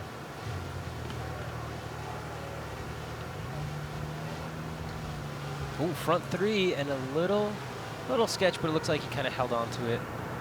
Again, Travis, one of the best at navigating, being outside of the white room and any slough movement. Making this look, it's so steep, he's making it look deceptively easy. Barreling through those pillows. Gosh. Oh my gosh. Whoa. How did he get through that? Wow. Literally bonked that huge nose stuck out in the middle of that drop. So he just made that look very casual when it very much was not. We need to see some other angles of that. We actually, I feel like we lost a bit of that action through the cloud burst off that tap. Yeah, I think some of the other angles are going to make that look absolutely mind-melting. And again, you know, we wanted to see Travis choose a line that nobody else had taken, and yeah, he did it. Well, there was the one instability up top, the front 3 slightly over-rotated, he covered it, but then he went straight into the back 3 after that. Right. And it was when you look at the gradient on that, it's one of the steepest sections of the face. Yeah, the angle we were looking at was a bit, you know, hid that a little bit. I can't find my words. Yeah, and I'm just going to say this too. Anybody watching this, you know, you see this and it kind of looks, A, these guys make it look very easy, the guys and girls. B, it looks soft and fun and a lot of snow coming around, but like I can guarantee you 99% of people who, if they got on top of that, they would unstrap their board and figure out a way to hike out and away from all of that terrain. And meanwhile, you know, Travis is just having fun with it and doing tricks. Well, there's some interesting statistics that we can start getting into. Travis is defending Natural Selection Tour champion, but he's won the last 3 events. He won Alaska 2022, going toe-to-toe with Torstein in some of the greatest competitive snowboarding we've ever seen. And then he took out Revelstoke with that run that we've just seen. And then he took out Alaska last year in that final against Mikkel. I mean, he is so mercurial in his talent. Mm-hmm. It's not just his physical ability on the snow. We saw it, his mental ability to get in the zone. Well, I think a good example is last year at Revelstoke, he had that fall where he was dangerously close to the exposure, came down, was spitting up blood, and then went back and had that run that we watched earlier. I mean, that is such a mental fortitude showing, and that's unlike the majority of other humans. Okay, we've got some of the replays now. There's that front 3 off the top. So laying back on that landing a bit. Gets up pretty quickly. Yes, this is what we wanted to see. Step out, gap onto that. I mean, there's barely ground for him to touch there until the end. Yeah, that was crazy. I'm glad we got to see it from that angle because that really puts it into perspective how gnarly that was. He essentially taps 2 large pillows while dropping, you know, a massive cliff. Because I think he wanted a little more purchase of the first pillow to make the transition. Yeah. Twice there, any mortal would have just gone over the handlebars and driven themselves headfirst into the snow. It could have been catastrophic, but of course it's Travis and he makes it down. Okay, scores coming in on the left-hand side of the screen. Travis Rice, 81.7. Red Gerard, 76.2. So 4.5 points difference, 5.5 points difference between them. Yeah. I'd expect to see Red a tiny bit further up, but I think that last feature that we've just seen in the background there, really working hard for Travis. Yeah. Take a breath. That is first runs of the 5th to 8th matchups in this, the qualifying day of Yeti Natural Selection here at Revelstoke Mountain Resort. Jared Elston leading out over Chris Rasman. We've got Mikkel in a strong position against Niels Mindnich. Torgeir Bergrim leading Kevin Backstrom. Travis leading Red. They're all so close, though. There's no way you can call any of these. I agree. I think this lineup in particular is so challenging to even pick a winner knowing who has won the first round. And I think a lot of these guys, too, they function so well under pressure that if they are in the back seat, that's just going to drive them further toward trying to up their opponent. What's interesting as well, it's just dawned on me, there's so many points up for grabs if you go into the east side of the venue now, because you are on fresh ground. If you're in the west side, you are following tracks and you're on hard landings. Yeah, and also the east side, again, the judges are always, as soon as you start locking into someone else's like their pathway and you're following someone else's run, I think immediately the judges are docking you. But as soon as you break away and you're kind of getting into, unnavigated territory, the judges are starting to really pay attention and amp up your score, because it's so easy to get lost out there. Okay, we've already given away one skidoo today to Hayley Langland for the highest score in the women's. Do you think we're going to see a bigger score in the second runs here of these men that could beat Sage Kotsenburg on the 85? Anything's possible with these riders. Yep. I know it's a cop-out, but it's true. Yeah, it is. It is. They're definitely dealing with slightly warmer snow. Yeah, and you know what? As the snow gets a little bit warmer, there's some upsides and downsides. The upside is that you don't get as much as that crazy white room happening, right? So you can kind of avoid getting blinded. But with it kind of getting a little bit more wet, your speed is harder to check. And so as soon as you start going straight, or you just adjust to get into something, your speed is so fast. So it's pretty wild how just the snow consistency changing from the morning to the evening can change so much in a rider's run.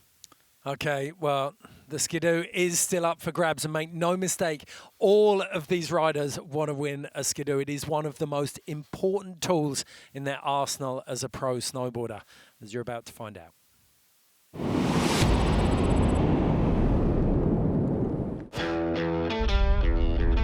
The skidoos are just excellent workhorses. We are able to move personnel and gear into locations that are otherwise inaccessible. Not only are they an incredible tool, they're also just plain fun. There's a lot of ways to access the backcountry, but when it comes to production, you need something that can get you there fast and with ease. The unbridled power and performance, they say is almost more fun on the way up than the board is on the way down. These sleds are paramount to the success of these events all the way through, from the first time we put boots and or sleds on the ground through event completion and loadout. We couldn't pull off Natural Selection Tour without the support of Skidoo, hands down.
Camera speeding, we're 100. Here we go. There's something special about winter. Every year I get the same feeling. Winter is coming and it's one of the best feelings.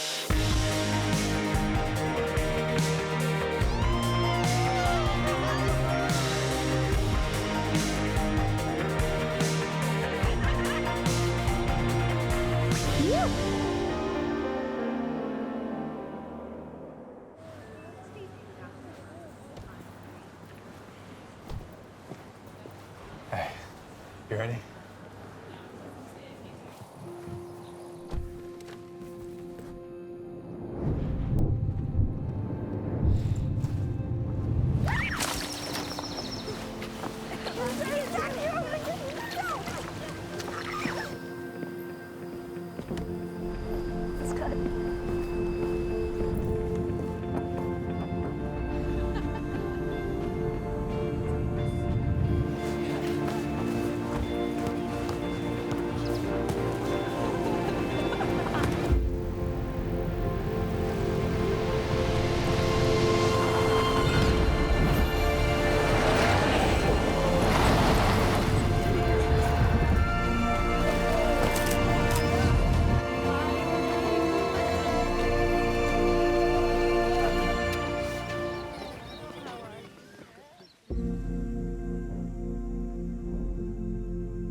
Little glimpse of the R1T truck there from Rivian, and both the men and the women's champions from here at the Yeti Natural Selection Tour will be taking home one of those. I've seen some sort of little hatchbacks and compacts being won before. I've never seen anyone winning a truck like that at a snowboard comp. This is pretty. They're setting a solid standard. I like this one. That one. That's the actual truck they're winning, correct? They told me I was getting paid in Rivians when I got here, and then. Well, that one's easier because you can fit it in your carry-on, so that's easy to take back home. I'll leave that one just there. Mary, what do you got over there? I have the board Sage is riding, the K2 Antidote right here. And for me, this is one of the most unique boards. Like, a lot of people taking different boards. Look at you. You're pretty good at styling those. I've been working out. Sage started working on that in 2021 ahead of Jackson Hole 2022, an event which he won. But he designed that board specifically for natural selection. Well, I think, too, we talk about the arc originally from Natural Selection being the arc of filming the video part. You're starting in, the Rocky Mountains, you're moving to, Western Canada, you end up in Alaska, wherever it may take you. And so if you can build a board that can compete in every Natural Selection venue, you can build a board that you can ride all season long. He worked really hard with J-Stone, didn't he? And he basically said, I want a board that can land a cab 9 in powder, that can scream down an Alaskan face and drop a 40-foot, 10-meter cliff. And that's what he came up with. Directional twin. And I think we were talking to Leanne about this the other day. She was like, J-Stone basically packed in every piece of space age technology that K2 have to try and build this board the way Sage wanted it. There's a QR code just down there. Bing! Scan that and you can find out a little more information about the K2 Antidote. Don't know what more you could need to find out, though. Give you a pretty comprehensive review there, I feel like.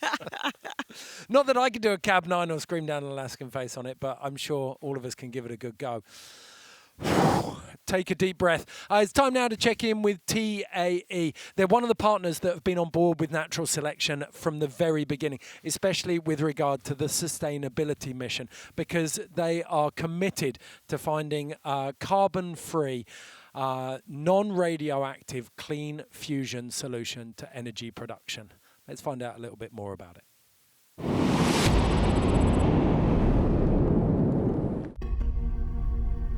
Elevating the conversation around sustainability has been a priority for Natural Selection from day one.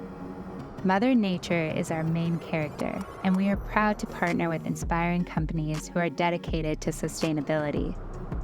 Yeti has been instrumental to developing Natural Selection's sustainability strategy, proving that you can do good business but also remain committed to tackling the impact of climate change. Natural Selection's use of Yeti drinkware, thereby reducing plastic use, is only one small example of how we continue to collaborate. TAE is one of the most innovative companies in the world, developing commercial fusion power and the cleanest environmental profile. Fusion is nature's preferred source of energy. It's the same process that powers the sun and stars, and it's what makes life viable on Earth. Natural Selection road tripped with Rivian across Colorado during duels and up to Revelstoke, showcasing EV capabilities in the mountains. Rivian sets a great example for others to follow as we are seeing rapid advancements towards electrifying snowmobiles and helicopters. For over 30 years, Ride Snowboards has been testing and employing new manufacturing techniques to decrease raw materials needed for production. As Natural Selection's official snowboard partner, Ride gets our dedicated crew into the mountains to make the magic happen. A New Earth project is an innovative company that works with many outdoor brands to employ sustainable packaging solutions. Less packaging waste means less plastic pollution in places where we play, both in the mountains and on the water. Lastly, Arc'teryx is dedicated to making gear that will last a lifetime. Through its Rebird program, designed to care and repair the most durable outerwear on the market. Natural Selection is stoked and inspired to partner with brands who have proven their commitment to Mother Nature, showing that you can do good business while also being committed to our planet. That's been a central tenet, as you just heard there, of all of the brands who've partnered up with Natural Selection is their commitment to sustainability. And it's worth mentioning Yeti, title sponsor, have been on board since the very beginning. They stood on the first faces that Travis picked out for Natural Selection, and they got the idea. They were like, yes, we're on board. Since the very beginning, they've been committed to trying to create a plastic-free environment for all of the events, all of the broadcasts. So huge thank you to Yeti for their support and their commitment to that cause. We're also on board with a New Earth project. They're one of the biggest brands in terms of their work in sustainable packaging. They're looking at different ways that you can build packaging within the action sports community. So they're teaming up with advocates, industry-leading brands, and global packaging suppliers to come up with different approaches to packaging sustainably. So you're looking at cardboards, even mushroom or plant-based plastics and padding. So let's take a look at their story.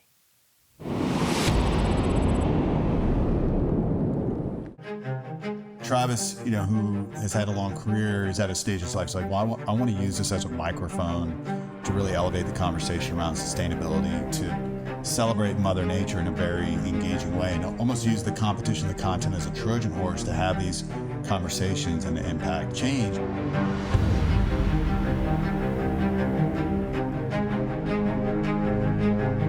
The New Earth Project is a coalition of outdoor enthusiasts, industry-leading brands, and innovative packaging suppliers, all working together to solve these problems.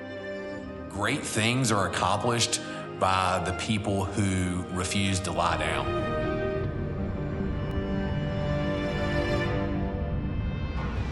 Our whole mission around celebrating Mother Nature and talking about sustainability, now we have something very tangible that's relevant to our audience. At a New Earth Project, our tagline has been, we do this together. And that was something that we figured out really early. Like, the secret sauce is community. Yeah. The secret sauce is everyone working together.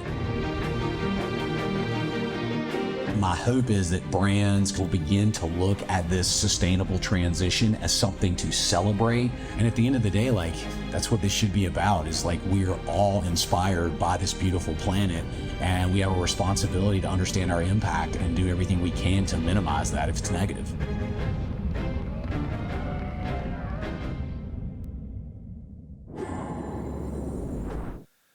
Okay, the cat is well and truly amongst the pigeons here at the Yeti Natural Selection Revelstoke Mountain Resort.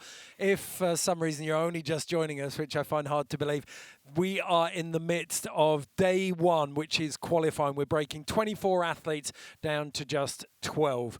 We've seen the first 8 men going toe-to-toe in 4 matchups. We've seen the women, 8 women, go toe-to-toe in their 4 matchups. And we lost all of our previous 3 Natural Selection Tour champions. Zoe Sadowski-Synnott is out. Robin Van Gin is out. And Elena Hight is out. We also saw one of the heavy hitters, event winners in previous years, Beaman, go out to the rookie, Mary Rand. So in the women's, we're assured a brand new contest winner and a brand new Tour winner. We're just getting into the back end of the men's results, where we see Travis Rice versus Red Gerard. We've got the Sweden-Norway battle, Torgeir Bergrim and Kevin Backstrom, Mikkel Bang, Nils Mindnich, two of the best technicians in the game, and Jared Elston and Chris Rasman. We're going to be joining them very, very shortly. But right now we're going to show you a little clip from Arc'teryx. They put this together in conjunction with Natural Selection. We like to call it Backyard Selection. This is our man Scott Winslow. Check this out.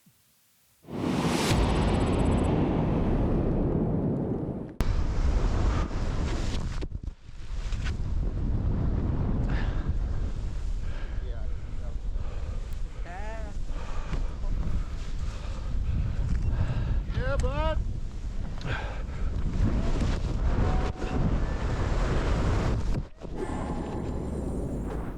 Yes, Scott Winslow. Is that a land? Did he make it? It cuts out, and I'm like, is he okay? He got a face shot. He 100% made that. Yeah, he stopped that. Yeah, Scott. And that looked pretty big, too, that drop. You know, every time I wear a GoPro and I do a drop, I'm like, oh, that's going to look so sick. And then I look at it, and it doesn't look like I ever left the ground. And I'm like, dang it. So anytime you see, like, a pretty good like time frame there, so that was a solid drop. I like the fact he definitely got called into it as well, didn't he? The chairlift was having it. Yeah. A little Hollywood line there. You got to do it for the people. 100%. If you're interested in getting involved in that, you can do it using the hashtag Backyard Selection. Right now, it's time to take a break. Join us when we come back for the last of the men's matchups.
A different breed. That's how we describe our new sleds. And that's how we describe you, who rides them. You, to whom what comes after the storm is definitely not the calm. You who knows that there's a big difference between gray and monument gray. You who knows what this feels like.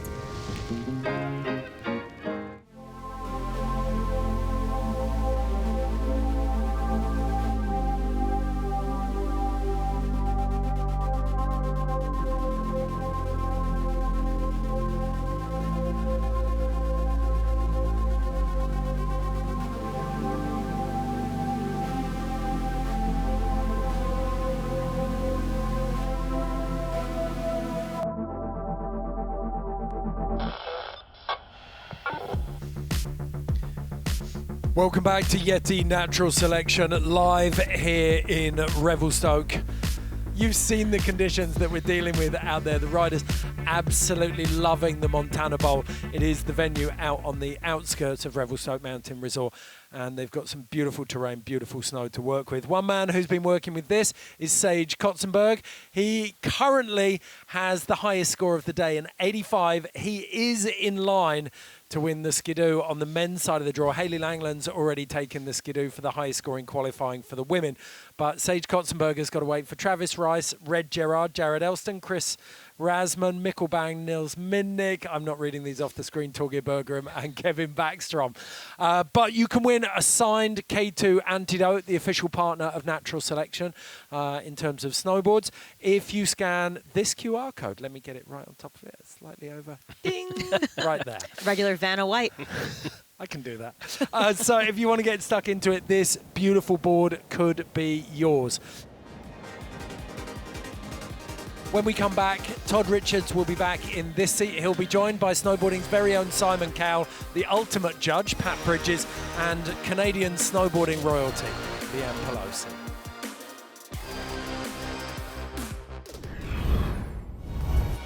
Welcome back to the Yeti Natural Selection.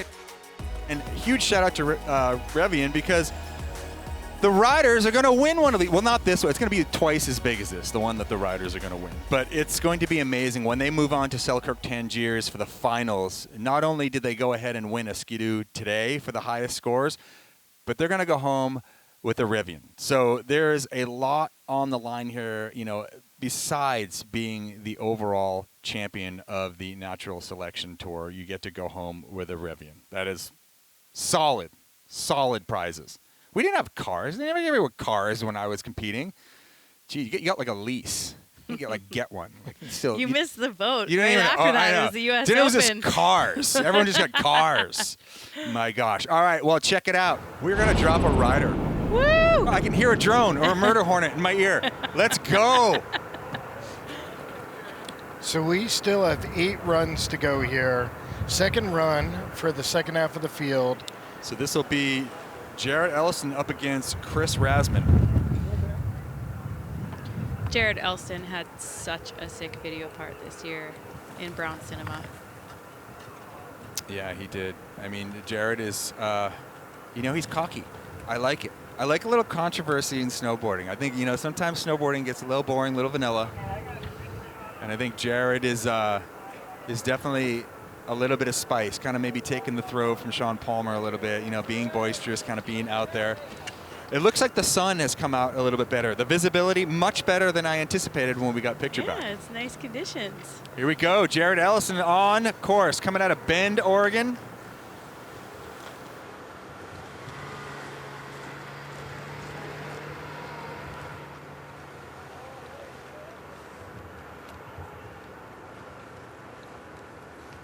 Nice front 3.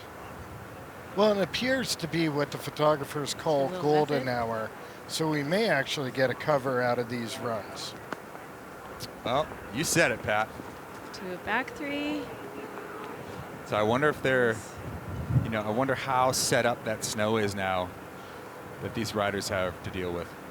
Oh yeah, it looks so much gnarlier from this angle. This is, see, this is where it gets a little spicy. Jared's over here. Oh gosh. Oh boy. This is kind of a happy hour line right now. Well, this is like Jared's first run last year in Revelstoke in Boulder Park. Yeah, he's trying to get on his toes right here. My gosh. I think he's going to go off that nose there. This is intense. It's going to be sick. Jared Ellison. Yeah! Nails that line. That was smooth. Wow, that was heavy. Waiting all that time up there in the temple to come down and lace a line like that, that was intense. Wow. Yeah. Just nail it like that. Are you kidding me? That's crazy. Oh, man. So, I mean, look, Jared came up on the top of that run. Couple little simple front 3s, then straight into a heavy, heavy line. Probably one of the heaviest lines we've seen today. Might be the Sendy Award. Oh, yes. Don't forget about that Sendy smooth. Award. $1,000 for both men and women. Go to them for winning the Sendy Award. Here's a recap of what we just saw from Jared. Frontside 360 to start out his run, weaving his way through the glades there. A lot of air elements up high, and we're seeing that the snow hasn't really changed too much. This is where it gets a little bit crazy. Yeah, he had to kind of figure out where he was on the face. This is sketchy. Looking to set his edge. Yeah, but he made it look so smooth. Look at this. Just nicely rolls in. Look at that ollie, power ollie. Hits that second little bench and comes out at 1,000,000 miles an hour. And I think the biggest takeaway here is that, you know, when you've got legs that are just like lactic acid building up from like all the intense energy that you've had all day, and you just gotta like sit around, you know, and you've got the nervous energy and you're probably a little bit cold, and to come down and lace like that, That's insane. Yeah, that was super impressive. And we'll see. Rasmussen, though, he's got his work cut out for him after that. Yeah, and Chris Rasmussen, you know, is kind of like Travis Rice's understudy. You were saying earlier that you guys call him Chris Rice or Travis Raz. Travis Raz. It's pretty interesting, though, because, you know, coming up under the tutelage of Travis Rice, Chris has got some of the most uncanny abilities to land in deep snow that I've ever seen a rider have. And he is up next. He is an athlete. He yeah. is so strong, so just, yeah, the dude just like foil boards around. He's just like pumping around a foil board for like a day. Tree trunk thighs. Here we go. Chris Rasmussen on course. Jared Ellison has the advantage in this heat. Looks like he switched it up here, coming in fakie. Cab 5, a little bit on the heels.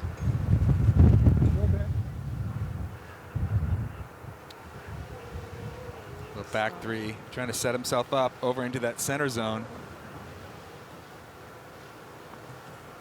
Man, that light looks good right now. Yeah, it looks glorious, and you're actually... Oh, aggressive thrashing.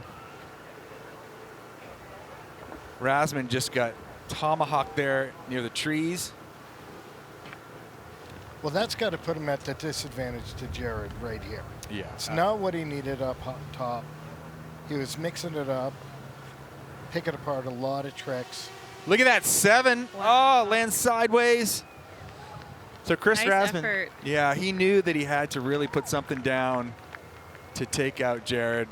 Big Air Jer coming in with the advantage.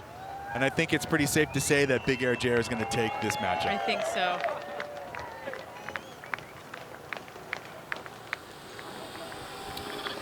Rasmussen comes down here. Holy shit, that was wild. But let's look at this recap and just kind of talk about where Rasmussen had something going on for him in this run. I think Rasmussen had the benefit of, yeah, that cab 5 and just like a pretty sweet, nice lofty back 3 right here. So he was kind of killing it at the top. And yeah, there it is right there. I think it went sideways and then he just couldn't recover. And yeah, and that's in some of those spots there, you can tell there's a lot of traction there, a lot of sloughing from earlier. oh, it's so hard to deal with. You've got to really be either on it or just going kind of slow because it's hard to go fast and it's hard to control. Kind of seems like Travis bucks that trend, though. Rice tends to go 1,000 miles an hour through the avalanche debris. All right, so right there, the results are, and I think it's pretty obvious, Jared Ellison will move on. He is the winner of that matchup against Chris Rasmussen. So Chris Rasmussen will go home and bang it out in the backcountry a little more and produce an incredible video part for next year. With the Man Boys. Yeah, the Man Boys, of course. All right, moving on. Mikkel Bang, we saw him come swinging in the first matchup here. Mikkel will be up against Nils Mindnich. And look, Mikkel has the lead right now. Very stylish rider, very powerful rider. Eats a lot of raw meat, you know? Well, at least he looks like he does. He's a Viking. I just assume that. But so Mikkel's strategy was to go ahead and use that east face. Oh, here we go. Looks like he's going down the line over to the west side.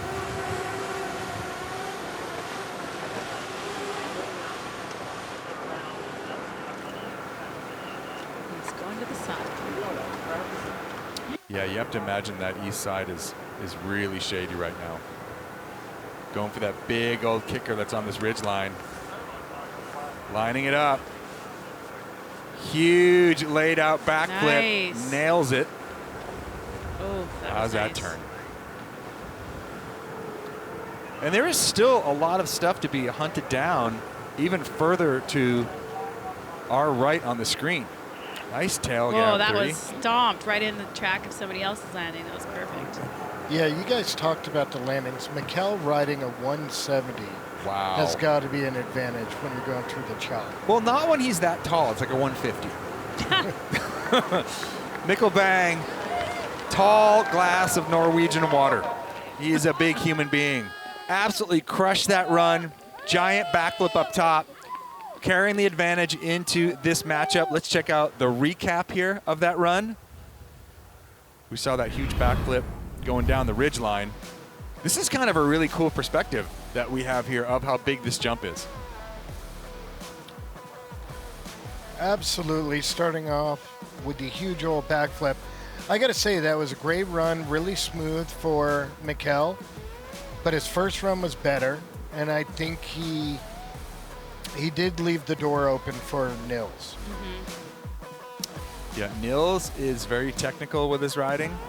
Nils also has some incredible backcountry skills as far as being able to throw the big spins. We saw it in his duels.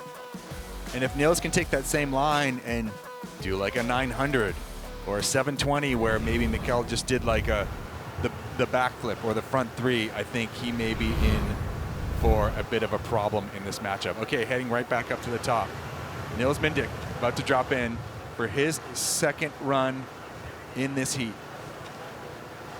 Coming out of Stowe, Vermont. Remember, Mikkel carries the advantage in. Nils is going to have to dig deep. They both had really great first runs. Here we go.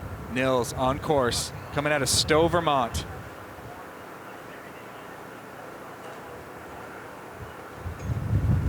They're just following down through the tree line here. All right, here we go. Nils right into the freestyle aspect of the course. Here he goes, switching it up. Switchback 5, switchback. Wow, Switchback 7 for Nils. Oh my gosh. Still riding switch. This is right what I'm here. talking about. Yeah. Nils playing to his freestyle roots. This is what everyone is saying. Cab 5. Oh, he's still up, kind of. No, he's still up. He's still up. That was the most aggressive non-fall I've ever seen in my life. Oh, into a fresh zone. Oh. Oh. Wow, Stopped. Nils, absolutely gigantic. Switchback 7 into the cab 5, into opening up a fresh zone.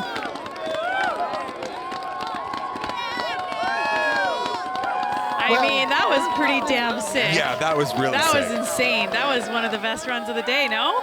I think so. Technicality-wise, like trick-wise, absolutely. Yeah, technicality, like riding switch in powder amongst all those tracks has got to be so difficult.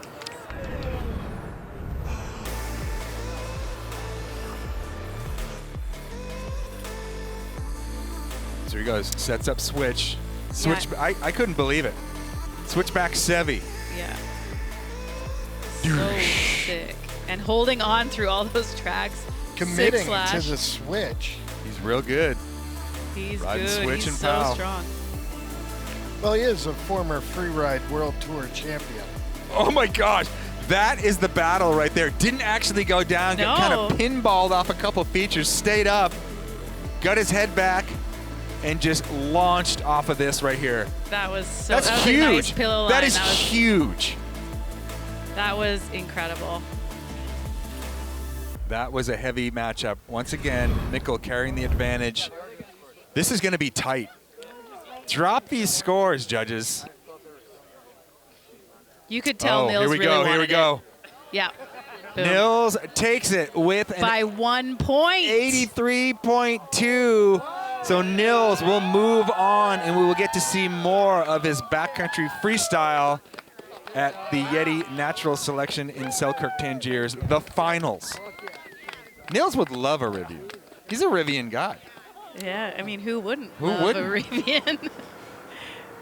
All right, next up, Torgeir Bergrum coming out of Norway. This is the Scando battle, and I love this.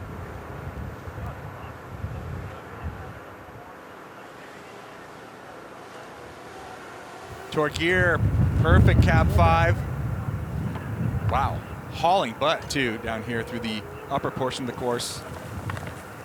It's incredible. They're still managing to find a couple little nuggets. Oh, and that this are one's fresh. freshy takeoffs. Yeah.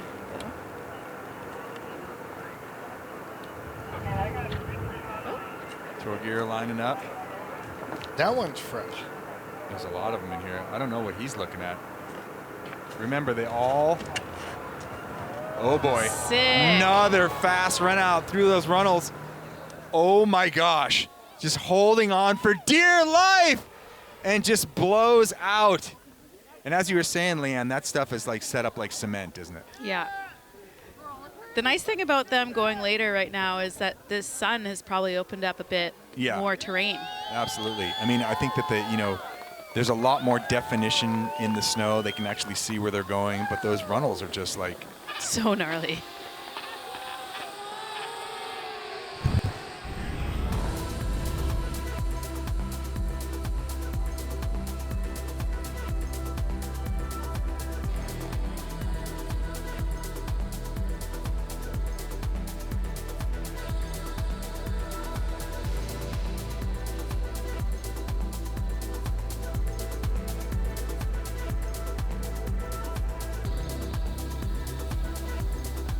definitely being meticulous about his line choice in here.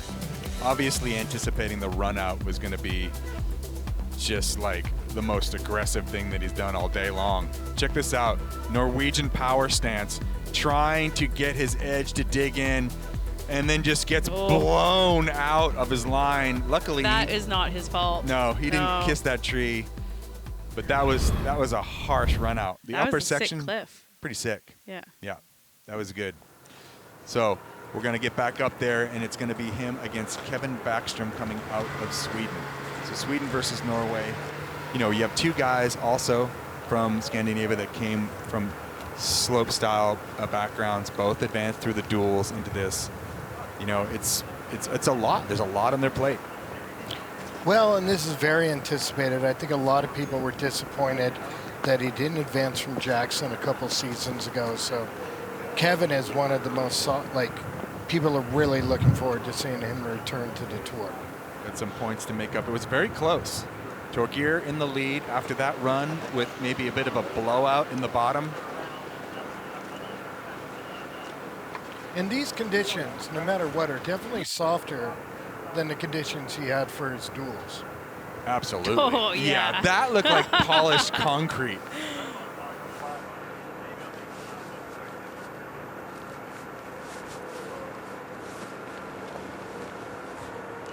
Backy tail grab. Looks like that's how he started his first run. Good memory, Pat. Coming in switch. Switch back one. Little back seat, holding on to it. Kevin with that butter 360 and just gets blown into the bottom. So maybe that line was intentional in that we saw before. Yeah, Pat that and was I, exciting. We kind of thought he got bucked off of, the first time he did that line, we thought he kind of got bucked into that butter 360 down that cliff, but it looks like it was completely intentional. The crowd at the bottom is stoked.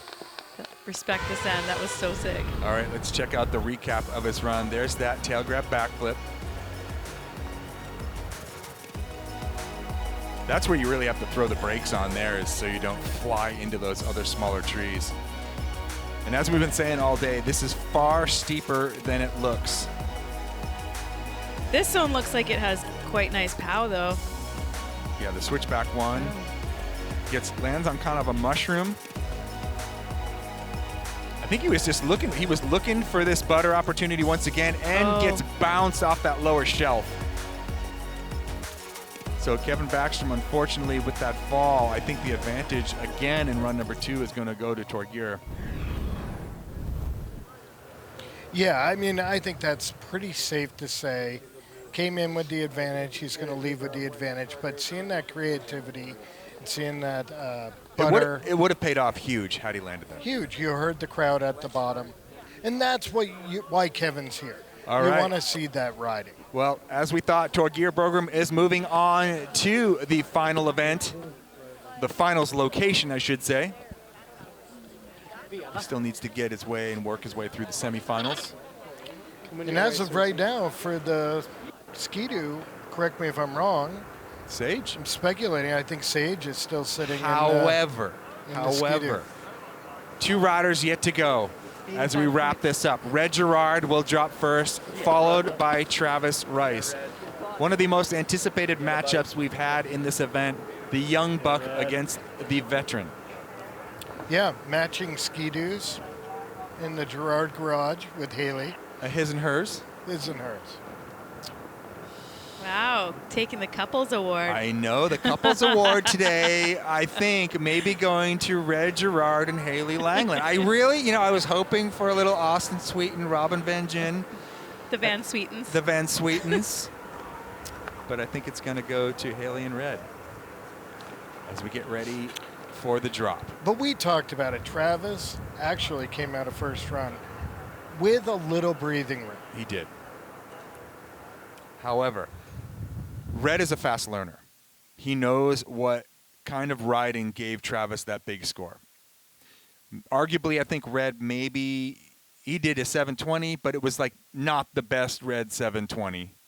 I think Red knows from his slopestyle background, years and years and years of doing that, and also his experience in the backcountry, he knows how to incrementally up and build and play the game. There's no reason it's no mistake that he got a gold medal at the Olympics. He knew exactly how to play the game, and winning Dew Tour and winning X Games and everything else that he's won over the past few years, he absolutely knows how to play the game. And looking at Nils and McKell, they opted out of the east side. If Travis opts out of the east side, then he's playing right into red zone.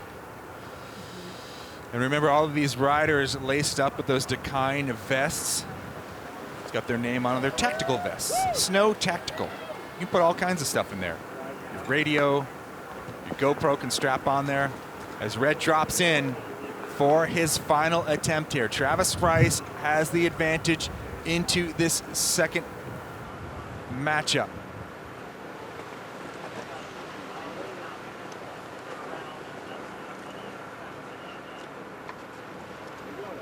Here we go. Giant inverted back seven. Totally got upside down on that one, so sticking to the same line a little bit. A nice grab there. That was huge, though. Front three. Backy. Big backy.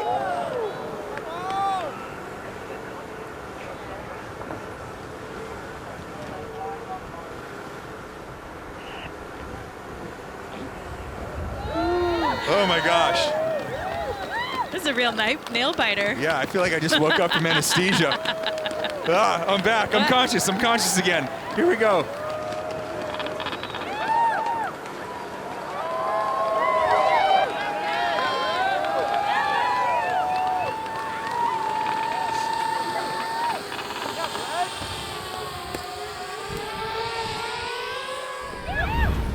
All right, so check it out here where Red comes in. This is a gigantic backside seven and gets upside down and stomps that thing out.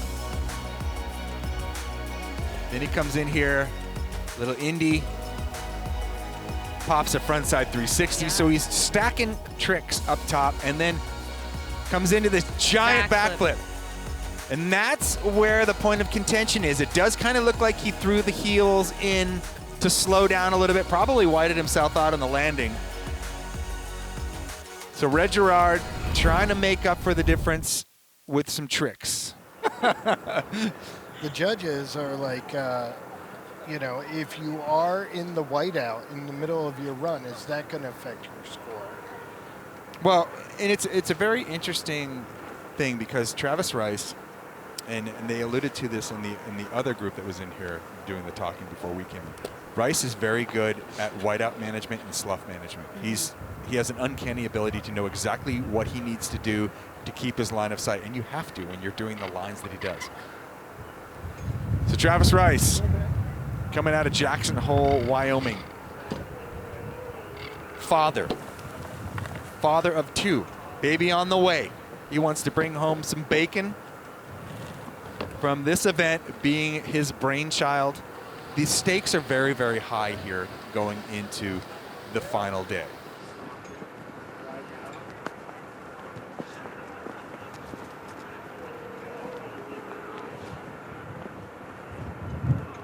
As Travis Rice drops in for the final run of the day here at the Yeti Natural Selection Revelstoke. Switchback, actually backside 7. So solid and perfect. Into a freshy zone. Oh, wild front 5. Somehow pulls it back. Revert. That was a very cat-like instincts being put into effect. Well, Another 540. You'd expect like untracked takeoffs midway, bottom of the course, but at the top, he definitely just sniffed that one out. He did go huge. I'll say that. Travis Rice went absolutely massive. He may not have grabbed. Travis may not have grabbed that dipped shoulder 540. He may have opened up a little bit, but it was massive and he didn't go down on it. Red, I think, had a little bit more composure in his tricks, but still, Travis was taking the big risks, opening up a new line. I think this is going to be really hard for Red's score to take down what Travis just threw down. So here we go, Travis Rice in the lead with the advantage. Yeah, right? Will Red Gerard be able to make up the difference? Let's check it out here from the top. Pat, what went right? Well, certainly starting things out with this 720. Classic Travis Rice. Classic. He can do that one in his sleep. And then here he is, finding a whole new, fresh takeoff and landing. Dude, what a cat. That was insane because he was heading right for the shrubs on that one. Gets it back together, spins it around. Cab 5. Gets a cab 540 nose grab. A little bit of an Indy off of that. Or technically that'd be a frontside air for him. Yeah, that's a heavy matchup right here. Yeah, right? So we just ran through 48 runs. That's a lot of riding on one slope. Yeah, this slope is beaten. It has been given a beating by these riders. So this is the final matchup of the day. Who is going to be moving on between the young buck and the veteran into the Selkirk Tangiers portion of Natural Selection, brought to us by Yeti. Let's check it out. Red with the spin up top. Yep, and then the 720, huge. Grabbed, inverted, That was huge. stomped. That was so sick. And I will argue that grabbing mute and getting upside down on a 720 is probably more difficult than grabbing nose the way that Travis did it, just by virtue of technicality of the trick and where it was placed. There's that backflip. So we got to compare and contrast those to Travis's run. And is it going to be enough to make up the difference? That's the question. You know, the judges are doing double duty right now. Oh my gosh, this is going to be intense. Oh my gosh, I want to see this. What are the scores? They are definitely deliberating hard. And I've got to say that these judges here, I can't even really talk smack on the judges too much today because they're all so damn good. Really incredible snowboarders, all of them. Here we go. Oh my gosh, we have scores coming in. Oh, the same. Travis Rice, 82.5 ties. This is a tie. This makes sense. That is absolutely insane. I want to get an official word on this. What's happening here? Can there be ties? T-Bird, help us. They go to the first run score. All right, we are here with Travis Rice. Travis, have you ever won on a tie? Never won on a tie. There's a first time for everything. I think that Red and I should just go tie break this thing with bar fight right now. Look at it. Yes. Should we get you a bump up there? I mean, look at it. I'm not going to lie, that last run took the judges a long time, but I see after watching the recaps why it took so long. That was a pretty kind of blow for blow style run from both you and Red. Yeah, man. I don't know. Getting the pleasure to dance with Red. I mean, he's such a talented individual. I've looked up to him for many years since, the lead up, couple years, him going out and being the complete wild card into the Olympics, and not even that he won the Olympics, but it's like who he was through it. So it's an honor to be able to go, like you said, blow for blow with him. I mean, it could have gone either way. I thought his first run was super clean. I don't envy being a judge out here. It's tough. How do you balance, free ride components to freestyle components? I frankly kind of wanted to see Red roll out to that glory finals face that is going to be run later this week. Honored. If you're watching, really appreciate you tuning in. Thank you. This stuff is crazy to throw these types of events from the backcountry. Well, hey, man, congratulations. You did it again. Thank you. Yeah, well, you're just on to the next phase of the journey. Thank you, everybody, for tuning in. Can't do it without you guys. Thank you, Travis, for putting on a show. Now, this is the way it goes. They did tie on those scores.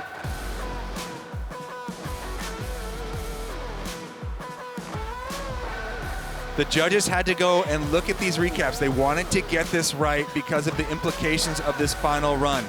It ends up going to who had the higher first run score, and that would be Travis Rice by virtue of him going absolutely buck nasty on run number 1. Thoughts, you guys, because this is kind of heavy.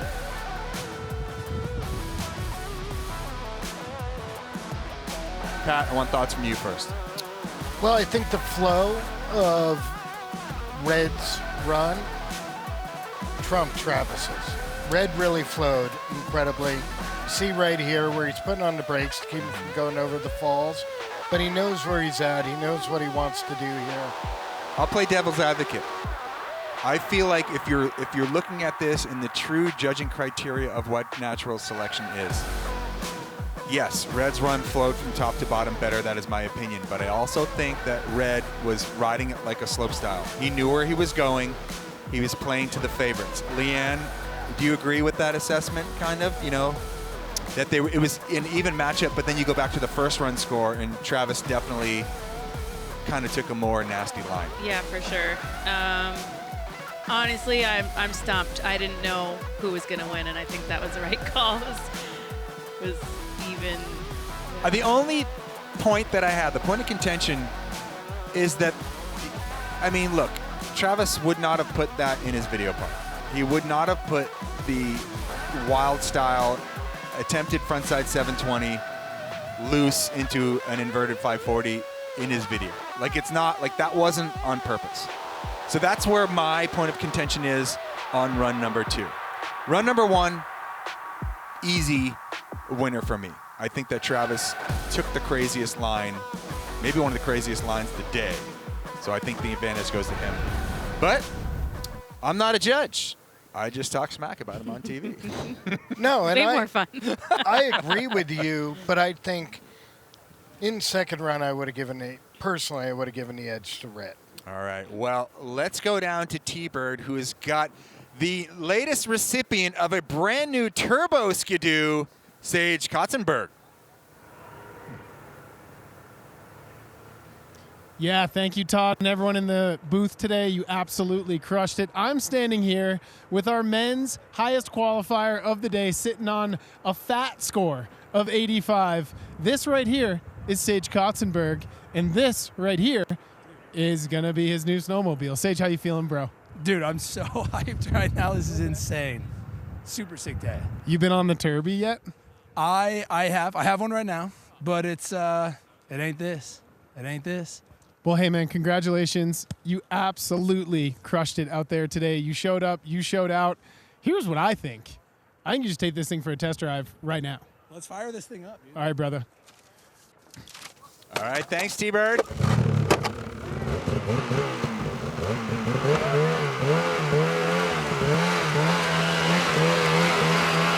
Nothing would give me more pleasure if he just bogs this thing right now. All right, T-Bird. Back to you for another thought here towards the end of the day. All right. Well, hey, Sage is out. We're going to take off, but I want to thank all of you for tuning in today and watching, and thank you to all of the announcers in the booth. Here's to another incredible day in the mountains. Cheers, T-Bird. Cheers, T-Bird. Woo! Cheers, Sage. Congrats. Sounds like, oh, it needs a warm up.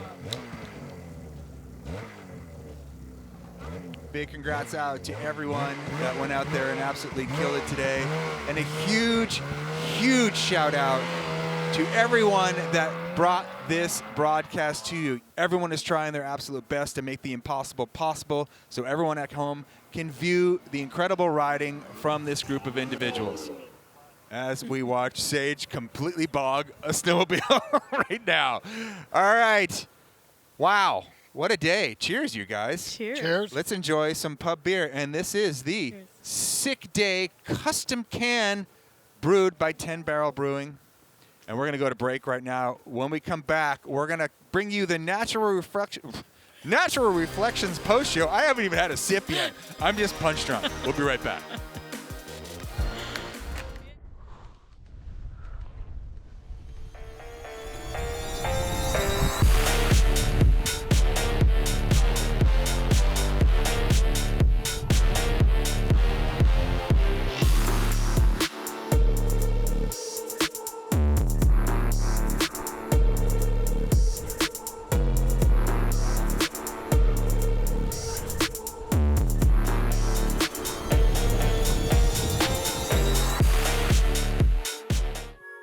When the perfect power exists, it'll be fusion.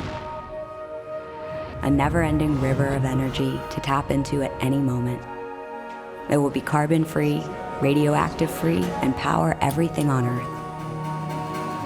And when that perfect power exists, we'll deliver it with the flip of a switch.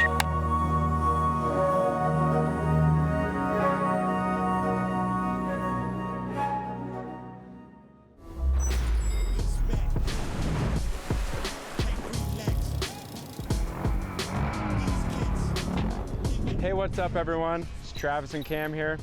You might have already heard, but we dropped an amazing marketplace app called Sendy last year. It's buy, sell, or rent adventure sports gear anywhere in North America.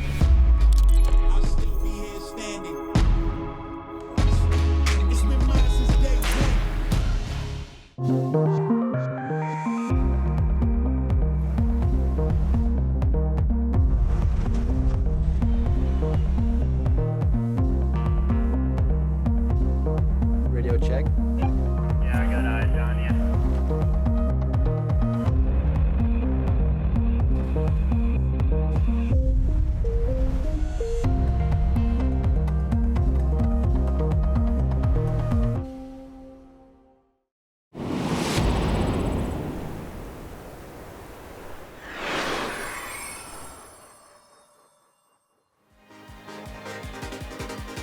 Oh, take a breath, everyone.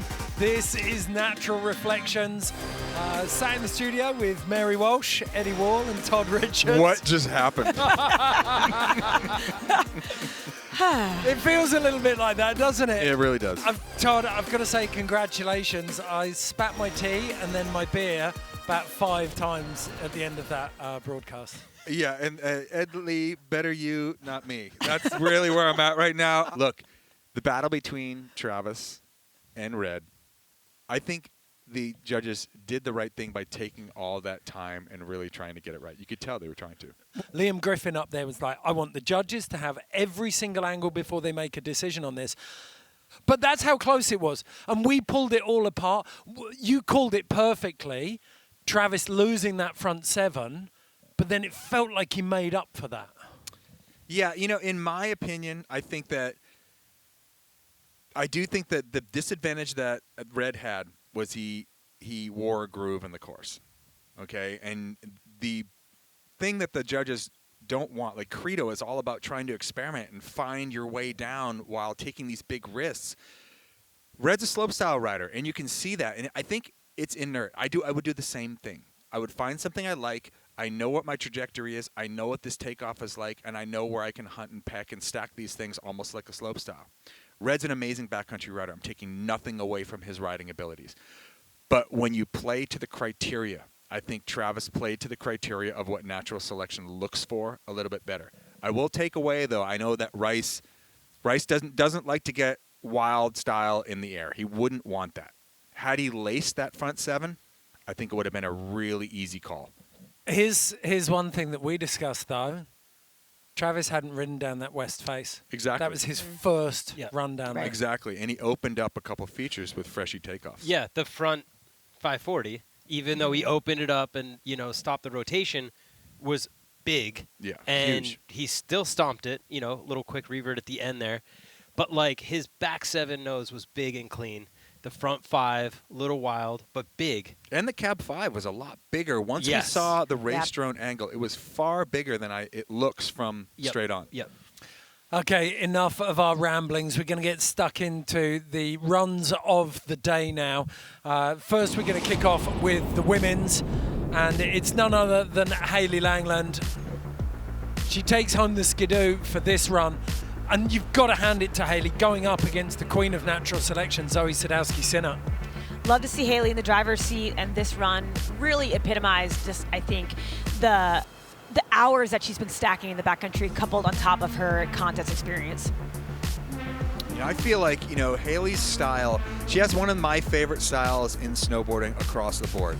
And she just flows. She's small in stature, but she makes up for it. She's a very powerful rider that's a little bit on the smaller side, and she takes advantage of her lightweight abilities to bounce through the course and the powder or whatever she's riding. It's fantastic to watch.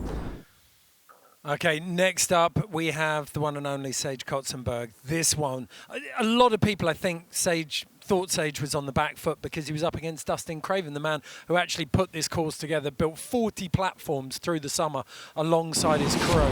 But Sage came out with this and gave the judges no choice. All I'm going to say is Kots fired. Okay, everyone take notice because Sage Kotsenburg is coming for the title. I was still trying to get Kots fired. Wow, that's pretty good. That's pretty good, Todd. It's a lack of oxygen, Eddie, really. You're quick, and I am not. But this is the highlight of the whole run. I think everybody was just going to be impressed if he was able to make it down this run, if he was going to be able to air off the bottom, and then surprises us all with this quick hop around to toe side turn into the backside 3. This is a leap of faith right here. Right here. This is incredible. And just stomp in that, what it looked apparently like a flat landing. Full meteor into that landing, too. Yeah, that was, I think, no doubt that one wins run of the day. Easy. Yeah, truly phenomenal. He had no business with that 3. If you're interested, both Hayley and Sage will take home the 2025 Rotax E-Tech skidoos. Top of the line. Those new skidoos go out on April the 2nd. If you go out and invest in one of those right now, you can choose between 3 years of coverage, or you can get $1,000 worth of skidoo apparel or accessories free with your new sled. So definitely check that out. Now we've got the move on, and this is going to be interesting to see what everyone thinks. Sendy Send of the Day. It's the online marketplace. Turn your gear into cash. Best thing you saw, and then we'll go and have a look and see what it is. Eddie, you start, because you're looking terrified. Oh, man, that's tough. I mean, honestly, I was going to, if that question was asked to me, I was going to say Sage's backside 3. So right now, I'm at a little loss for words. I know what it. I know. I'll start because I know what mine would have been. I know what mine is. Had it been landed. Kevin's ollie to butter, switch back one out down that last face. If I can't use Sage's back 3, I'm going to go with Jared Elston's line at the bottom, the kind of double gap, double pillow tap. I'm going straight toward gear. Right off the nose of the feature that everyone was hunting and pecking around off to the side, he went straight off the nose and basically went as far out and as flat as you could possibly go and did the best with a flat landing that you possibly could. Yeah. And with that one, we could give, you win a free knee surgery or something. Oh, it's wonderful. Do we have an orthopedic sponsor? That seems like socialized medicine, he's fine. Oh, yeah. What about you, Mary? I want to comment on the women's side, if that's okay. Yes. So can we talk about Hannah Beaman opening up the entire East venue? I feel like that's deserving of something. Yep. Absolutely. Okay, I can tell you that one of you is right. Oh, okay. What does that Henery. mean? Very nice. It's for me, it's a repeat of that pipeline moment we saw in surfing earlier in the year. Like Hannah Beaman beating everyone to the punch on the east side of the venue. And she properly went there, didn't she? Oh my gosh, love to see it. And I think Hannah is, I mean, we talk about Travis Rice being the one who says, I'm going to either open up the course or I'm going to close it down. But Hannah is the same kind of rider. She has so much experience, so much depth that she makes a statement and allows other people to follow that with her and build confidence in that way. And also, I'll say this too, taking that risk because the ski patrol up at Revelstoke was definitely telling these riders, look, this whole thing can move. It moved already this morning. It's very dicey and spicy over there. And for her to have to put all that away and open up that new line, that definitely, you know, it's got to be worth something. Well, and on top of that, Nils Mindnich dropped in, 3-4 runs later up against Mickelbang and took exactly the same line. Yeah. He back-threed that last cliff, but it puts what Hannah did in perspective like that. Hannah winning that send of the day courtesy of the Sendy app, the place where you can turn your gear into cash. You can also give it a second life, so people don't have to buy new gear all the time. Wherever you're traveling, you save on excess baggage, turn up somewhere else, rent some gear off someone, so you give gear as much use as possible. Hannah has won $1,000 worth of credit to use on the Sendy app as well. Now it's on to the men. We're just going to take a quick look now at the men's send of the day. It was Todd Richards, you called it. Really? Yes. I love it when the commentator's always right. Check it Look out. at this. He only just held on to that. He could have elevated himself all the way down And there. it's so flat. He had at least 3 flaps in there with his arms before he made impact. He was winding the windows down in the Yes, he Messerschmitt was. bubble Watch car. the deep impact here. That's view- gigantic. Yeah, that's a massive clip. It's well over 40. It's probably in the 50-foot range. Look at this. Oh my gosh, just being to hold on to that. Wow. Femurs forged in the fire, as they're called. That's right. Oh my goodness, that boy. We talked about him at the start. He is pure power. A lot of whole milk growing up. You know what I'm saying? Yeah. Definitely not a lactose intolerant individual. Okay, I think the biggest, if we start looking at the bigger picture, though, we've drilled in on a couple of runs, couple of moments there. Let's look at the bigger picture. There were some huge scalps taken today. We'll start in the women's. 3 previous champions, Elena Hight, Robin van Gyn, and Zoe Sadowski-Synnott, and then previous event winner, Hannah Beaman. The 4 incumbents from natural selection all out. I mean, no one saw this coming, Todd. I didn't see it coming, and this was the only really cantankerous piece of judging that I really saw today. I wasn't so sure that Robin should have been the one that was eliminated by virtue of what she had going on with the backflip and how smooth she rode that run.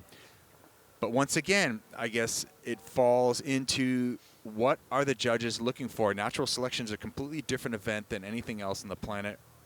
This is the criteria. And if you are going and putting yourself over exposure and things that are far more steep than the average person would consider comfortable, that's what gets rewarded. And I guess I just have to live with that. Yeah, and another thing to be said is, these judges judge professionally contests all around the world year-round, and they've been doing it for years. And not only that, they can every single one of those judges could take runs on that course and probably take solid runs on that course. So, I mean, there's something to be said for that. Coming from a judging past, I tend to be because generally if you have a kind of something to pick with the judges, whenever they describe why they did what they did, after you sit down with them and you calmly talk about it, you walk away being like, that makes total sense. And unfortunately, they can't do that to every single critic out there, you know? There are some events where you see judges wandering out of bars at 3 a.m. and then walking to the judges' booth at 7. But and I've never done that. I can tell you that Eddie right goes now. to sleep early. He Yeah. needs his rest. I do. But then, yeah, this is not, as you just said, this is not the case. And we discussed at length last year that Travis versus Dustin semi-final in Revelstoke. And you rewatching in the heat of the moment, you see something, you rewatch it with a judge's explanation, and it all starts to make sense. See something, say something. Yeah, that's what I always. You know, can I bring it outside the judges? And also, thank you to the judges. You guys have the toughest job out there. So you guys are great. But I want to bring it up to just the riders and the women's, where women's backcountry riding is right now. And I think that's part of what is so cool about having Leanne on site today is that she's done a lot to help bring other women up with her through filming, through crews, everything like that. But what we're seeing natural selection is such an up-leveling of talent just from time in the mountains. Having the access to this kind of terrain, the riders that are here taking runs year after year, it's just having everyone rise. And so the competitive field is getting enriched. It's really exciting. I mean, it's like you can see it today. We had 4 of the best women riders, be defeated in competition by 4 other of the best women riders. I mean, it's amazing to watch.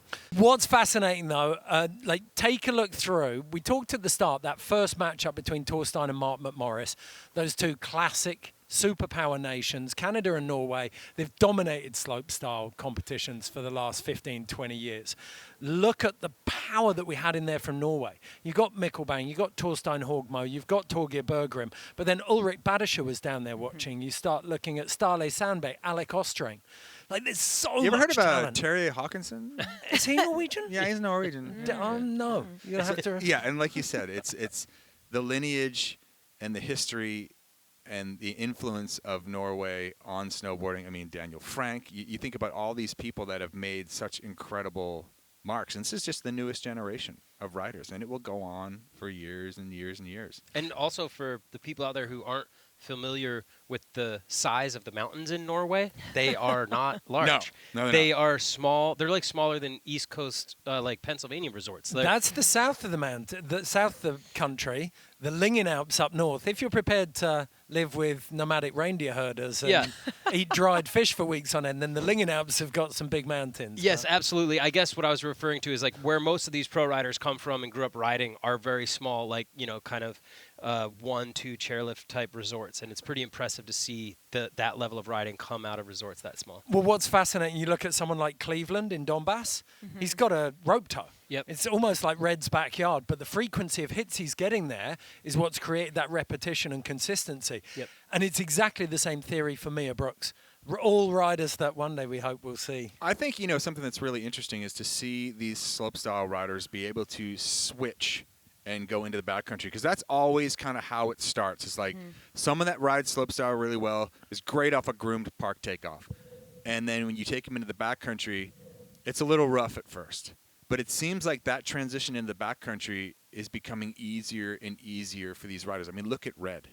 Red just really started venturing into the backcountry and hitting big jumps into deep powder landings not very long ago. 4 or 5 years ago. Right. But I think his video parts in Sequencer and Short and Sweet with Ben Ferg proved, we talked about this a bit earlier, I think he's the natural successor to Travis's crown at the moment. His trick selection, his terrain read, his ability in variable snow.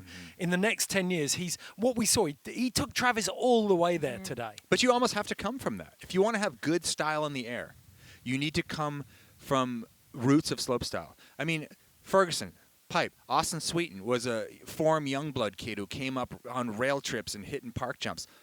All of these people.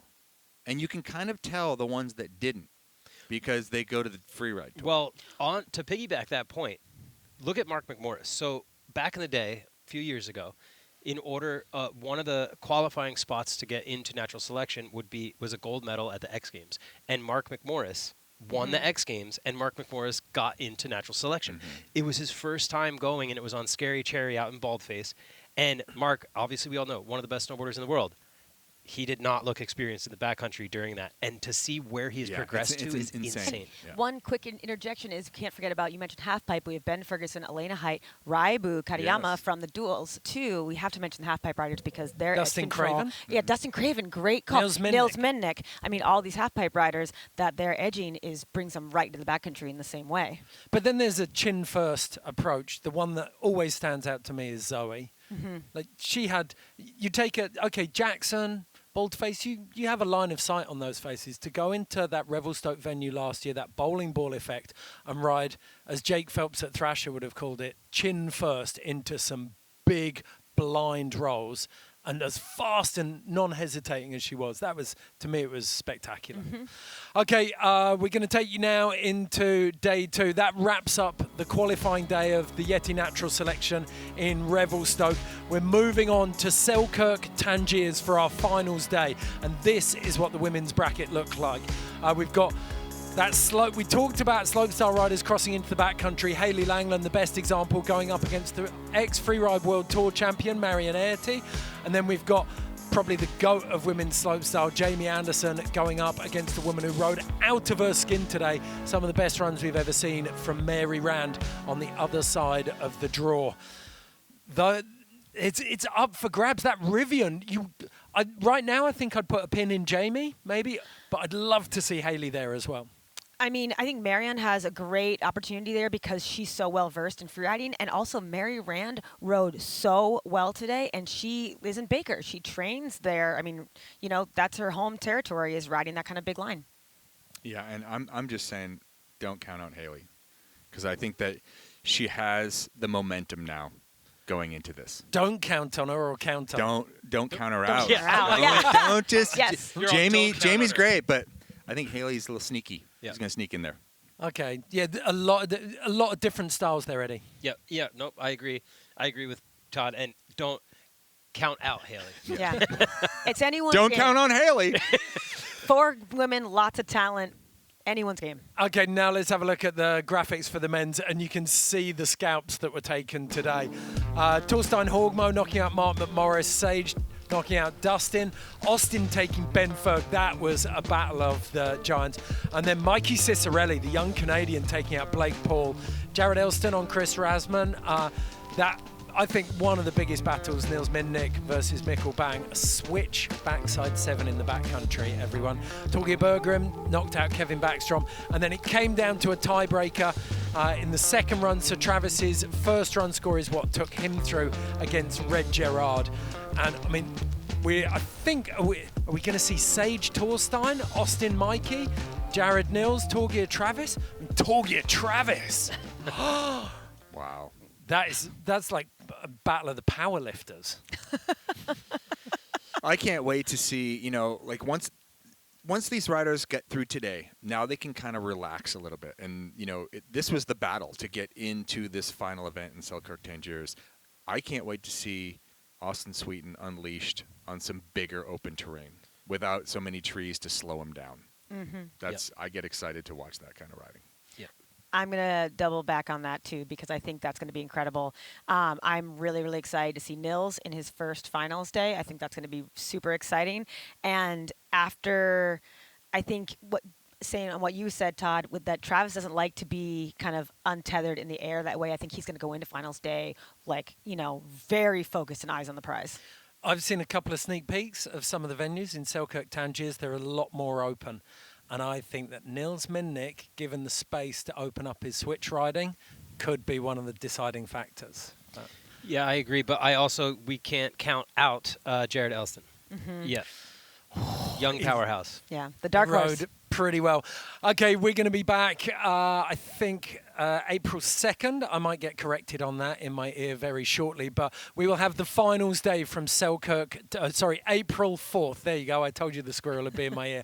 April 4th, we'll be back with the Yeti Natural Selection from Selkirk Tangiers. Top 8 men, top 4 women, battling it out for those Rivian R1Ts. We'll also be announcing who won the BOA Dialed In Awards from today, the most creative and unique takes on the Montana Bowl in Revelstoke Mountain. Mountain Resort. All that's left for us to say is thank you so much to all of the partners who make natural selection possible. Thank you all for your support. We're going to leave you now with some highlights from the first day of competition. Cheers, Cheers everybody. to you all. 10 Barrel Brewing, pub beer. Thanks for a sick day. Cheers. Cheers. Cheers, cheers. You guys got it. There we go.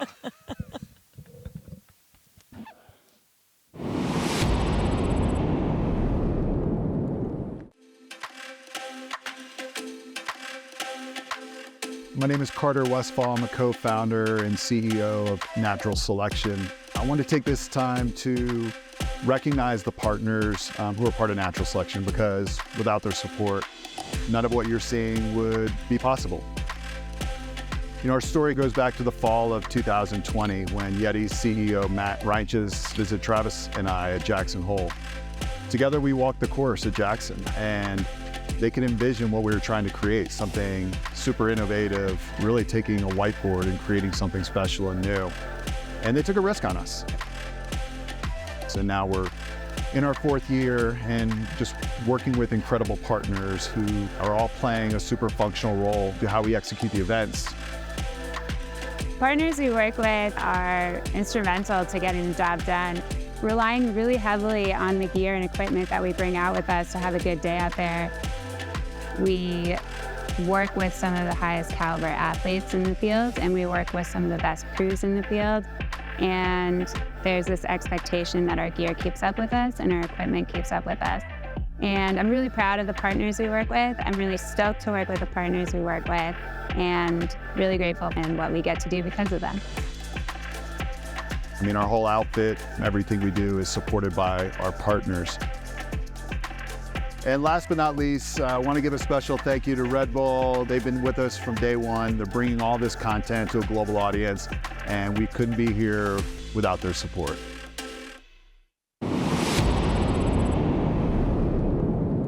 The most prestigious contest in snowboarding. The best riders, incredible natural terrain, perfect conditions. This is the Yeti Natural Selection live from Revelstoke Mountain Resort. A backside 7. Boom. Stomping. Mark McMorris, X Games slope gold medalist in 2023. Double wildcat. Held on to it. Wow. Oh my God. That was wow.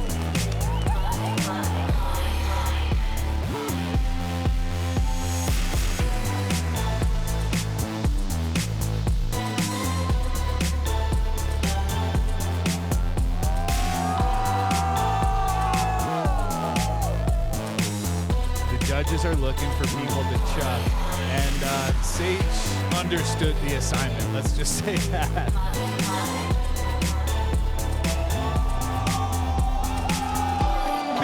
Big score. At the moment, Sage Kotsenburg sitting in the position for that skidoo. Austin Sweetin returning after your hiatus. Sweetin just tucked in behind Sage Kotsenburg for highest score of the day.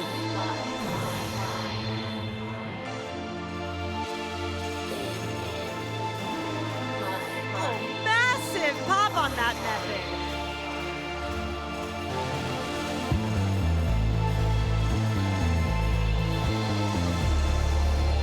Ben Ferguson is out. Stayed on his feet, overall smooth run. Force to be reckoned with.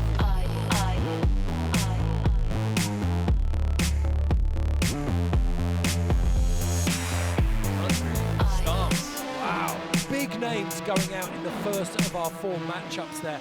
We have 8 riders that are coming in here for the women. For head-to-head, unfortunately, someone has to go home. Zoe Sadowski-Synnott will start us off here in the women's quarterfinal, run number 1. Here we go.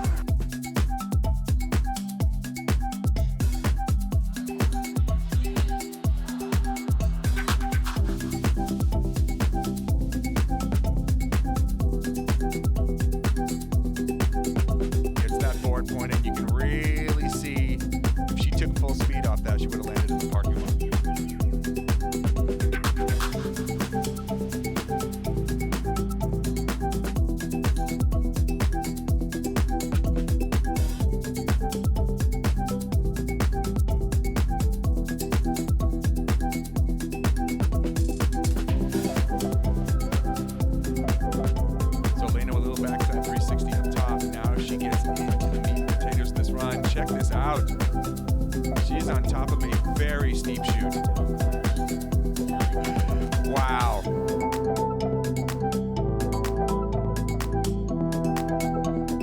There's that freestyle tendency.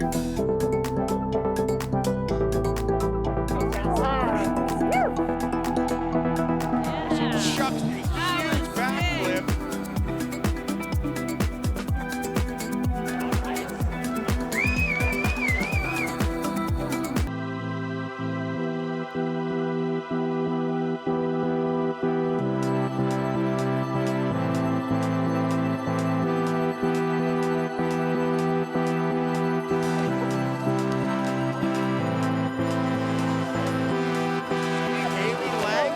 Will be the winner and go home with a brand new skidoo, and also the point leader heading into the finals.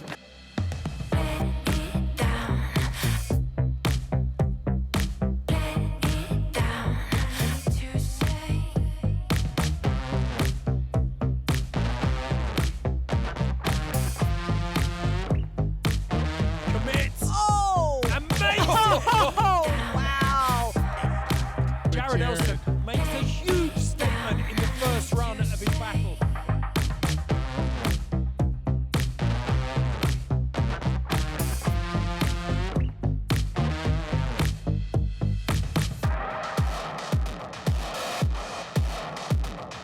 It is the Norwegian giant Mikkelband, big 170.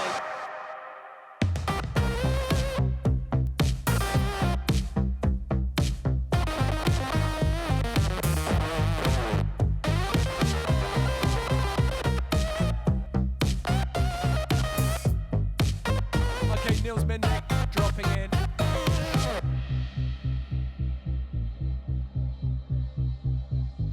That's it.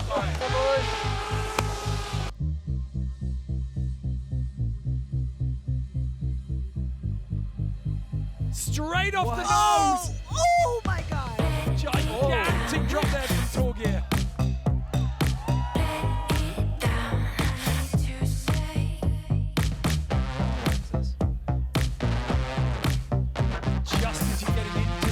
Stuff.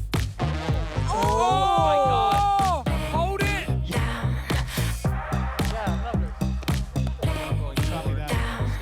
Backside 7 stomping it. I feel my heart pumping out of my chest right now. Whoa! Down. Pins it out of the bottom.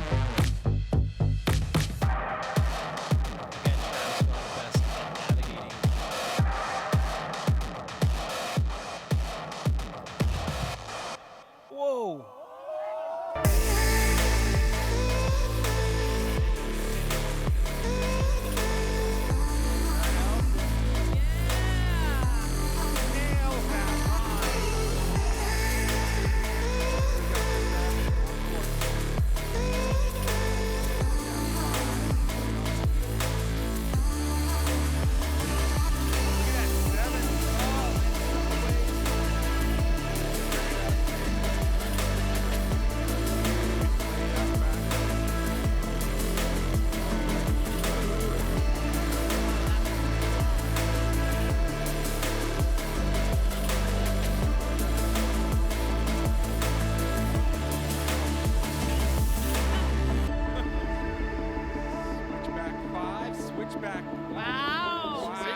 Switchback 7 for Nils. Oh my gosh. Still riding switch. This is what I'm talking about. Nils playing to his freestyle roots.